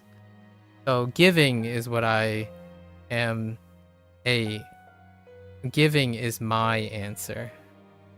Like, if my life, right, is limited and it will eventually come to an end, then I want to spend that time giving. Because life produces life. So, and life can be both metaphorical and literal. So whenever someone gives me the time of day, if they give me their time, the greatest gift I can give back is also my time. It's the most precious commodity, like it's the most precious currency. Or I would even say it's the most precious resource, because currency would imply that you can accumulate more of it, which you can't, you know, when it comes to time. And then also commodity would be like something that you would exchange, but you don't exchange it, you spend it. So when someone spends their time with me, I spend my time with them. There's no exchange involved. You're not getting any, like, there's no literal exchange, right? Like, I give you $3. If I gave you a $10 bill, you give me two $5 bills. That's an exchange, right? There's some form of value exchange. In that way, time is spent. So that's usually how I view life. Is a way that I can rationalize gambling on people, because when time is spent, you don't get it back. It is already spent, so you make the most of it. At least that's where we're gonna go with this character too. I think you might enjoy Fault in Our Stars. It's a very short read. Like, we're talking about, if you were to voice the whole thing, maybe 4.5 hours. So reading would be like, is it? Yeah, I would say like 4 to 6 hours. That's and reading it would be like even less than that, given a habitual reader. And the movie was tastefully done. John Green also had another movie called Turtle All the Way Down. He's a contemporary writer. He talks about these things quite a bit, especially living a life of anxiety. I've been thinking about John Green's writing because I'm about to also, while Animal Farm is on the docket, we're also his new book about Andy Warhol. I think it's available now. I'm not sure if there's an audiobook available yet. Pretty neat. Alright. So the flightless bird and the pink alligator. But again, the alligator couldn't catch food easily because of his color. Pink is such an odd color. His prey in the jungle saw him from far away and had plenty of time to escape. He became so hungry that he was dizzy most of the time, and he accidentally ate the bird one afternoon as it slept in his mouth. Of course, he realized his mistake immediately. He drank swamp water to induce vomiting, but the bird was already dead when he retrieved it. After that, he couldn't bring himself to eat anything. That's as far as I've written. I haven't decided on an ending. The beginning of his book was the last social link.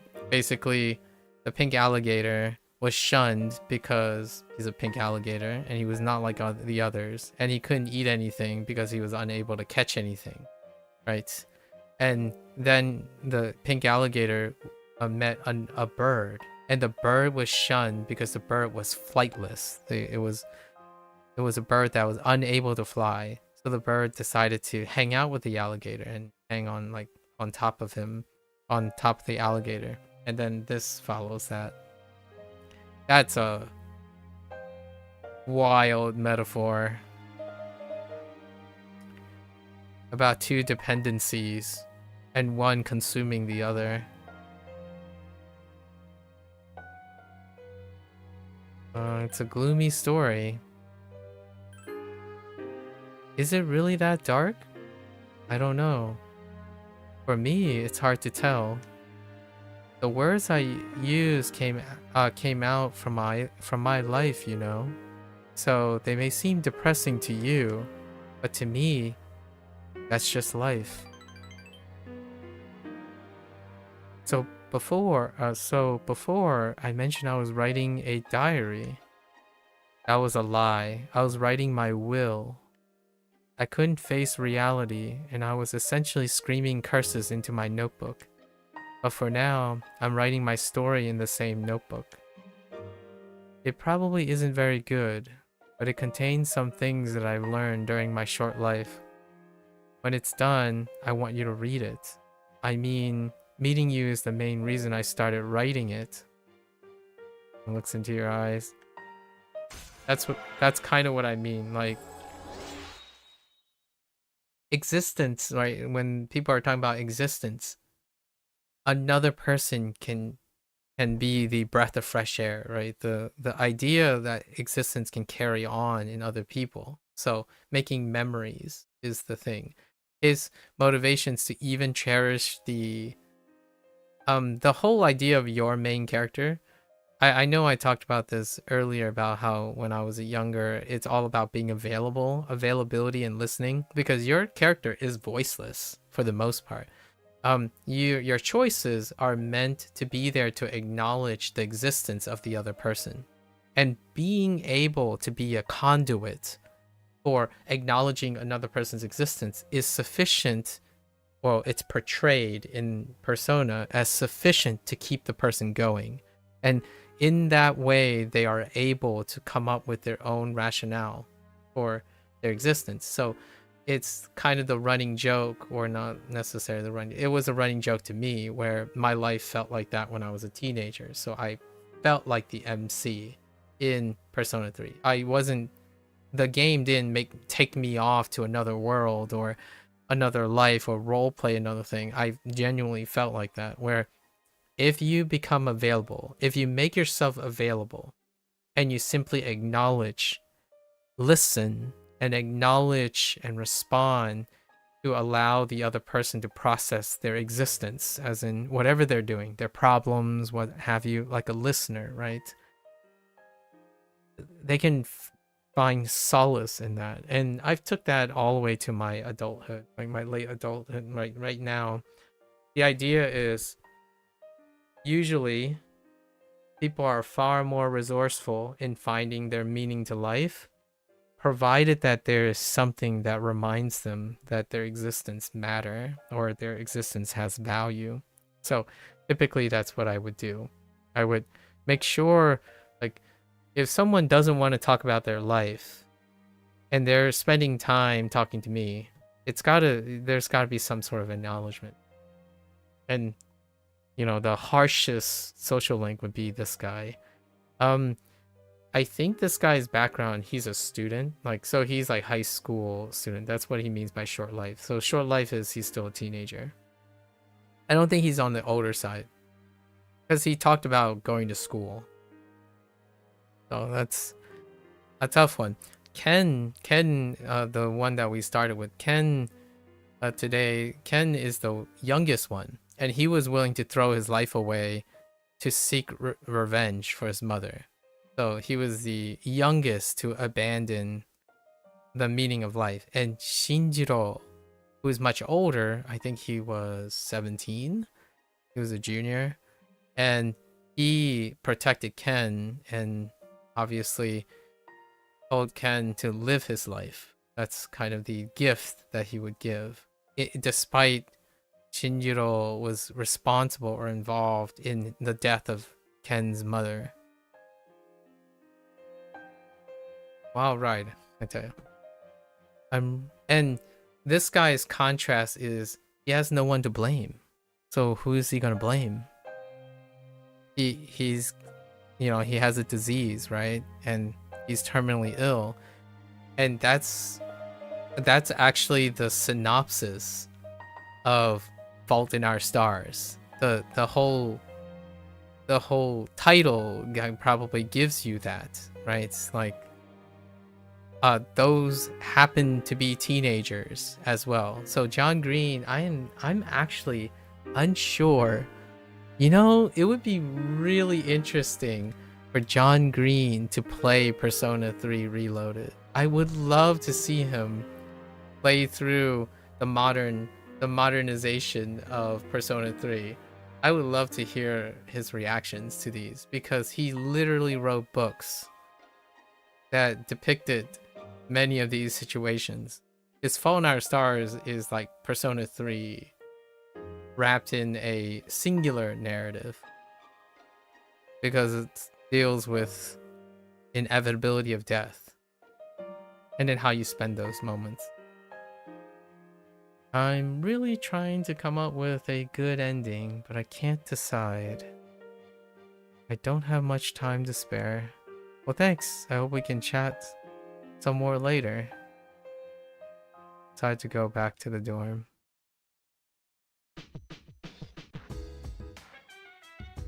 I was thinking about what Shinji would say to me if I died before him. I thought about these things. Are you scared of that? Death? Huh.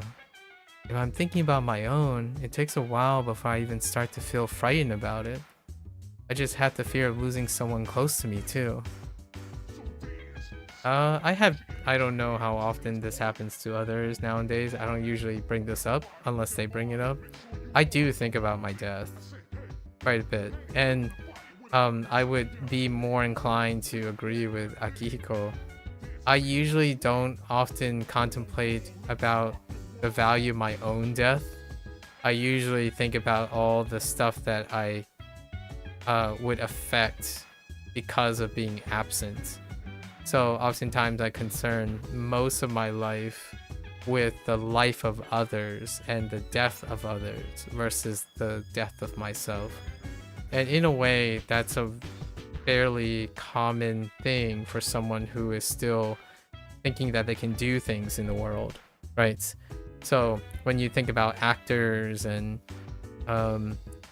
trending people or people who are at the peak of their life, they often are far more occupied with what they can still do for people around them and whatnot, as opposed to constantly contemplating about their limited existence. And that's kind of what I do too. What do I wake up to? I wake up to tomorrow. When I go to bed, I think about what I will do tomorrow. Like, what I mean is I plan, get excited for the next day. And if I wake up get another excited day to do things. And usually whenever someone gives me the opportunity, I'll seize that opportunity to make that, hopefully attempt to make that particular interaction memorable and valuable. I think the idea of doing something for hours only to write it off as insignificant, like for example, doom scrolling for 3 hours, that is an incredible, nearly insulting way of addressing the value of life to me. So when someone tells me that they enjoy doing something for a very long time and they can't tell me anything about it, that causes my heart to bleed pretty hard. Like, it is astonishingly spirit crushing to hear someone say like, I just spent 15 hours on drawing this and I hate it and I want to forget that I've ever done it. They use other words. They would say it's a waste of time. I think a waste of time is, to hear me out, this is the lesser of two evils. Someone who hates what they did the last 15 hours gain more value, in my opinion, than someone who thinks the last 15 hours was a waste of time. Because hating something is not necessarily a waste of time. You've learned something about yourself. You can, use it. You acknowledge its existence. Forgetting and thinking it's a waste of time and trying to forget it, that no longer has value. Like, you have brushed it away. So taking chances, even if you dislike something, that acknowledges its existence. It acknowledges the existence of the action you made. So when you do something, you can argue, if I don't like it, I shouldn't have done it in the first place. That, to me, is heartbreaking. Because you did something and you learned something about yourself. But all you can tell yourself is you wasted your time because you discovered something you dislike. So then you're just going to pretend like it didn't exist. You're just going to be like, oh, I'm just going to forget about it. It's not there. It's like, yeah, that's why life feels short and insignificant. The moment you spend most of your time trying to forget it. Now, that's a sort of healthy coping mechanism. Now think about it from a perspective of someone who's chronically depressed. What would they do? They would medicate or potentially even substance abuse like alcohol and stuff to literally try to get them to forget the things that they've done, right?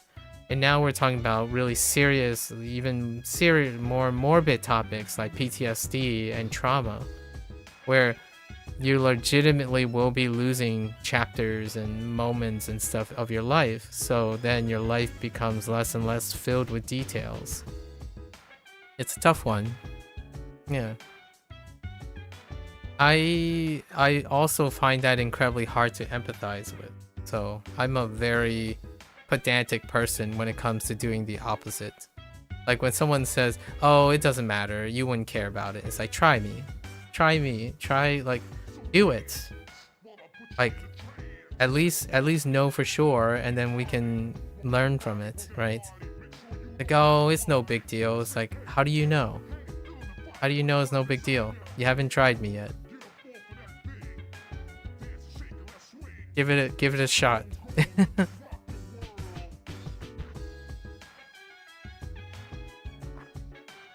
All right. Oh no. We're going back to school. Let's go. Morning. Things have been pretty crazy lately, huh? No one's in the mood to talk either. Cheer up? Right. I suppose that's best. You suppose? Oh, which teacher is this? I think this is the physics teacher, right? December already? It's almost the end of the year. Let's not ruin our last month of the year together with laziness, okay? You believe you would give a fair shot to a lot of topics? That's good. Oh, you believe that I would give a fair shot to a lot of topics? Fair enough. Fair enough. I hope you do too. At some point. Like most things, you know, most things. Remember, there's an exam next week. Though, didn't you guys just have exams? Time flies. Oh, I forgot. The last session, we had that, whatchamacallit? The Kyoto trip. Yeah, I totally forgot about the Kyoto trip. I'm pretty sure we did the Kyoto trip. The school Kyoto trip. In the game, in the video game. The material on the exam begins on page 160 and will include what we go over in today's lesson, which is the definition of allotrophy. Allotrophy? Oh, okay, yeah. The property of some elements to exist in two or more forms that are chemically identical yet physically discrete. Is that what I use for allotrophy? I thought it was a different term. But that's fine. Allotrophy is fine. Get it? I bet there's at least one allotrope you guys are familiar with. Let's see if you know what I'm talking about. It's either going to be like an oxygenated item. Which allotrope is formed by 3 oxygen atoms? It's ozone. Dry ice. Dry ice. It's ozone. Every living being needs oxygen to survive, and everything on the planet needs ozone too. You know how toxic UV rays have been eating away at the ozone layer, right? Due to the environmental destruction, there's less and less ozone. I probably have nothing to worry about, but you guys might. Wow, that is some practical cynicism right there. So watch out, okay? Or just like not cynicism, but practical callousness is what I would say. Callousness.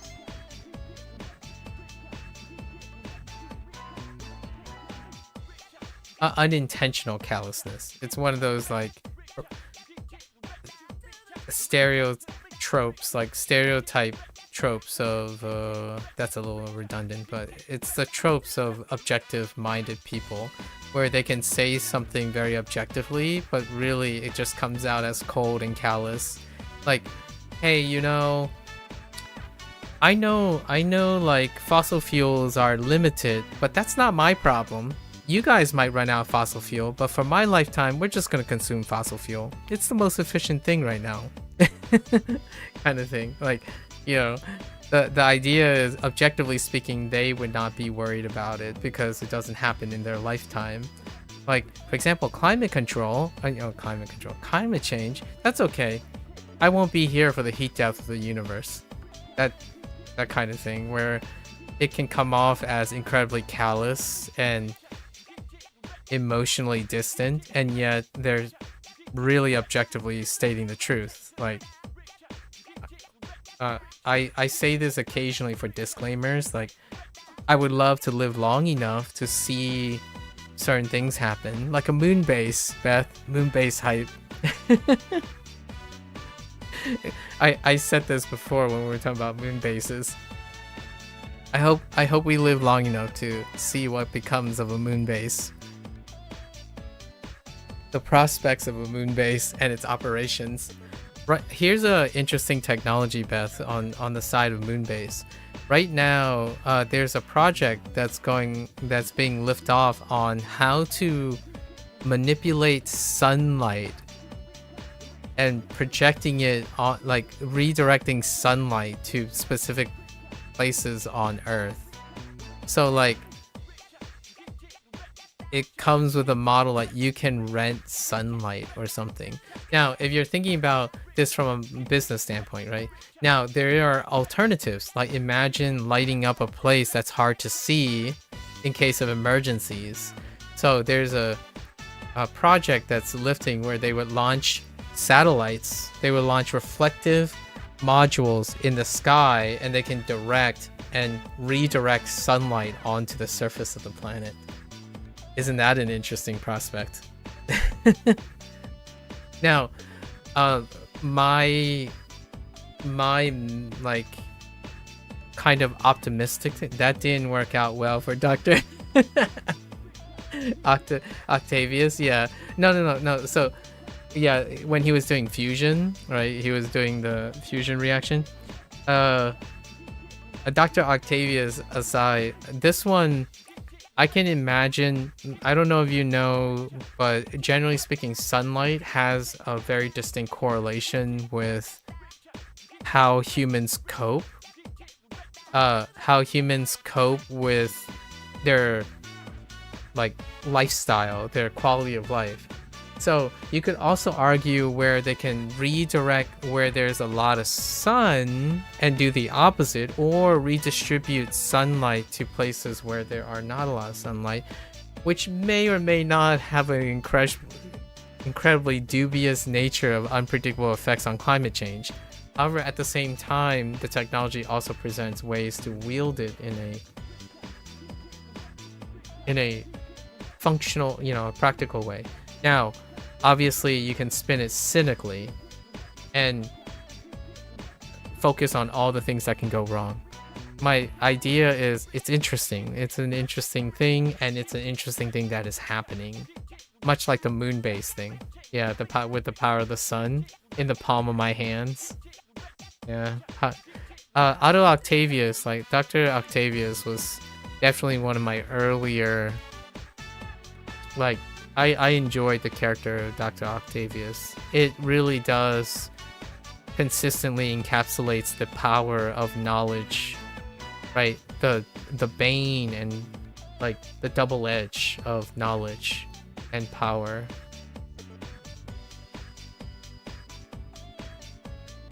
Alright, so where are we going here? I think we have free days, so we're just gonna pass the days in bed.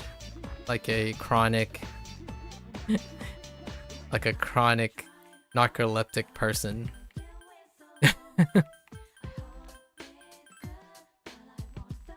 just gonna go to bed to fast forward to see the events. Hi, how was your day? Try to cheer up. Thanks. Oh, you're welcome. Sorry, I guess I'm the one who's the most confused. Oh goodness. Goodness gracious.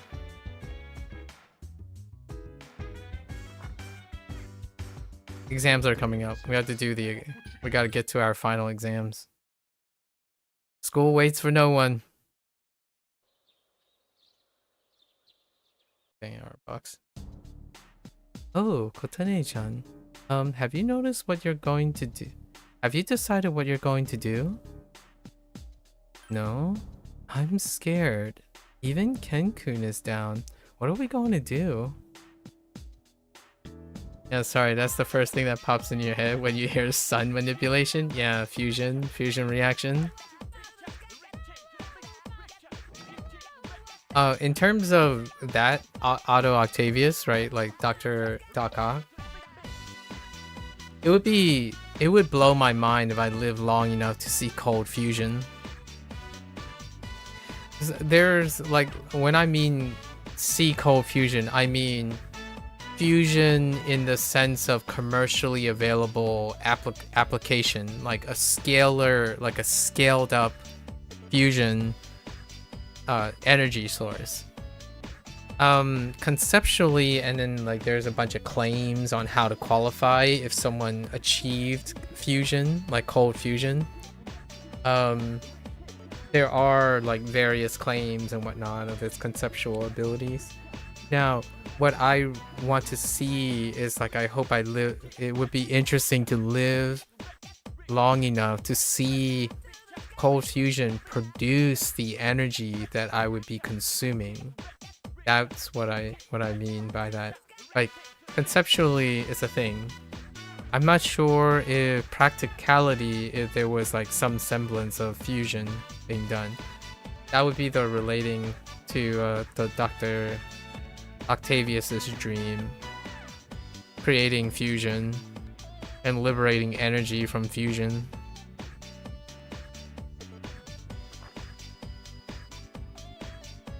Very neat. It's kind of like one of the usual, I mean, I'm not a physicist, however, the usual like holy grails, untapped energy source, self-sustaining and contained diffusion.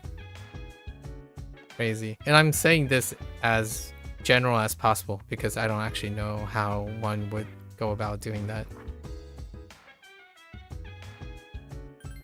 Let alone like nuclear fission, which is used in nuclear power plants. I understand the general concept of it, and then some of the regulatory ways to like maintain nuclear fission. Hey, Kotone, do you think it's funny? We have so much time to worry about it, but we're still going to school as if nothing changed. True, but we'll have to make up our minds sooner or later. Otherwise, it'd be too late. Oh boy. Exams start next Monday. Oh, I forgot which teacher he is. Is he the... Yeah, I don't remember which teacher he is. We're a little ahead of schedule, so let's review the material. When I say electromagnetism, Lorentz force, and Fleming's left-hand rule should immediately come to mind. I won't be giving partial credit if you write right-hand rule. Got it? Okay, let's move on. That's a silly physics joke. That's a funny teacher / physics joke. Giving partial credit because you wrote hand. So like left hand and right hand, right? It's a 50-50. So technically you wrote hand. So logistically you would give some partial credit because they wrote the word hand because it has to do with direction, right? But it's weighted. It's either left or right. If you wrote up and down, and the argument for partial credit is, what if the person wrote like up and down instead, and then that would be a loss of full points, right? I don't know. This is not an uncommon, by the way, that joke that this person made is not an uncommon thing. Legitimately, if you have a bunch of teaching assistants who are grading exams, I do ask the professor if they would accept partial credit for certain things. And it can be things like the linguistic aspect of writing something and the motivation or like the inference of their attempt. Does that imply that they understand some of the concepts or not? And therefore it's a rational argument for giving giving partial credit because of open-ended questions. Sorry, what? Are you asking me if there's any tricks to getting smarter? That's a deep cut because I get asked this a lot. And I wonder what they're going to say. Sure, there's an easy one. It doesn't even require any memorization. Here it is. Study. Honestly, how could you not know that? Well, write this down, because I'm about to erase it. Come on. Yeah, that's a really unhinged way of saying it. So the idea of study, the difference between memorization and study is that study involves both practice and exposure. Memorization does not need to. Memorization does not necessarily require practice. Like an output. In my opinion, studying involves the process of learning and practice. That's why I define studying as learning and practice. So input and output, not memorization. Memorization is input only. Or it's input dominant with a very minimal amount of output. You have no application. Exams help with promoting use of that input.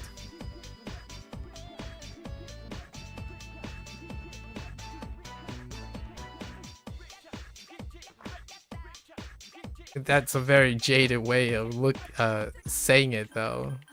Most of the teachers in this game are pretty unhinged, so I find it ironically humorous. Because I don't expect teachers to sound like that. They're really unhinged, and that's why they're humorous to me. It's been a week since Ryoji-kun was here. I couldn't sleep for 3 days after that. Do you think it's weird for me to be scared? Everyone's scared. Yeah, I guess you're right. You don't really know how much you take your life for granted until there is a possibility you might lose it. It's difficult to explain. Okay. The whole idea of knowing that death is a thing to appreciate life's value, right?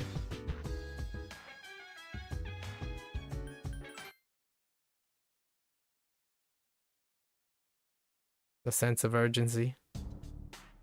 Good morning. Did you talk to the others? Yes? I see. Well, I feel the same as the others. We can't continue on like this. We should talk with everyone tonight. Okay. We have so much free time because we're making sure we have enough to get through these social links. So we're basically just going to bed and engaging in the main story and the social link. Well, it's been a week. What are we gonna do? You okay, Fuka? You just seem so calm. We have to make a decision. I mean, it's been such a drag around here lately, and no one will go to Tartarus. You're right. We humans are quite resilient. We can adapt to any situation given enough time. So how about it, everyone? Why don't we talk about it? Have you made your decision, Sonata-san? No, but I don't plan on running away. So you're going to fight Nyx? I don't know. I mean, it's supposedly undefeatable. What about you? What are your thoughts on it? Honestly, this is the first time I've ever really contemplated my own death. They're all high school students. It's quite a sobering thought. Naturally, the word sobering comes up. I don't want to suffer, and I don't want to kill Ryoji. But either way, we still die, so there is no simple answer. Then do we all agree that we don't want to hurt Ryoji-kun? Is that how you feel? Well, It's okay, Fuka. I mean, it's not natural to choose how you're going to die. What about you, Junpei? Have you decided? No. What's the matter? Scared? What the hell do you mean by that? You think this is a joke? Junpei, We're going to die. Of course I'm scared. You all need to wake up. This is death we're talking about here. Everyone remained silent, having nothing to say. Then what do you want to do? Do you want to kill him? There's nothing I can do. The only one who can kill him is... The MC. Did you never notice? You had that thing inside you, and you didn't notice? You're the one that raised it. You're the one that brought about the fall. Junpei! Can't you do anything about it? Stop it, Junpei! It's not her fault! Her carrying it is the only reason we even have this choice. I know that, damn it, but in my head, I might know. But He's even though biting I his know lips. thinking about it might not solve anything, I'm still scared, damn it. I know how you feel, Junpei-kun. I'm scared too. Yeah, we're all scared. Yes. I can't stop shaking. Me either. I'm sorry I teased you, Junpei. I was just trying to lighten up the situation. Personally, I don't want to forget everything. I've learned so much since coming here. Yucatan, I'm sorry I kept yelling like that. I don't think any of us could have stood up to you right now, Junpei. So, don't worry about it. Right? I'm hurt. I'm sorry. You don't have to apologize. I know this isn't your fault. I didn't mean to lash out at you earlier. All right. I don't think we're prepared to make a decision just yet. Ryoji said he'll be back on New Year's Eve.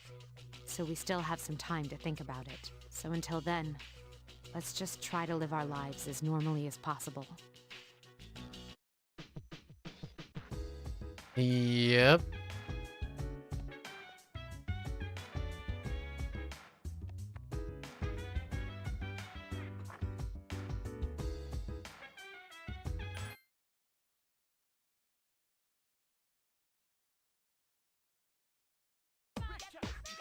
Oh, Toriyumi is the name of the contemporary literature teacher.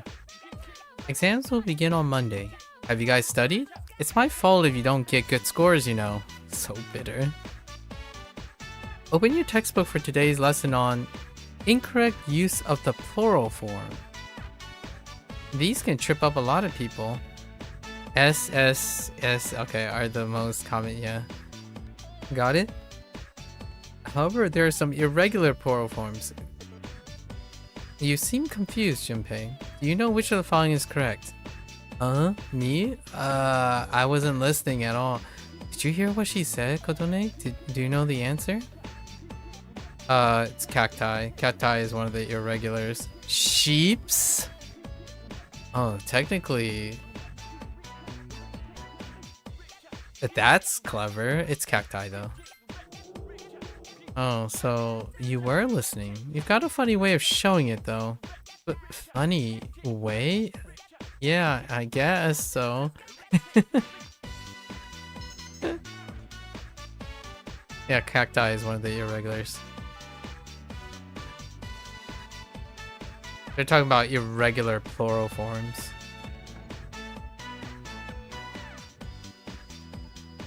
Some might argue, well, there's no such thing as sheeps, right? And mooses. Like, well, no, they're irregular too, technically. Like, you know, like moose versus meese. It's not meese, it's just mooses. And then you have sheeps, but then you have sheep, but it revolves around like the idea of flocks and herds, so they can be confusing too. They're actually a bit of the exception as well, on their larger cluster of stuff. Like fish. But cacti takes the cake. Like octopi, nuclei versus nucleus. To bring in a little bit of science, I suppose.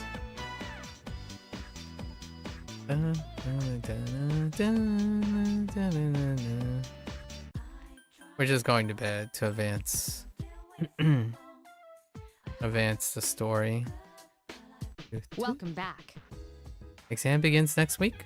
I know it'll be difficult to study for them, but if you run away now, you'll just be giving up on life. Oh, and please let me know when you're... Let me know I need to get some exercise, so I'll explore with you. I'm not leaving the ring without a win. Wait, can we walk Koro? No.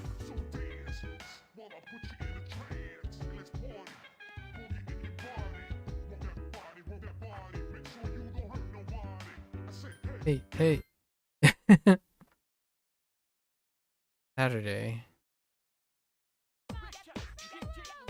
Oh goodness, the Sengoku. Oh no. Exam starts Monday, so let's go over some historically significant years. 645, the Taika reforms.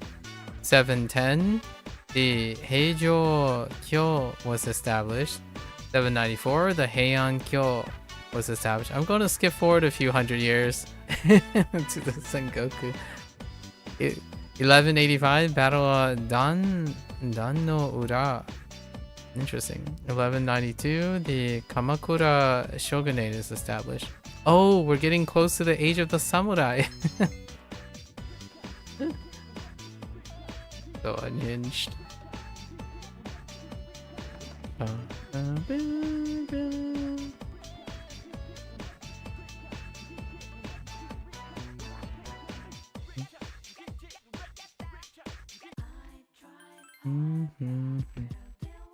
We're sleeping or walking the night away with Koro. Hello. Koro-chan? Can we go on a walk? Tadaima. Welcome back. Welcome back. Okaeri nasai. Alright.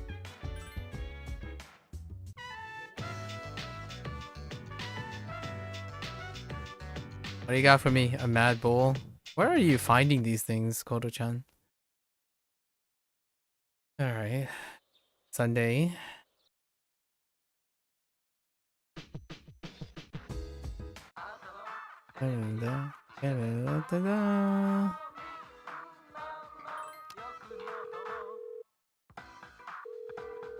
Alright, it's Sunday, so we can visit Akinari.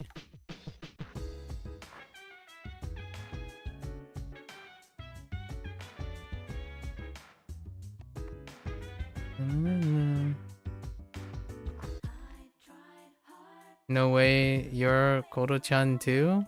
Are you now? Intriguing. What an interesting coincidence.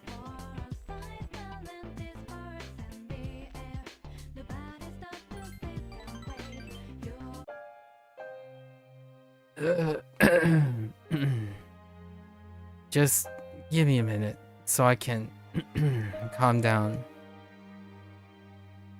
Status sign? Ah, false alarm. I had some pain, but it's better now. It's calming down. Thanks. I stopped taking my medicine. It's not going to fix me anyway, right? It just helps for the pain and spasming. Why?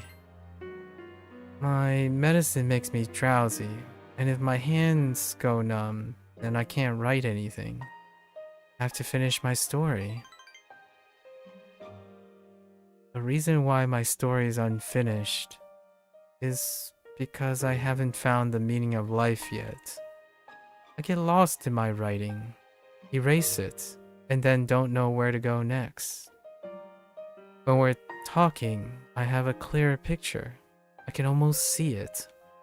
It seems like that might be the meaning of life for me. I'm probably writing this book to find the meaning of life. Well, if I do find it and finish the story, I hope we get a little more time together after that. Smiles weakly.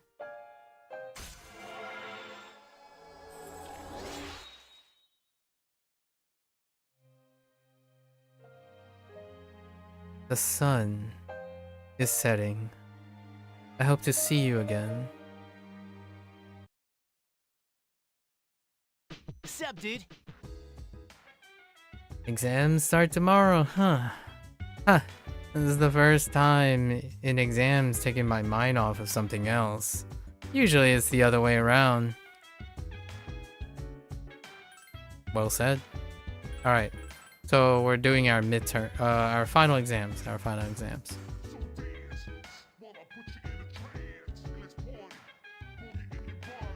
gonna go to bed. Say hey, hey, hey. Just brings such interesting memories back from 20 years ago. Alright, second semester final exams.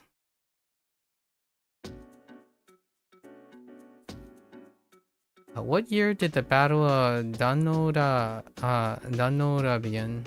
1185.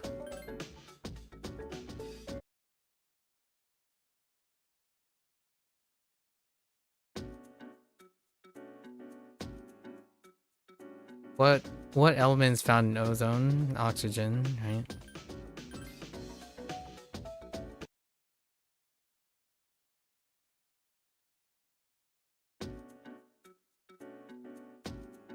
Which rule relates to Lorentz force? The left-hand rule.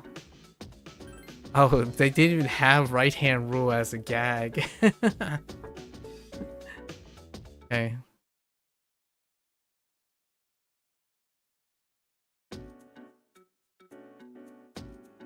Translate the following. Fuyu tsutomete. Right? Winter mornings are pleasant.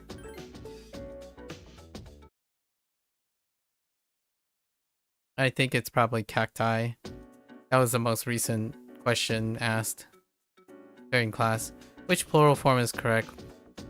Indices. Oh, that's interesting. That's a little off. Indices.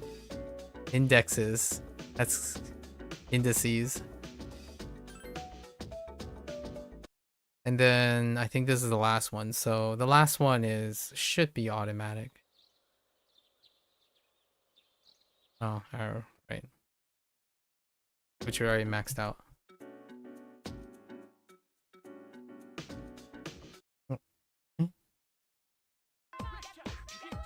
The sets from the like the exams are important for later when we're doing our extra content. Alright, so we still got Empress to do. Alright, now let's see how socially inept Mitsuru is. Alright, Mitsuru. Where are we going? The takoyaki stand, okay. Interesting. So takoyaki doesn't consist of an entire octopus. I see why takoyaki was placed in quotes. Only a small portion. Well, it makes sense. An entire octopus would be too much food for one person. Huh. Sometimes I am amazed at my ignorance of the world. Just needs to check. Anyways, let's see. Itadakimasu. You're right. I will have one takoyaki, please. What? Takoyaki isn't sold in individual pieces? So I can buy a dozen at this price? Seems amazed at the low price. Mitsuru is enjoying her takoyaki. So it's filled with diced octopus inside. Interesting. Omoshiroi ne. It tastes slightly sour. Are there other ingredients in addition to the octopus? Well, whatever they may be, they taste absolutely delicious. C'est très bon, right? C'est très bon? Mitsuru has discovered how delicious takoyaki tastes. You feel better? Okay.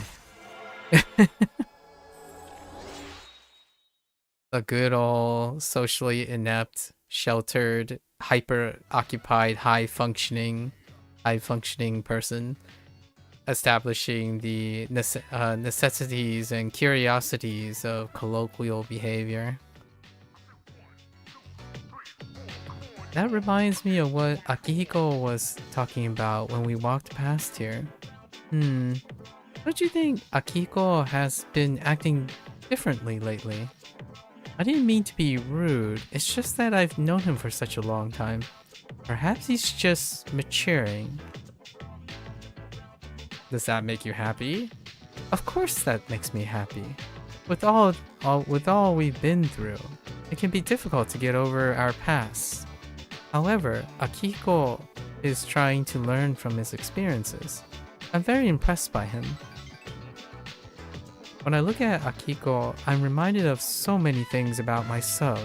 I can't explain why, though. You're a potato, Mitsuru. You're socially inept. You lack empathy. It's probably something else, but Let's say that's true.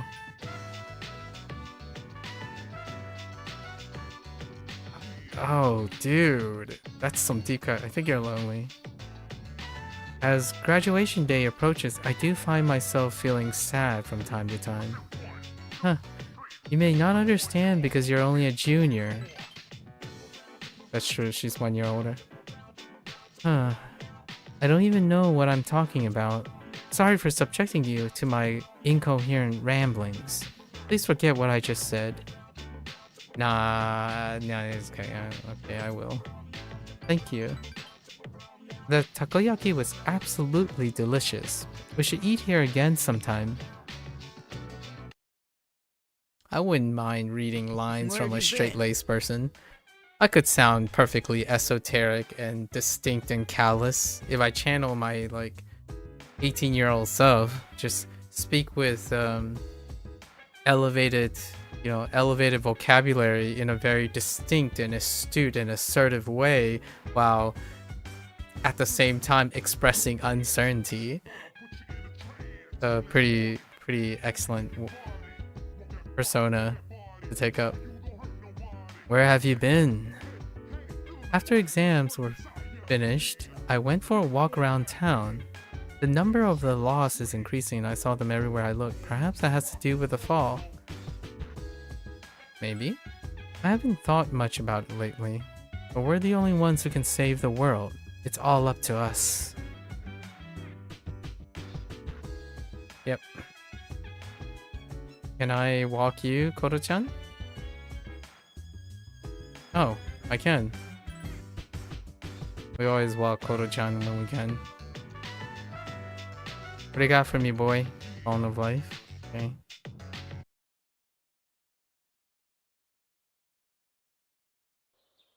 Wait, is this Sunday again? Oh yeah, because of the midterm. The final exams. So we get to go to visit Yukari's room at the dormitory. Yes, who is it? It's me. Oh. You don't stop by very often, Senpai. Is something wrong? No, I just wanted to talk. Aw, are you feeling lonely? Wow. Hey, are you teasing me? No. Well, maybe just a little. I wonder what this Nyx is like. Hey, do you think it's inside Tartarus? I have no idea. Oh, by the way, I've made my decision. I want to fight to the end. That's why you're here, isn't it, Senpai? I guess it is. You're so easy to read. I've made my decision as well. Kirijo is making great strides to turn itself around. After I graduate, I plan to assume leadership of the group and continue where my father left off. Sequel, please. I cannot turn back now, even if I wanted to. But what if you die? If I die defeating Nyx, then the Kirijo group will have to continue on without me. But I am confident they would fulfill my wishes. Ryoji said Nyx can't be defeated. But I kind of wonder about that. I don't think our special member can be killed either. I agree. Death dwelled within her, amplifying her abilities, though she was exceptional to begin with. You're not here right now. She's been burdened with so much, and she's still so cheerful all the time. I feel like it's because of her that I've been able to get through all this. Maybe all this fighting isn't so bad. I at least got the best friends of my life out of the deal. The journey matters. You're right. You know, if things don't work out, I think I'll still be okay as long as I'm with everyone. Oh, speaking of ultimate retcons and like insignificance, what was it? Umbrella Academy's ending. Oof. Honestly, it doesn't matter whether or not we die. All that matters is that we're proud of how we lived. And I'd be proud if we decided to fight Nyx. Does your decision have anything to do with your father? A little. But it's more about me and how I feel. I understand. Senpai, when we were in Kyoto, you asked me to stand by your side. Do you remember? Yes, I remember. We will fight together, Yukari. Together. Cute, wholesome moment. And oh, don't go to bed. We gotta visit our Akinari. See we're getting close. Dun,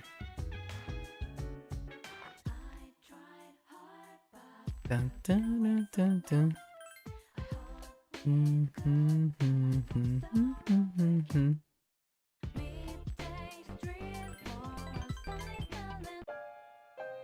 So, I'd like you to congratulate me.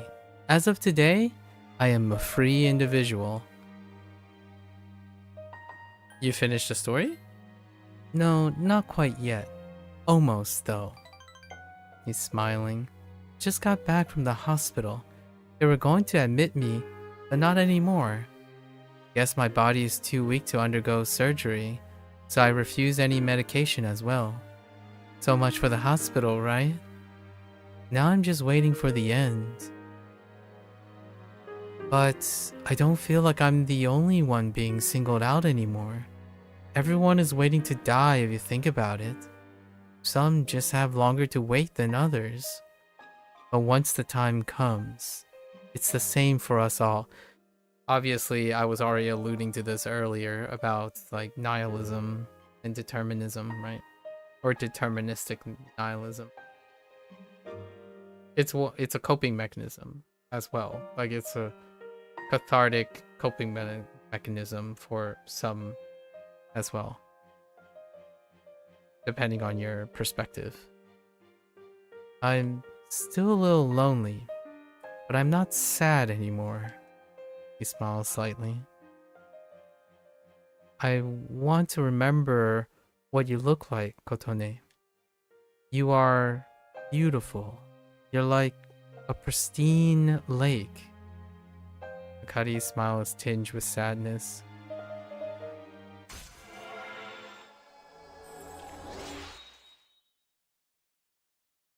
Stay tuned on the next episode of A Dying Man's Wishes.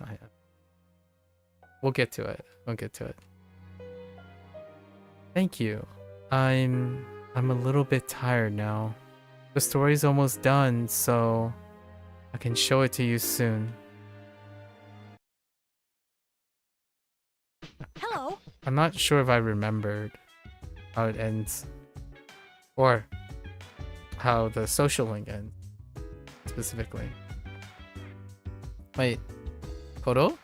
Where are you, Koro-chan? No? Wait, did I see you on the second floor? Alright, Koro-chan. You wanna go on a walk? Okay. I don't have a dog myself, but man, I would definitely be the one that would want to walk more than the dog itself.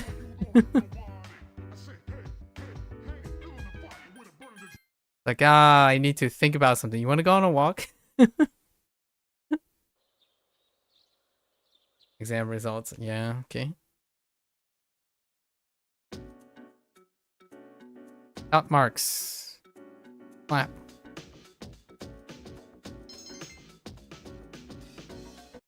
Okay. Oh no. Is Edogawa again. Oh, here we go. Right, let's begin. Oho Kami Emi-tama? What? Today we'll finally talk about magic right here in Toho Emi. Oh, okay. Though I'm sure you think you're familiar with it already, you probably aren't. The view that magic is a dubious subculture is becoming more common. But what is swept into the corners of society today was once central to Japan. It could be said that magic was invented in Japan. After all, Himiko Yama Taikoku, probably. Yeah, was a shaman. She reportedly used magic called Kido to control or it could be Kido to control the country. Sadly, we have no way of knowing what kind of sorcery that was. The same is true for Prince Shotoku, possibly, or Shotoku. who established a centralized government. It's hard to know whether it's 2 beats or 1 beat because of Romanization. He practiced onmyodo, so in a sense, he was also a shaman. With origins like this, magic was naturally woven into the very fabric of Japan. In the Heian period, for example, the Bureau of Onmyo was established for onmyoji, to expel evil spirits and give spiritual advice. You may be familiar with that from the legend of Abe no Seimei. Even in the age of the samurai, magicians played their parts. Many generals who studied divination and military tactics could be considered magicians. Are you listening? Don't become mesmerized now. I'll test to see how closely you've been paying attention. Get it wrong and you'll hear more taboo phrases. Toho kami. Oh, Toho kami. I don't know where the emitama? Emitama? Ooh, to call. Alright, what do you got? What sorcery was Himiko said to have used? Kido. Okay. The trend of tying magic to the people continued to the Edo period, but Edo period. The new government formed during the Meiji Reformation stamped it out. Tsuchimikado Shinto, which had been revived during the Edo period, faded away. Dude, Edogawa's rant about magic, though.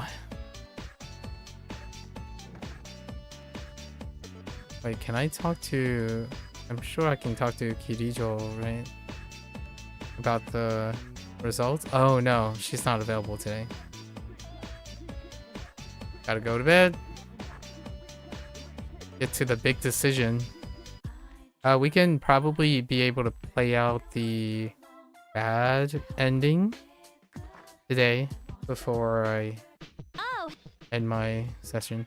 Oh right, that's right, December. I wonder if there was a Christmas related thing written in P3. A fight, win or lose, let's go. Kodomaru, are you available for a walk? Good boy. Kodo-chan. Oh, hey, Ken is here. See my breath, aren't you cold? Do you want to use my jacket? It might be a bit small though, that's funny.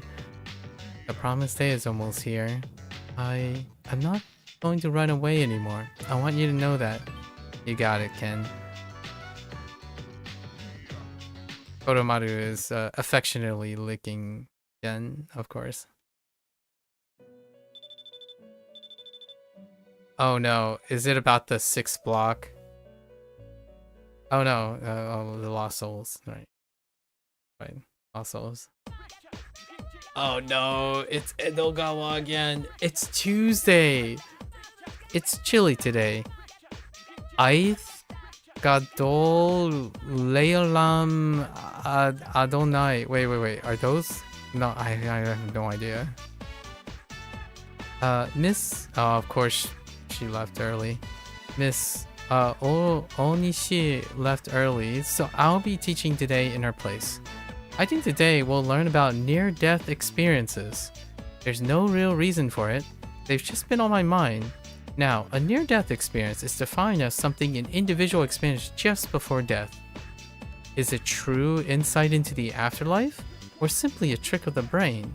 Opinions vary, but it is true that near-death experiences have been a hotly debated topic for some time.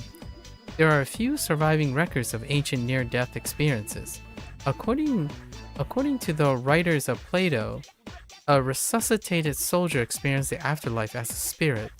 A similar incident was reported in Japan by ethnologist Kunio Yanagita in the Tono Monogatari.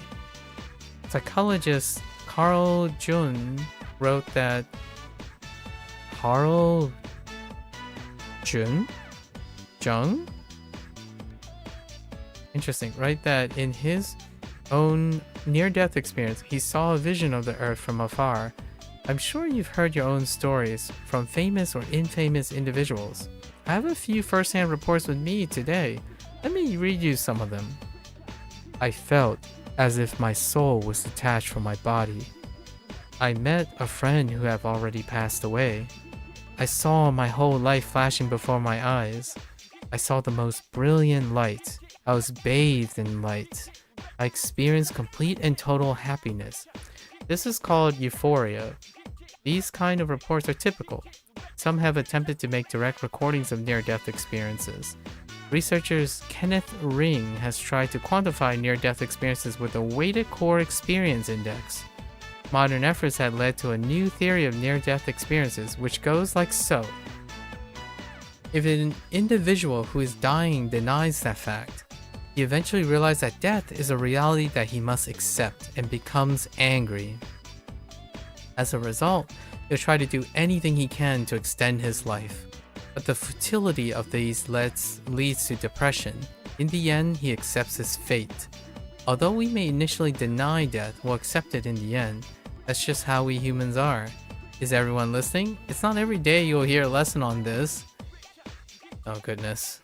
How about a little test to improve your listening? Get it wrong, and memories of your life at school will disappear. And his saying. Who should I pick? Alright. What is the feeling of happiness in a near-death experience called euphoria? Alright. Some people say a near-death experience awakens one's higher consciousness. Whether or not that's true, there's an observably lower fear of death in those who have been through one. Indeed. Perhaps this is because near-death experiences are surprisingly free of pain and suffering. I think it's more like neurological and chemical, like in a way to be a little reductive, a neurological chemical response to adaptive behavior on normalizing the threshold of a near-death experience. So things pale in comparison when you're using rationalization to compare. Like for example, when you have a bad experience and you have a worse experience from that, any experience lessened by the lesser in comparison to the worst experience seems to be not as troubling. Something like that, like conditional relatives. But this is not to say I want any of you to seek one out. Use the time you have here wisely, okay? And I would say the same thing. The conclusion is that I would never want to wish a misfortune and adversity on someone in order to condition themselves to be better adjusted and adaptive to those adversities. I usually use my stories of adversity and the stories that other people freely allow me to use as like an antidote and analogies. Typically, in both perspectives, they would allow someone to be more hardy or adaptive and robust to adversity in a way, like a tolerance or a coping mechanism or problem-solving skill, right? At the same time, I rarely ever wish that upon anyone, and you should not seek it, in my opinion, or one should be discouraged from seeking it. When that time comes, hopefully there's a support system and a robustness of experience for people to negotiate these type of harsh events of life, I suppose. That's all for today. Class is dismissed.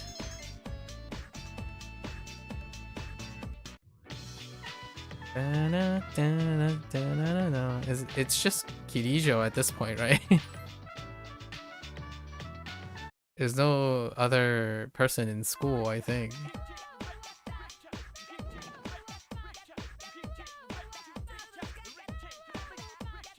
So the game has a lot of wiggle room to meet the social links.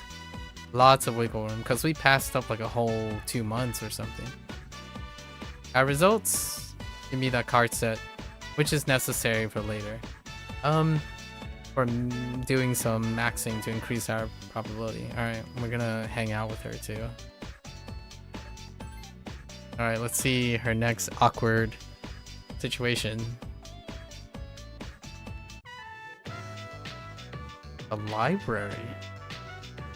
Mitsuru has a languid expression on her face. We only have a short time to be together like this. Soon we'll be looking back nostalgically on these times.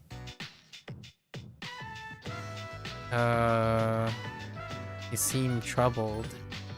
I'm just tired. There's no need for you to worry. Seems annoying.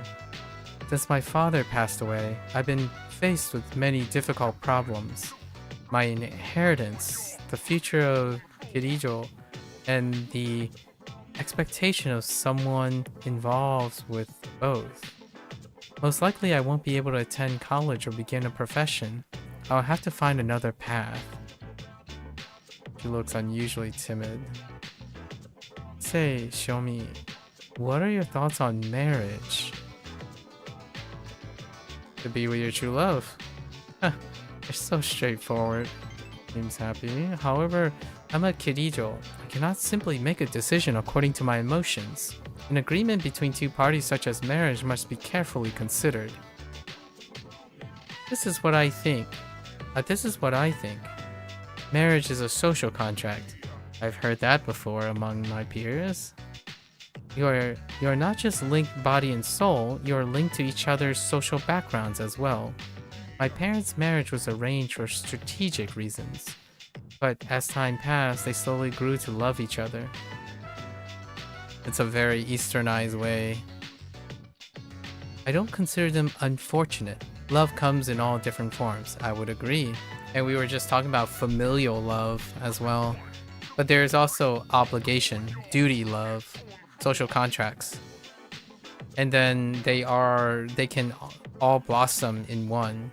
Like a social contract can bloom into a love of passion through friendship, as well as lead to familial love through the duty of family, right? And then even then, one can incorporate sibling love. And platonic ones, obviously. Do you disagree? But your boyfriend? What'd you say? I don't know. If I could speak with my father one last time, I would ask him. Seems sad. Oh, I would ask him. I can't believe the library is closing and we're still here. Talking in the library. I'm not setting a very good example as student council president. We should go. That's cute. Talking in the library is a weird choice.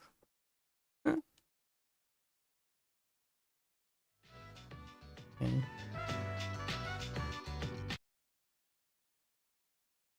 Sup, dude?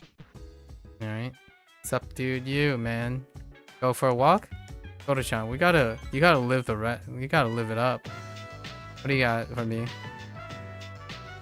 Oh, hey, Fuka. Do you have any plans for Christmas yet? Maybe a shrine isn't the best place to talk about this though. If you and Yukari-chan are free, I thought maybe we should celebrate together. We could celebrate together. Oh, I mean, this isn't set in stone or anything, okay? I haven't asked Yukari-chan yet, and you might have someone else you'd rather be with. That's a good question. That's a good point. Bath time. Wait, did they just say, do you want to join them? Or join? That's weird. Emperor's birthday. No school.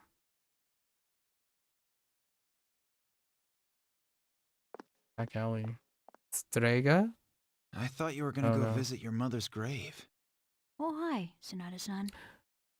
Is this where you should be? Well, I was planning to, but when I thought about what I was gonna say to her, it just didn't feel right. There are things I still need to do before I talk to her again.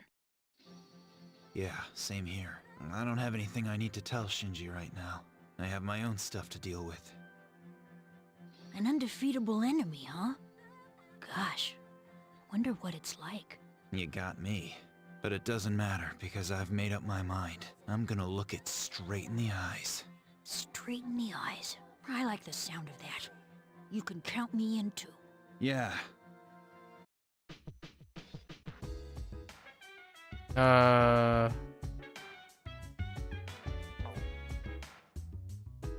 What happens when you sleep for a while? So you just don't walk out of the room. You're just gonna stupor. Oh, it just goes straight. Oh, alright, that's fine. There was an opportunity to go and talk to Koro, probably. Today is December 24th, Christmas Eve. It's an important day in Europe and America. Although, unlike in Japan, December 25th, Christmas Day, is even more important. Do you know why we celebrate Christmas in the first place? In Japan, Christmas Eve is just a day for couples to spend time together and give gifts. Go on. It's interesting that a day which is celebrated worldwide is observed differently from country to country. Is it? Another example is Valentine's Day. Try looking it up online if you're interested. There's a whole ritualistic standardization in Japan. Pretty interesting, yes, indeed.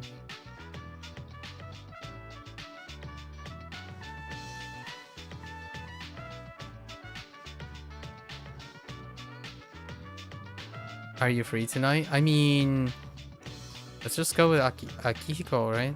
I'll come get you after school. Yeah, sure, let's go. We have free schedule, so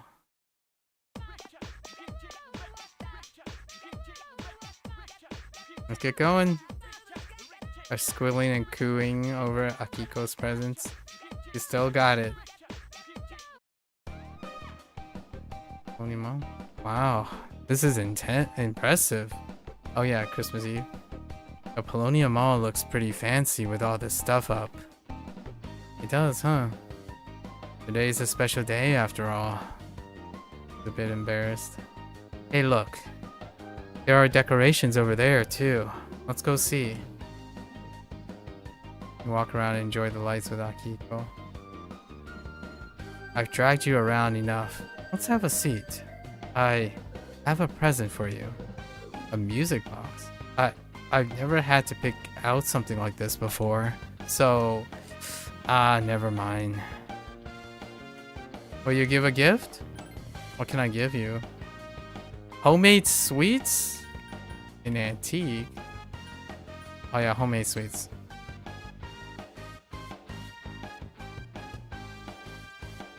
Wait, he doesn't really like sweets that much. We should still give him it. You got me one too. They look delicious. Let's eat together. Open your mouth. See? It's good, huh? Okay. Christmas never meant much to me. In fact, it was more painful than anything. The town might get all lit up, but Santa never visited me. He came for Miki, of course. That's cute. There's an inference there. But this year, he gave me a gift too. Share a tender. Nice. Well written. It's already pretty late. How about that present I gave you? You can open it and put stuff inside. The saleswoman said it's for storing jewelry. I think I'll give you something new to put in it every year. Don't make that face to me. I can't wait for next year. Can I move closer? I can't wait for next year. Then it looks like Santa will be coming my way next year too. I can't wait. Merry Christmas. Smooth.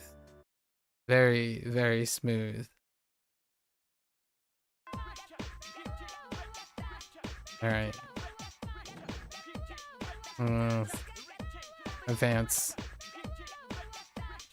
That's a sweet scene. Bum, bum, bum.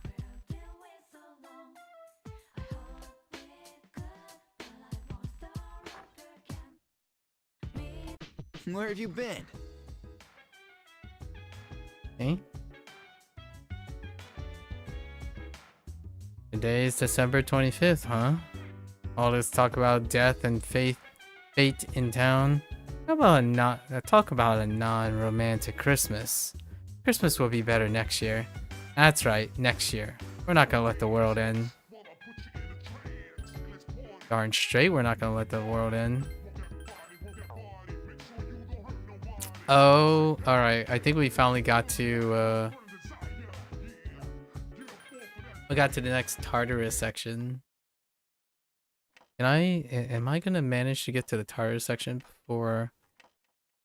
Yeah, I think we can. We only have to find the peeps and, oh no, we do have to. So I'll be right back. I need to take a quick bathroom break. I think we can get this before we see the bad ending.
All right. We have to complete these tasks. So let's see if before the deadline. And yeah, it did include both the blocks. So it's the last guy. I think we're okay with that front. Wait. Oh, these are the 5th block, not the 6th block. Okay.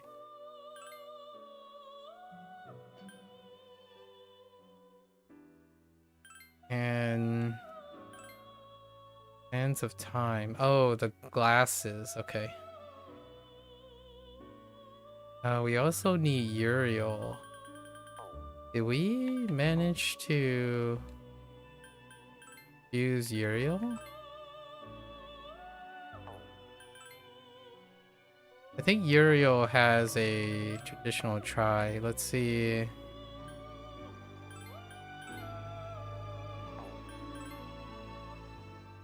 Gabriel.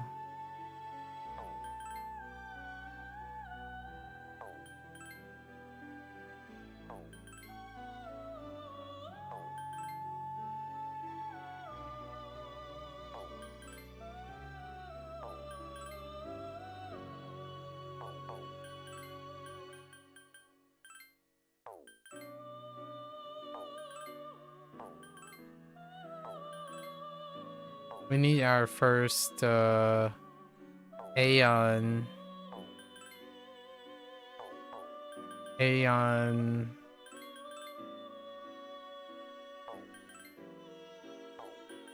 persona. I know I saw Uriel once.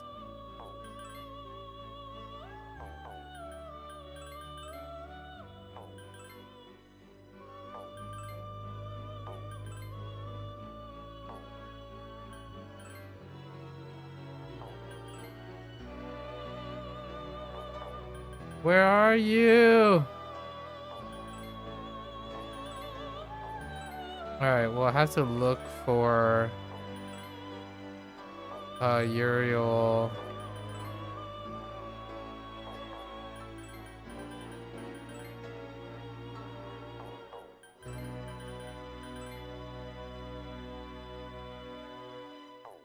Ball is too high. Or Bale, I could have sworn. Alright. We'll have to look up for Uriel at some point. Let's try to get these two quickly. Who are our reliability?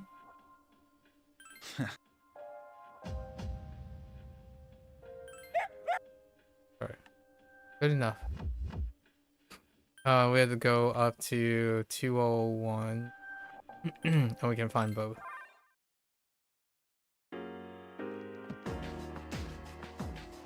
Oh yeah, we can change the music. I discovered that yesterday.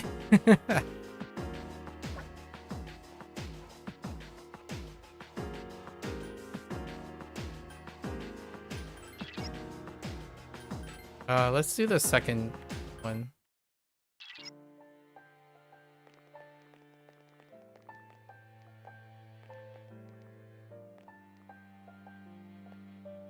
Oh, this one's nice.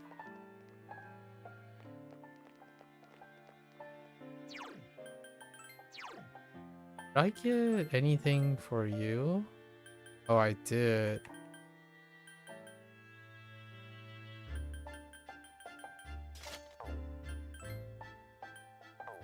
Ooh, this one's not lovely, this piece. Oromaru, did I get anything for you?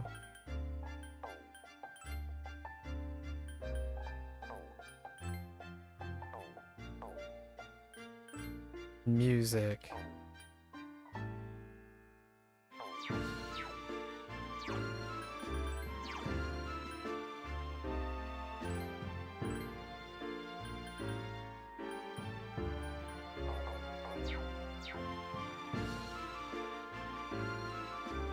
Oh, this theme is awesome.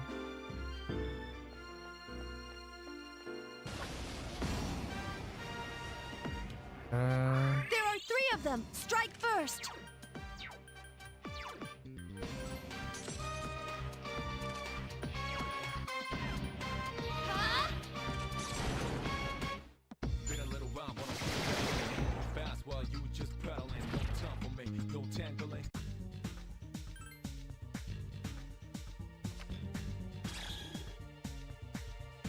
What am I looking for? Red shadows. And I'm looking for the hourglass things.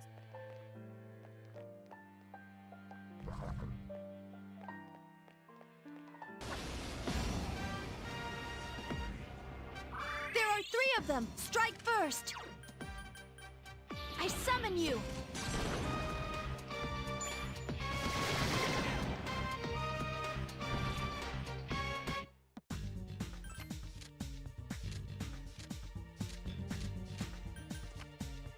I don't know how much money I'm gonna need to do fusions, so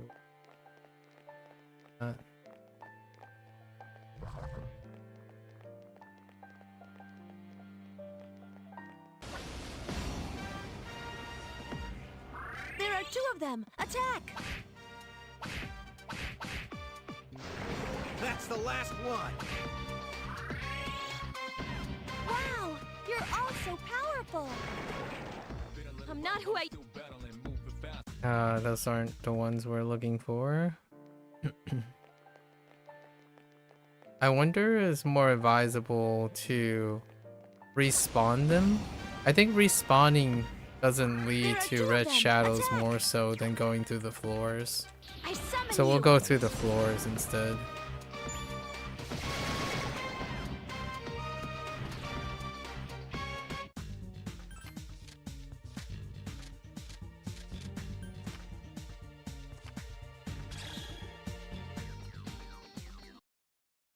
They should be in this range.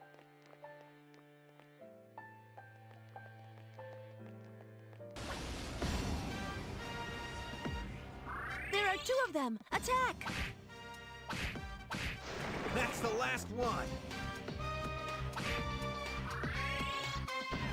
Wow! You're all so powerful! Come on. I want to get to one of the endings. This track is so good.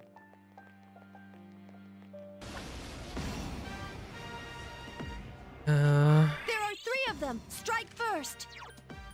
Alice! We're basically just using ATLUS as a shortcut.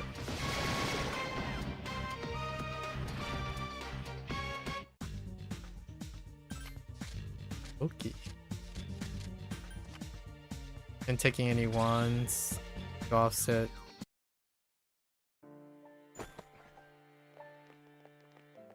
Any XP? Just take the XP.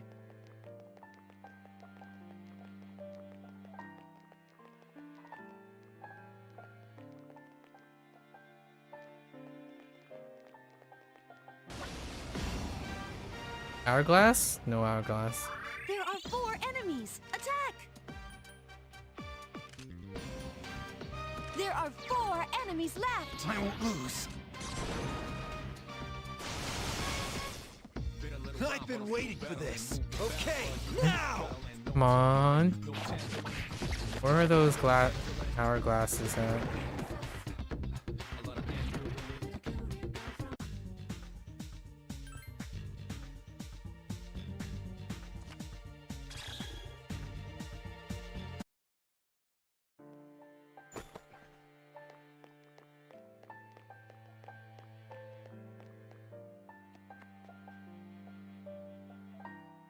Okay. There's someone on this floor.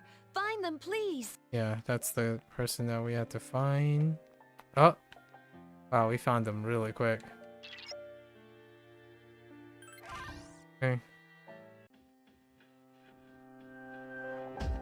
Back up we go. Actually... Oh no. I swear the perpetual sand guys do occur at the upper floors.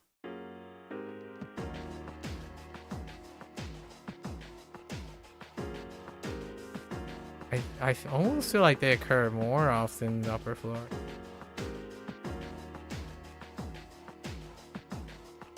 We're also looking for shadows. Oh, red shadows. Oh, you butthead.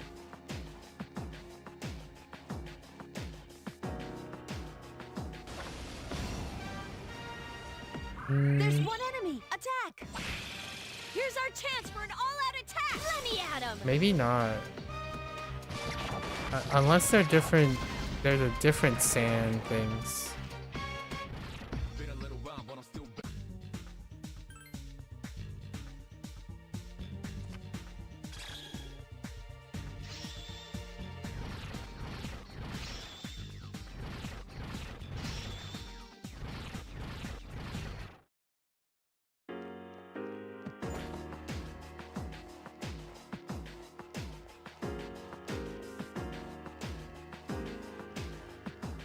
Red shadows should be able to occur. There's one enemy! Attack! Same group.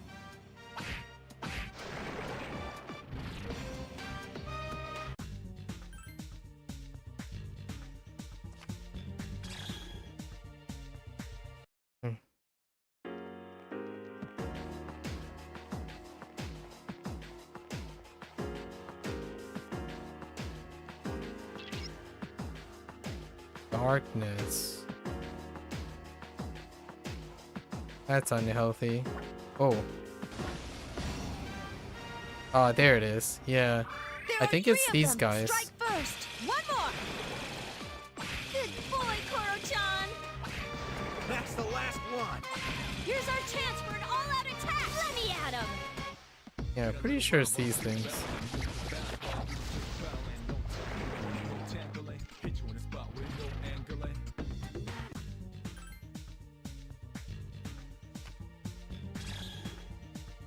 Yeah. Oh, I needed 3 of those. Now we need to find...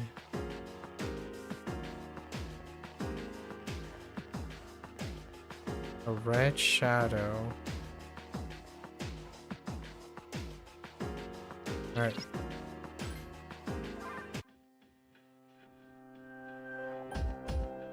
Back up we go. Should be relatively quick. We did most of the work on the previous one. Previous trip.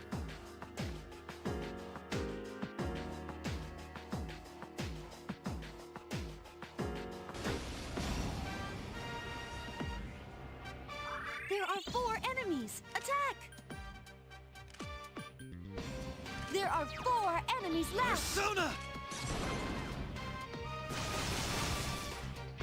I've been waiting for this. Okay, now!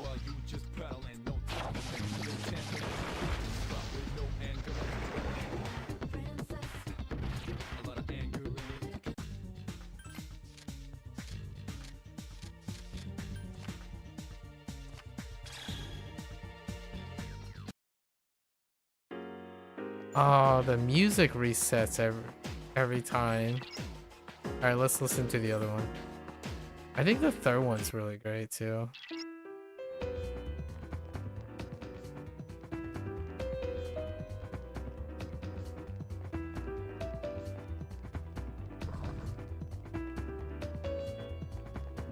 I could try to see if I can spawn a red shadow There's 1 enemy. by going back and forth here. Until at least an hourglass shows up. Oh wait, they do show up because I remember. Yeah, I do. This is a good floor for this. It's a pretty decent floor.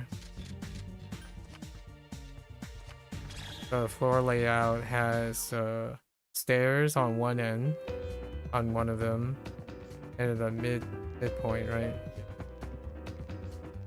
So we do have to take them out though in order to spawn more.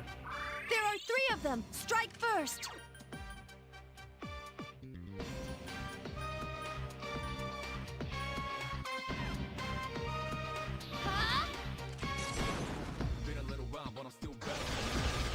Oh wait, that's the wrong thing. Was it Bufu? Oh, good dog.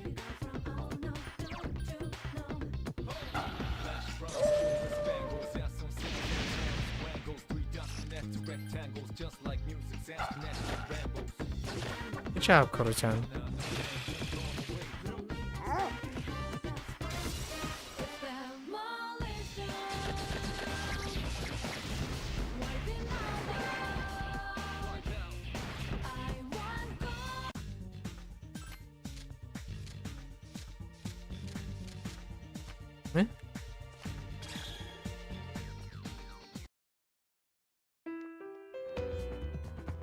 Come on.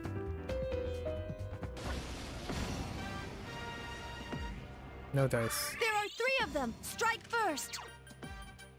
Huh?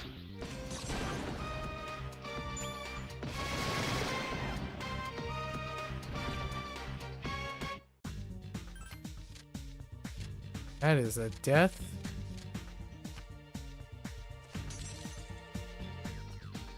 Okay.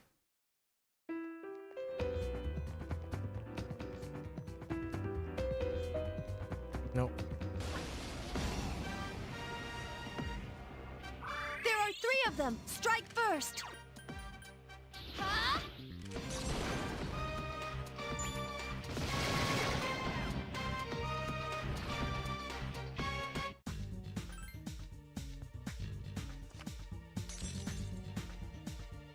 Yeah,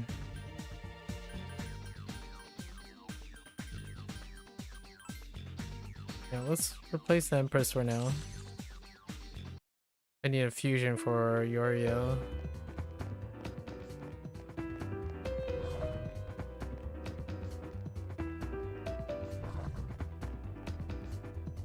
Your butthead.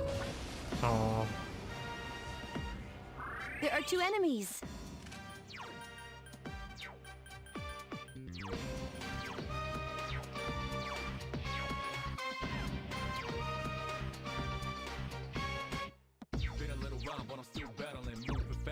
Okay.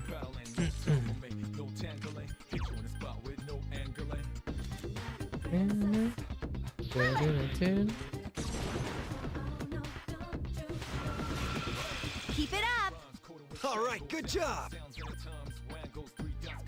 Wow, you're all so powerful. Oh, right. The enemy. Oh, okay, that's bad. I'll be cheering you on from I here. hit the wrong button. 2 enemies left. I won't lose. Okay, I don't have initiative. Wind attacks aren't working. I was kidding. Oh, okay. I won't lose. Electricity doesn't seem to work on it. All right, buddies. How about? Okay, so it's just the one. All right, fine. I summon you. I was trying to save some SP.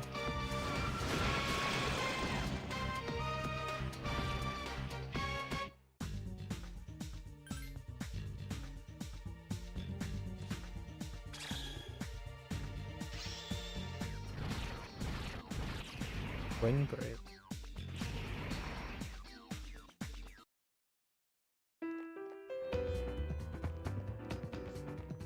Oh, there's one. I There are need. 2 of them. Oh, I Attack. need 3 though.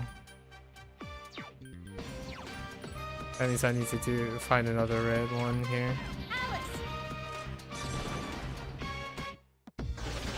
The enemy is down. Here's our chance for an all-out attack. Let me at him. I think I got the 3rd Santa time.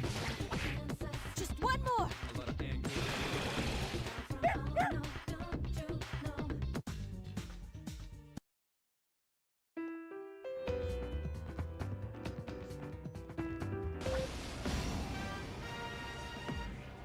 There are 2 of them. Attack. All right, I'll good be job. cheering you on That's the from last here. one.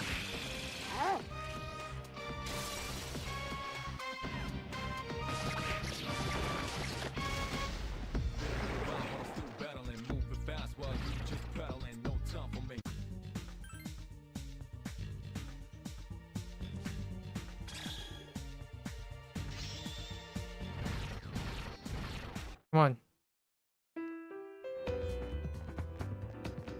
Darn.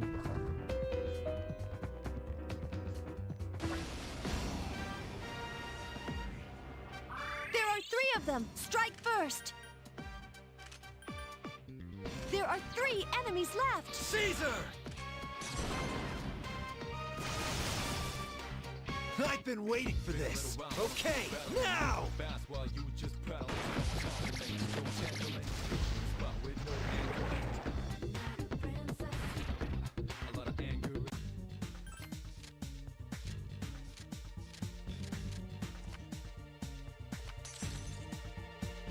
What level is Throne? 51?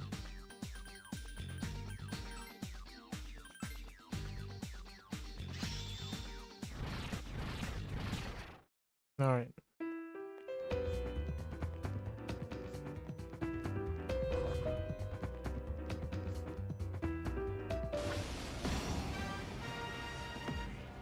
There are 2 of them. Attack. That's the last one.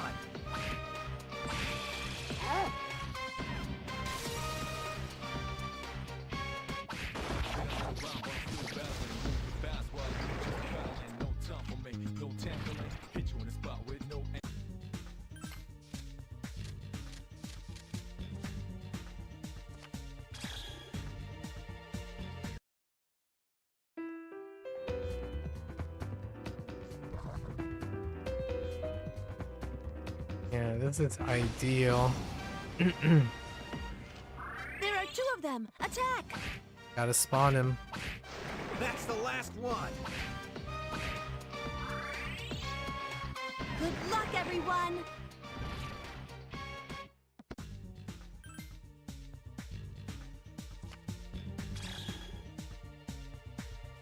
Okay. Nope. There are 2 of them! Attack!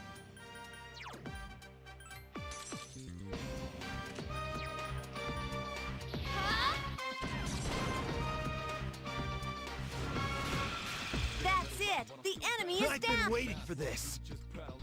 Okay, now!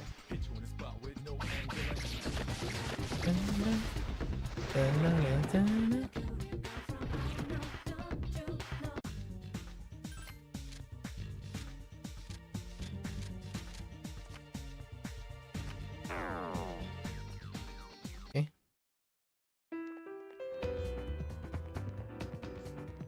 Nope. Come on. There are 3 of them! Strike first!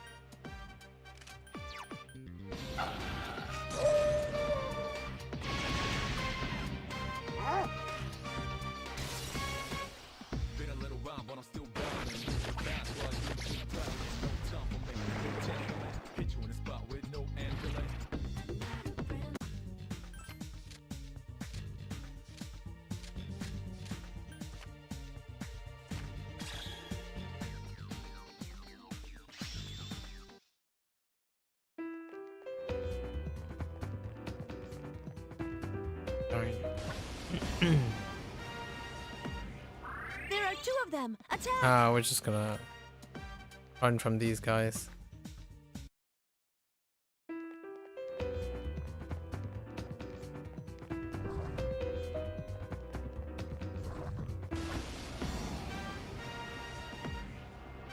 There are 3 enemies! Be careful! How dare you?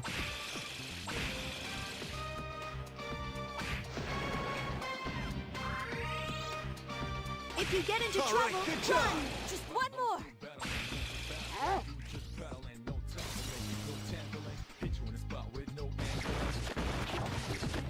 Alright, this is just to make sure that I actually picked up the other sand.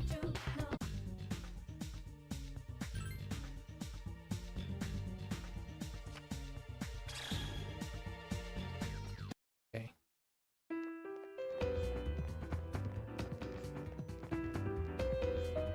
The heck? Where'd it go?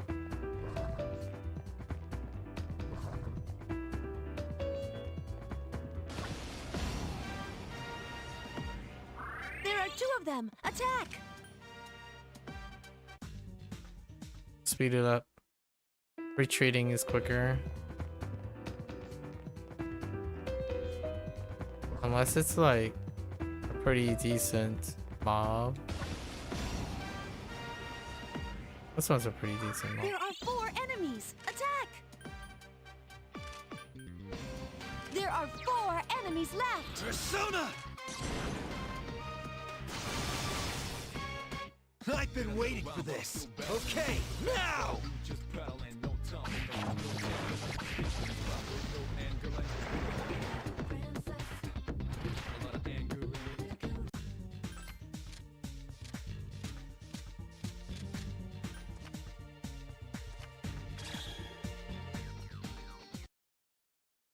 On red.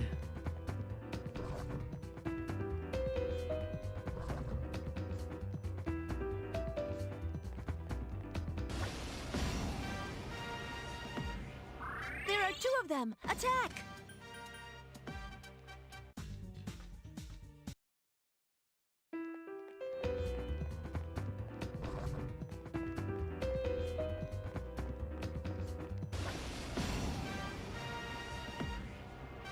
There No, are we're 3 good of them! now. Strike first!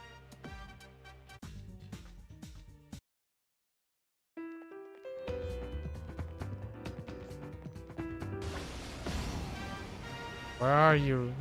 There are 2 of them! Attack!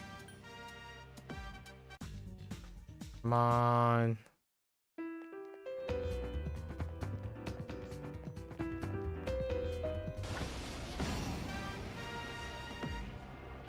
There are 3 of them! Strike first!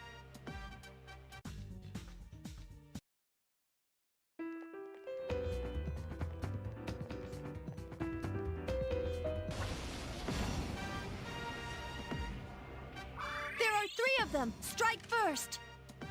Yes, yes, yes. There are 3 of them. Strike first. Find me a red. Oh, there we go. We found it.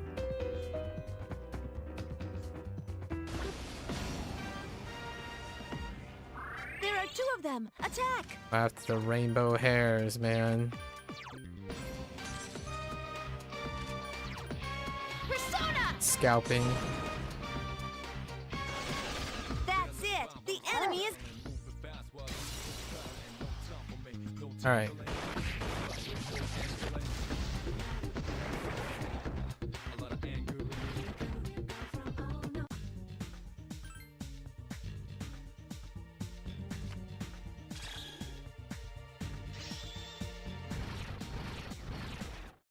Alright.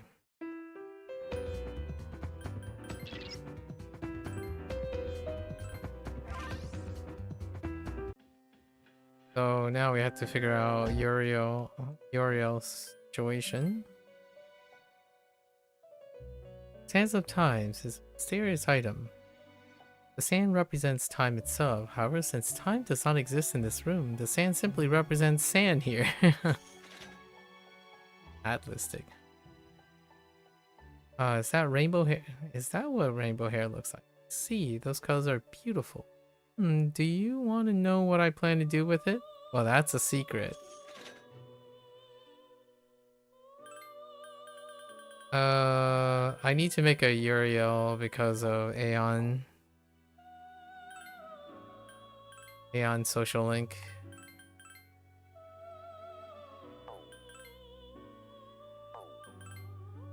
Wait, maybe Uriel is much lower than I think. Whoops.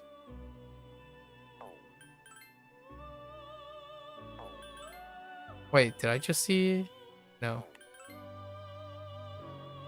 Gabriel.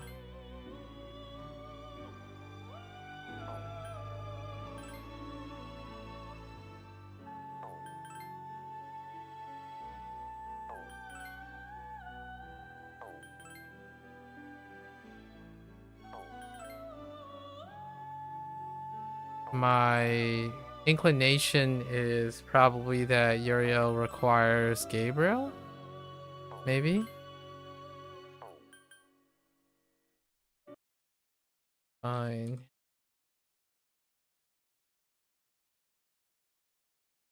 Uriel.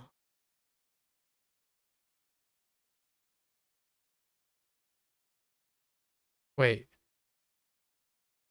No way that's right. Is it? Oh, okay.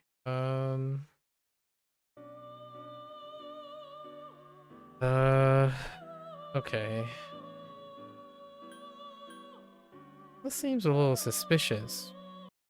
Is Uriel really that early? Wait. Hold up. Do I have a Uriel?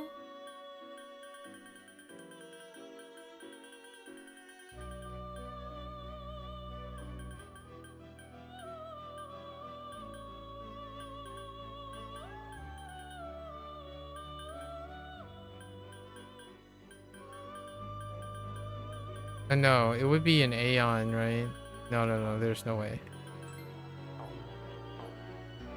So let's go use something. We're keeping the Empress.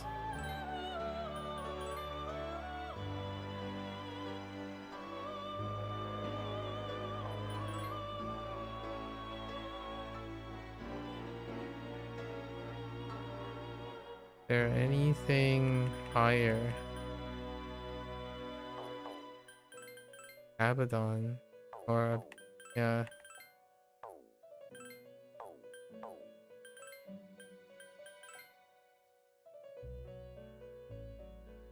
Oh, we can do this though. cost about Odin. I don't know how I feel about that.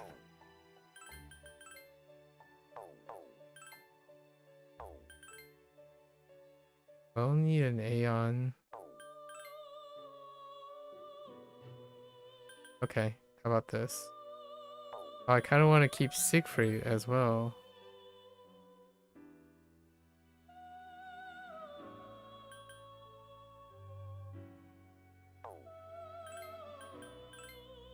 This one's fine.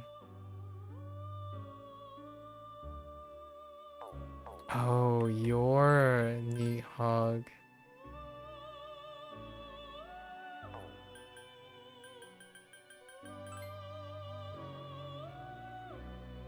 Okay, sure.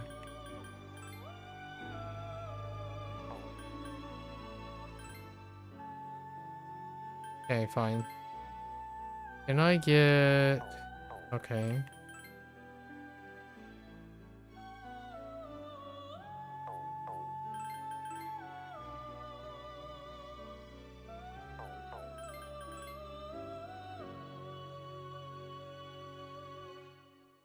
Dang, what are you weak to?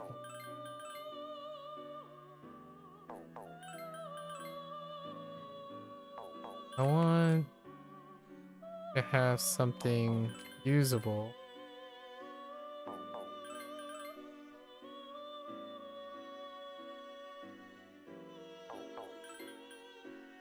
Wait, do I have a Garu?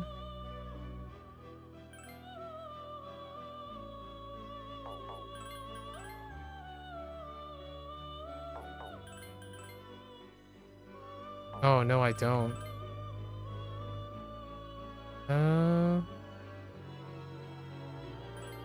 Sure.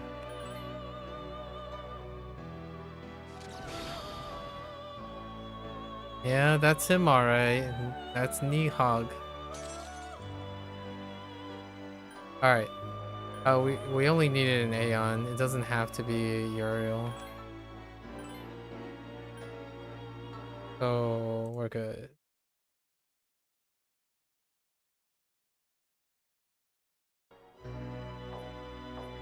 Alright, so we're gonna continue. So wait, hang on. I rescued the person, right? We did that.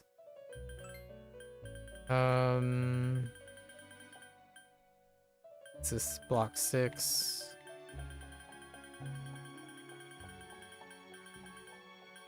Okay.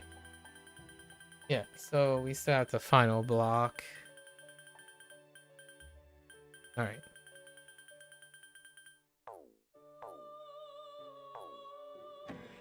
Alright. Did not take too long. Let's head back.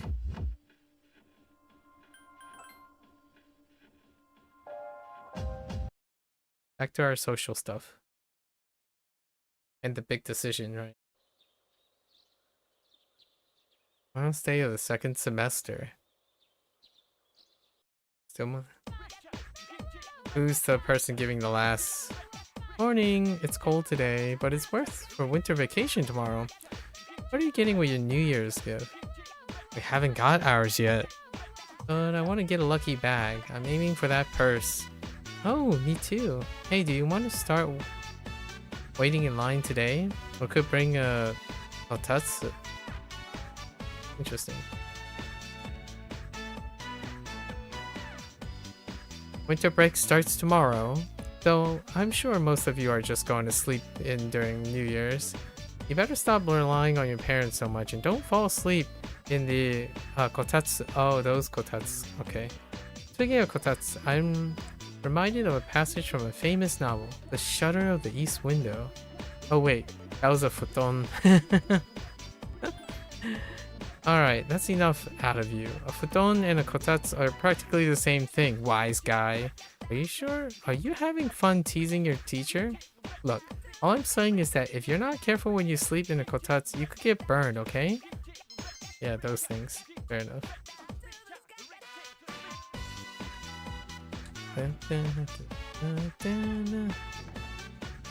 The big ending.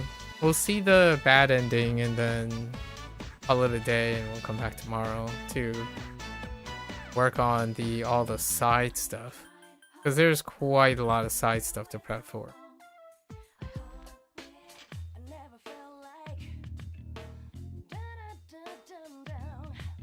I still remember some of the prep work, like what skills and stuff, so wouldn't be too difficult. And I think I still need Thunder Call, right? Thunder Calls, gathering all the ultimate weapons and ultimate armor.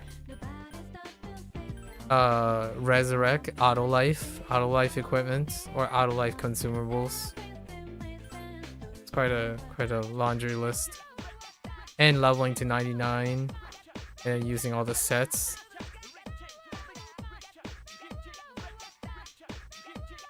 We had to level all the social links in order to get access to Orpheus Talos. The movie theater. Mashawiyu Mitsuru.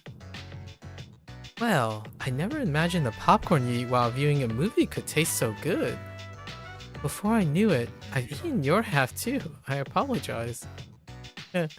Watching movies on your own watching movies on your own whim is so relaxing. You can have bored written all over your face without having to consider the feelings of others.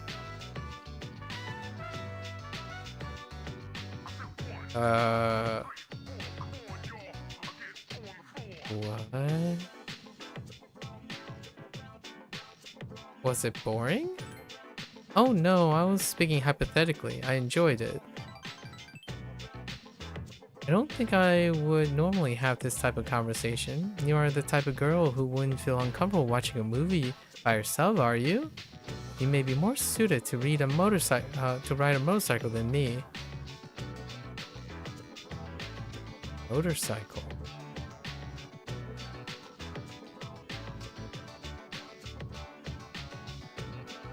Wait. Oh no.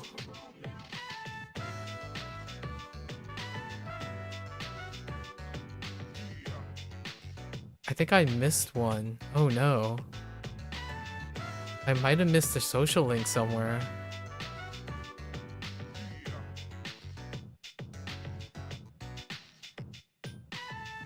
Oh no. I think I'm fine.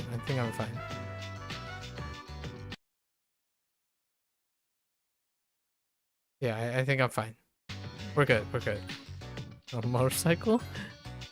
Yes, I believe you've seen it before. I used to use it she used to, like in the beginning, provided support for the team. However, I didn't purchase it solely for that purpose. With a motorcycle, I can go where I want, when I want, and all by myself. It's my modest attempt at rebelling against my restricted life. I had planned to get rid of it after it was damaged, but I decided to have it repaired instead. It may be a bit of an exaggeration to say I cherish it, but I do enjoy riding it when I have time to. Can I ride it with you? Can I ride it with you someday? Me? Me too. With you. Anywhere would be fun.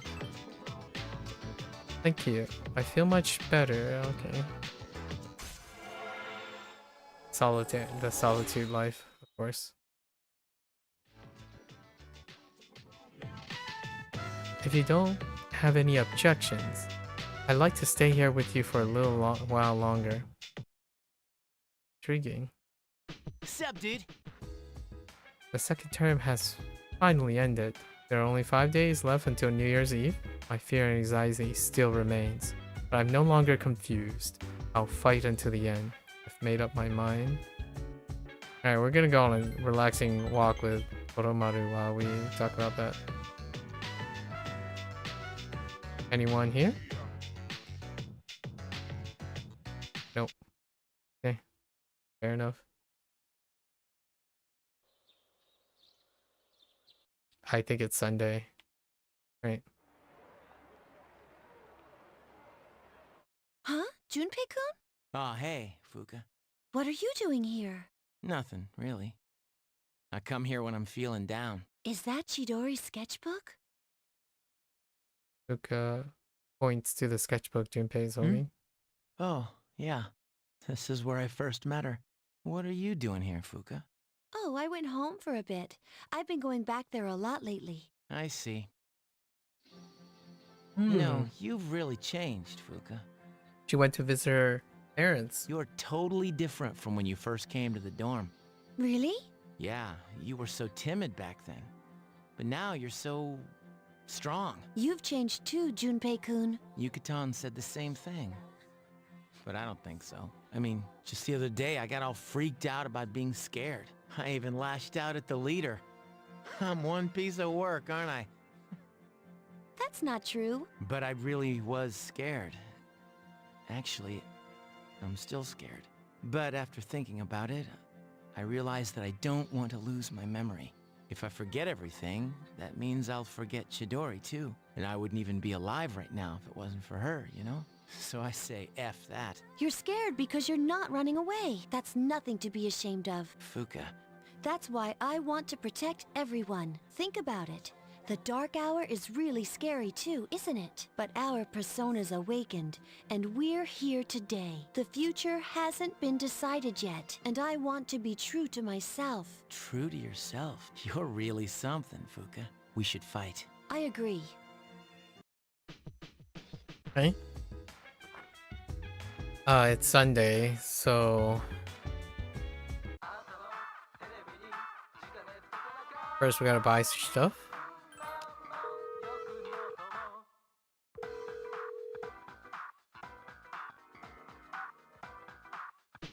And then we see the conclusion of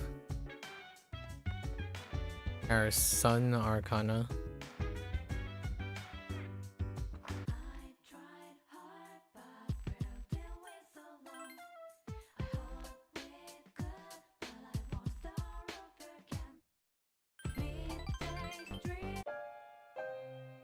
I've been waiting. I finished my story and wanted to show it to you. Where's a calm smile? As you know, I was having a lot of trouble with the ending, but I finally figured it out. Since the alligator ate his friend the bird, he cried and cried for a very long time.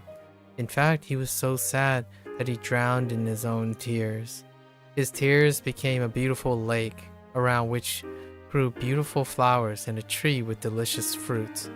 The other animals in the forest came there often to relax, but none of them knew the alligator has created it or that he was gone. The end. That's the ending I decided on. Even though the alligator did not find meaning in his life, the residents of the forest did. They just didn't realize it. Because the meaning of my life is not something I should worry about. It's really what others think of my life or what I was able to do for them. So for me, or you, or anyone, the meaning of our lives is something that we make but don't see. People can't survive without help from others. We all depend on one another. I don't know if that made sense, but do you kind of get what I'm saying? Absolutely. That's exactly what I've been saying on our digressions today. I'm glad. This is the notebook. I wrote my story in it. It's all I have to leave behind. I wanted you to have something that you shared my last moments. Stood up. My body feels lighter. Thank you for everything. Coming to see me, talking, even discussing the meaning of life. I can be glad that I was born. That one hits home.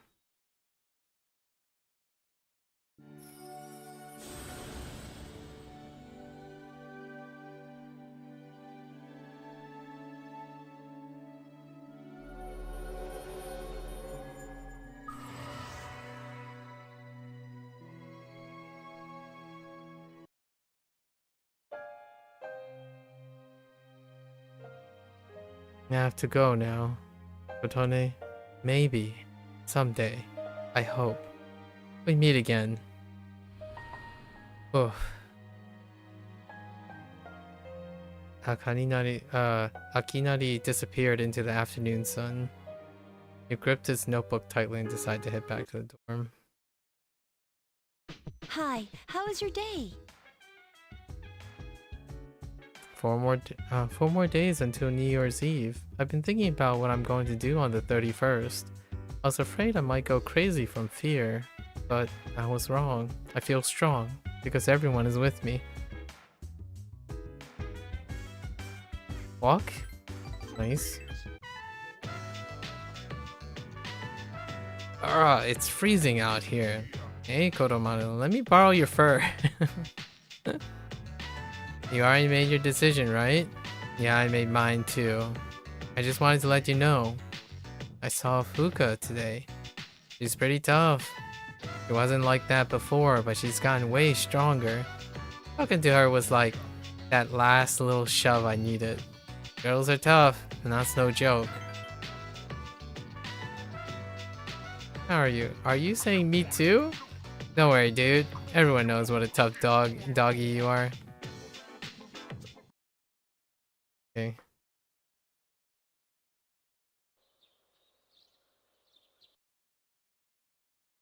I think we just chill because we have break.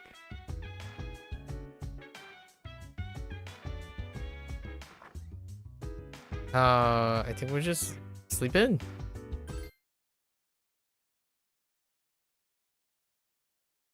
Okay. Package of game.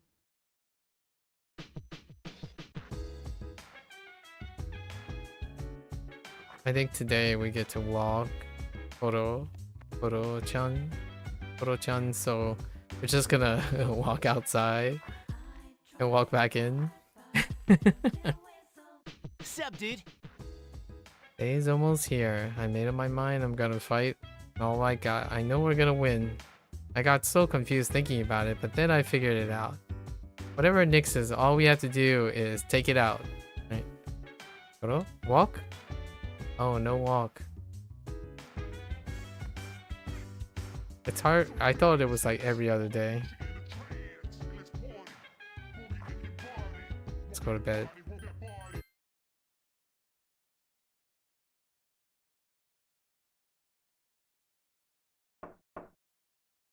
Hello?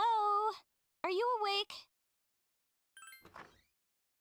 Hey, I have good news. Aigis is coming back today. Mitsuru-senpai said her wounds have finally healed. Nice. We're meeting in the lounge tonight. Don't forget, okay? See ya! Oh, awaken, right? Or awaken. Or awakening.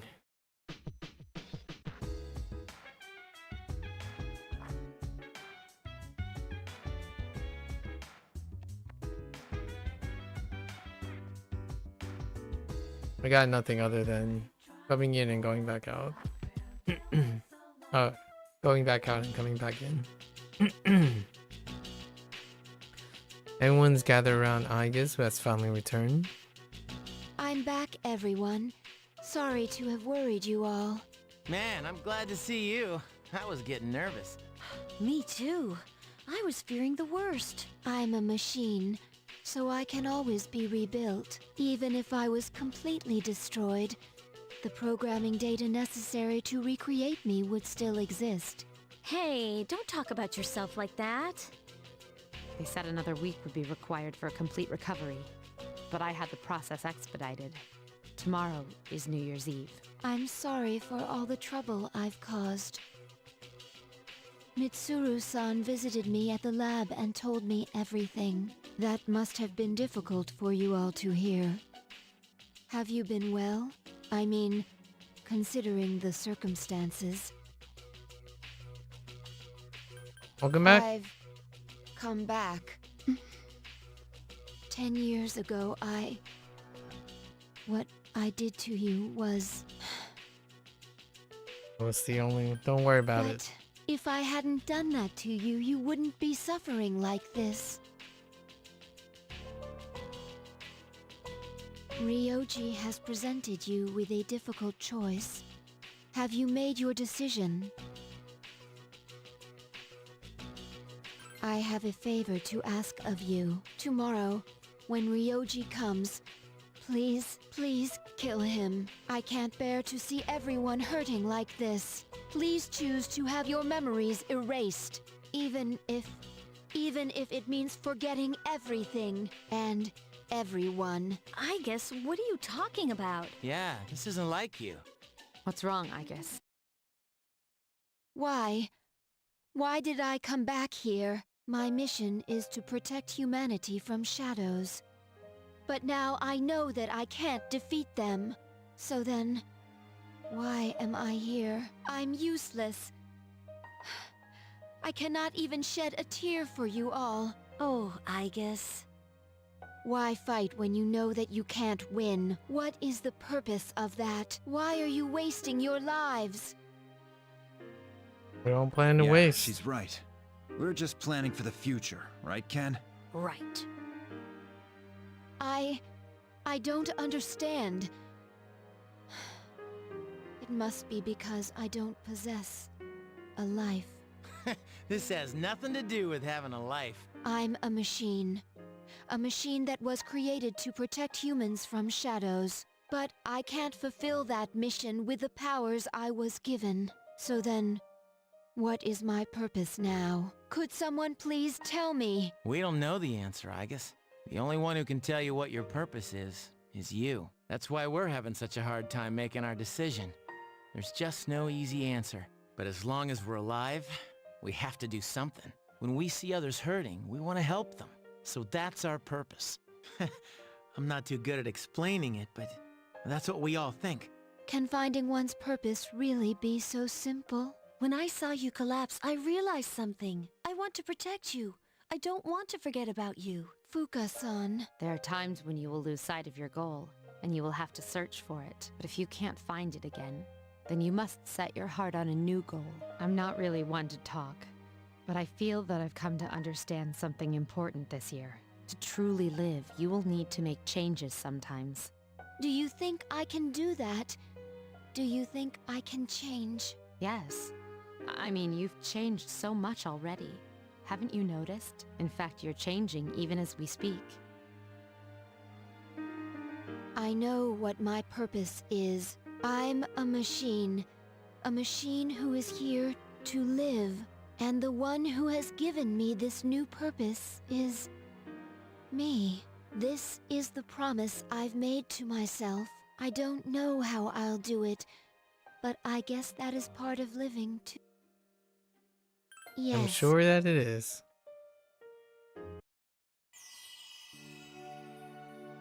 What does her persona look like?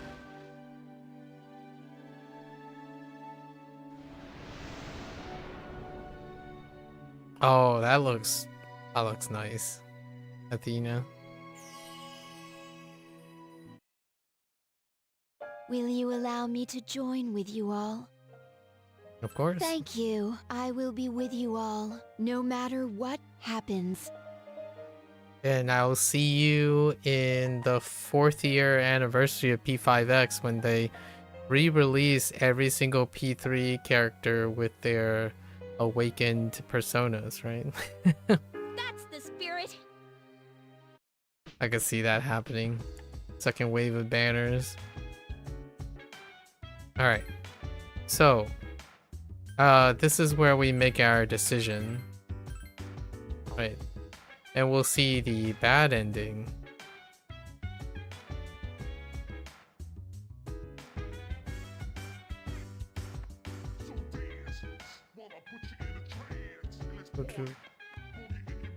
Where's Koro? Do you want to go on a walk, buddy? Okay. Who are you with this time? Anyone? Okay. Alright, New Year's Eve. It immediately rolls to the ending, so we'll see it. I don't think I've ever done this, so I don't remember.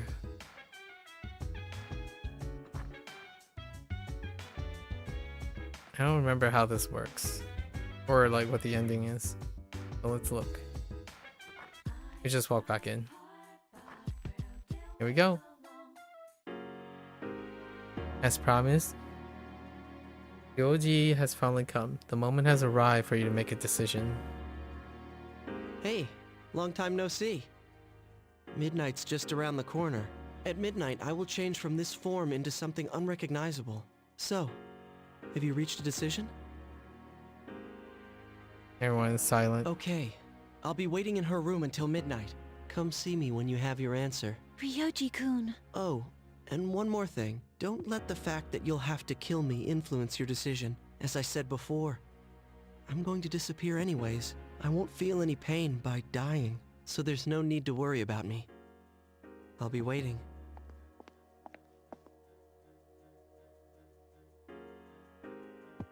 Have you made your decision? I see. Have the rest of you made your decision? No need to ask me. You know how I feel. I wouldn't be here if I wasn't on board. I'm with the rest of you. I'm in too. I have made my decision as well. Then we're all in agreement, yes? Better let him know then, okay?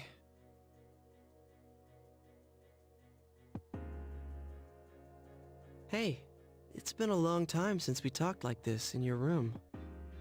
Although back then, I didn't appear in this form, and wasn't known by this name. Don't tell me you've all decided to let me live. You're all going to risk your lives on a battle you can't win. But you're the only one here right now, so... I'll say this one more time. If you kill me, Tartarus, the Dark Hour, and your memories of the battles will all disappear. Tomorrow, you'll wake up a normal high school student. You'll be able to live in peace until the moment of the fall. But if you let me live, you'll spend every waking moment until that day in fear of your inevitable death. Nyx cannot be defeated. It's useless to fight her. Are you And we still won't thinking? fight her. Or have you already made up your mind?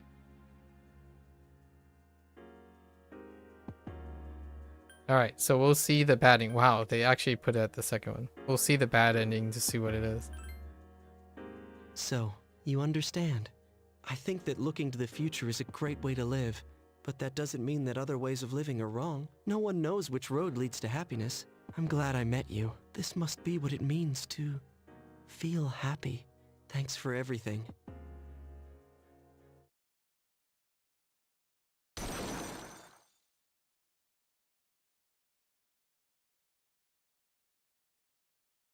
In that moment, everything stopped. All your thoughts began to fade like chalk on a sidewalk. When you awoke, peaceful days had returned again. A peaceful town. A peaceful school life. And so the season changed. And 3 months passes by. Dang. Wow, the day before my birthday. Dang. Yeah, Kokon, okay. Yo! Damn, it's cold. But of course, you never miss a day of school. Man, can you believe this year's already over? We're practically seniors now. Just one more year. You think anything interesting will happen? I'm sure it will. I hope you're right. We still know each other though. That's interesting. But seeing the current seniors makes me wonder. Seems like all they frickin' do is study. Talk about boring. Is that gonna be us next year? Why do I feel like I'm forgetting something? Besides how we're acquainted. Hey, is that girl looking at us? Dude, she's pretty cute. How come I never noticed her before? What are you talking about? She lives in the same dorm as us. Okay, so that's still established. Seriously? What's her name then? I don't know. So then why are you giving me a hard time? Anyway, it's always crazy in the dorms this time of year, with so many people coming and going. Oh yeah, did you hear? Akihiko-senpai's moving out. You know, the captain of the boxing team. I know who he is, but I haven't really talked to him. Of course, all the graduates are leaving, even Kirijo-senpai. Miss Student Council President. She's in our dorm too, huh? Man, what's up with that girl? Hey there! Are you looking at us? Is something wrong? It's nothing. She looks kind of depressed, doesn't she? Wait, do you think she might be interested in me? I doubt it. Ouch, that hurts. Oh, fast. You just skip over March 4th? Next, a word from the valedictorian. From Class D, Mitsuru Kurijo. Thank you. This last year, I accepted an important responsibility as Student Council President. When I first addressed you from this podium, I spoke to you all about seizing opportunity while you had the chance. Well, it must have been fate that intervened and gave me an important reminder of this. As many of you may know, my father unexpectedly passed away due to illness. To tell you the truth, after losing my father, I also lost much of my self-confidence. You see, I had overestimated my ability to handle everything alone. Few people can be that strong. There are times when we cannot stand without the support of others. After my father's death, I received kind words from many people. You all taught me the value of allowing yourself to be cared for and protected. I would like to continue going forward with the support of those around me. For us graduates, it was truly an honor to share the last 3 years with all of you. Thank you so much for those wonderful years.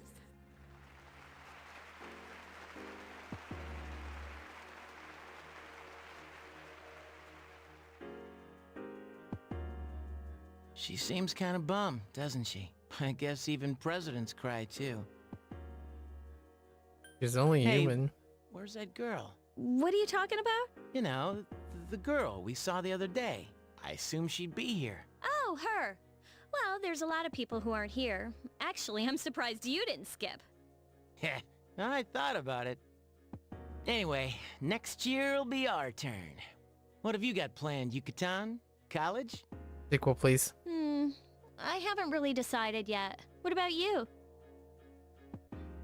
I've got a plan. Oh, really? You know how the president was crying? Well, I can sort of relate, since my dad passed away too. But that stuff she said about seizing opportunities? Give me a break. We're only in high school. I mean, yeah, it's important, but can't it wait a few years? But anyway, there's really no hurry to decide what we want to do with our lives, right? I mean, high school's hard enough as it is. Yeah, I can agree with that. Here's what I think. Sometimes you're better off not knowing. As they say, ignorance is bliss. Dramatic irony? Besides, you can't always be thinking about the future. In the end, it doesn't matter as long as you're happy. You've got to live in the moment. Carpe diem, right? Dang. Dramatic irony. Yeah, I guess so. Woo! That was some speech. To be honest, I'm not that strong of a person. That's why I get worked up so easily. It's hard to explain. It's just the way I am. Hey, I know where you're coming from.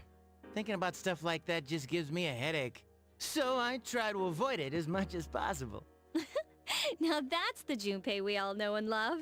Everyone's so uptight these days. They just need to chill out.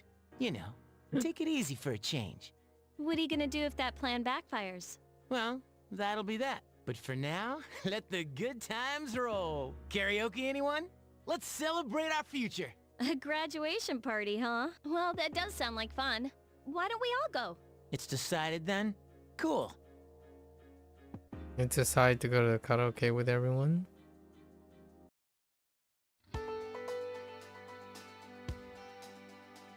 Wow. And just roll credits like that. Oh, it's called the Portable Remastered. Wow. Yep. Just that. Hopefully this doesn't trigger any copyrights. Actually, the last couple videos, the last 2 videos, the Tartarus theme, theme triggered a copyright notice.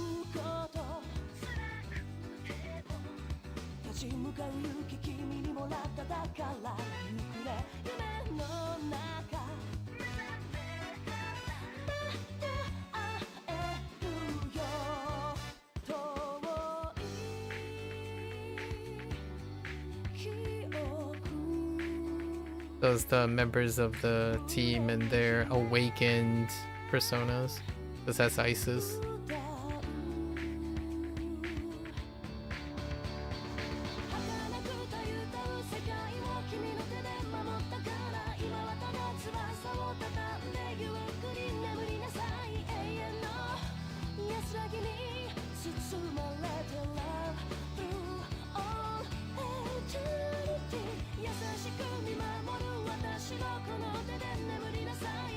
the Japanese cast.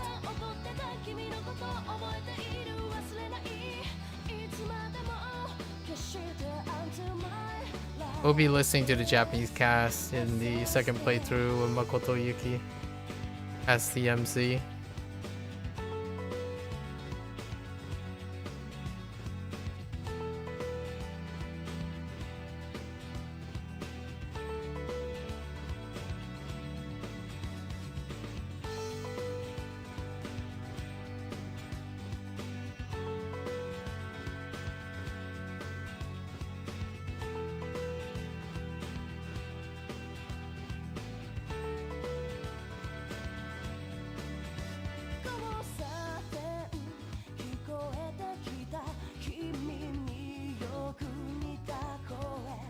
Caesar's design is really interesting with the little guy inside.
They have a separate list for the original staff members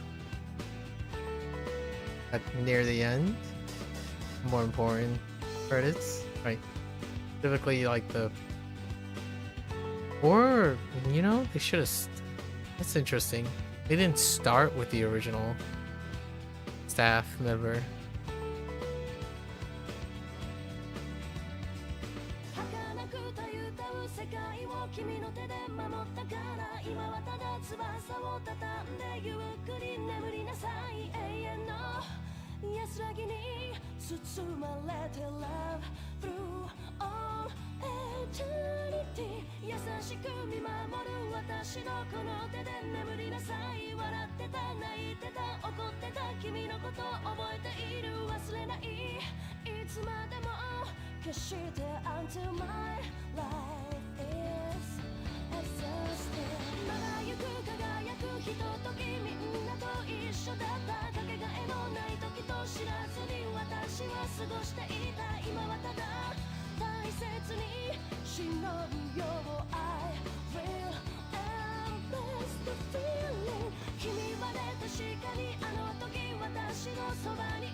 Shinjiro is slated for a banner in P5X.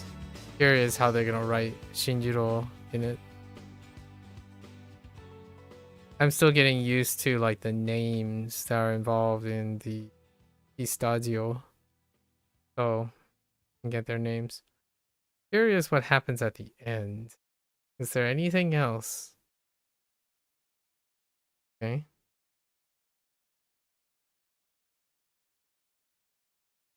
Or just fades to the front screen. No, we're not going to, but warning, you're about to go back to the title screen without saying. Yeah. So nothing at the end. This is before the times of like post-credit scenes. Well, Yeah, post-credit scenes aren't as common. So now, right? So we're gonna start from that decision part tomorrow and see what the last month will take us. I think the last month, I don't recall, honestly. Yeah, this is where most of the stuff is hazy at most. So we'll be doing that. We'll be working on all the extra things in the last section of Tartarus. There's gonna be a lot more in the form of combat and mechanics and farming. So in this case, who is missing? So we still got the in this case we conclude Ryoji and then conclude Mitsuru's thing, and then there's Aeon and Judgment. I think Judgment is supposed to be dealing with your progression, right, in the final chapter. And also Aeon, I think, is supposed to represent Aegis, I think. So we'll see. All right. And that's a wrap for today. So we are gonna go chill, sleep, and get ready for the I guess the good ending of it. There are so many things about P3P that they change, like they kind of, so they stop using the character models, right? The character models are gone. The cutscenes are removed. You have to use your imagination, right? And, oops. And then there are things like the moving around the environment. I clearly remember moving around the environment with your rigged models. Now, because of that, I think when we move to P3R before Christmas, which is kind of poetic because this game does end, the big decision does happen around Christmas, right? We'll see all of the stuff. It'll be very refreshing. I'm genuinely curious there's so much in this game that will be most definitely different in this case. So cutscenes, like animation, I don't know if this P3R was animated by Mappa, because Mappa was responsible for P4. That's as far as I've gone. So we'll see. It's got anime sequences, fully voiced social links, I imagine, and obviously also the absence of the female MC. But that's still on the back burner. Who knows? Who knows what happens? All right, folks. That's a wrap for today. If you're gonna watch this later, arigatou gozaimasu. As always, feel free to follow along. Pick up P3P for yourself. You're always welcome to come on by, yap, join in, talk about things, existentialism, I suppose, some determinism, spiced with some nihilism. It is a topic that I talk about, not necessarily a coincidence with P3 in a different context, right? I spend most of my time doing language learning, Japanese, Chinese language learning, and we're going to try to complete or catch up with the modern Persona, right? Modern Persona P3 and on, the modern era Persona's legacy project, and in time for the next SEGA title, Stranger Than Heaven, and then follow that with Persona 4 Revival. So those are the two legacy things that I have chosen to kind of use my time to play. The following legacy project, that will be a different story for now. The focus is on the present, right? As the theme of Persona 3 goes. So until next time, you're more than welcome. Come on by, chat, talk about things.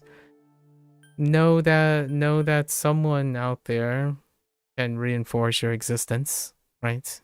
And that's what we have. That's what makes life precious. Until then, I'll be back tomorrow. 皆さんまたね。見てくれてありがとう. Thanks for watching. Catch you guys on the next one. Bye bye.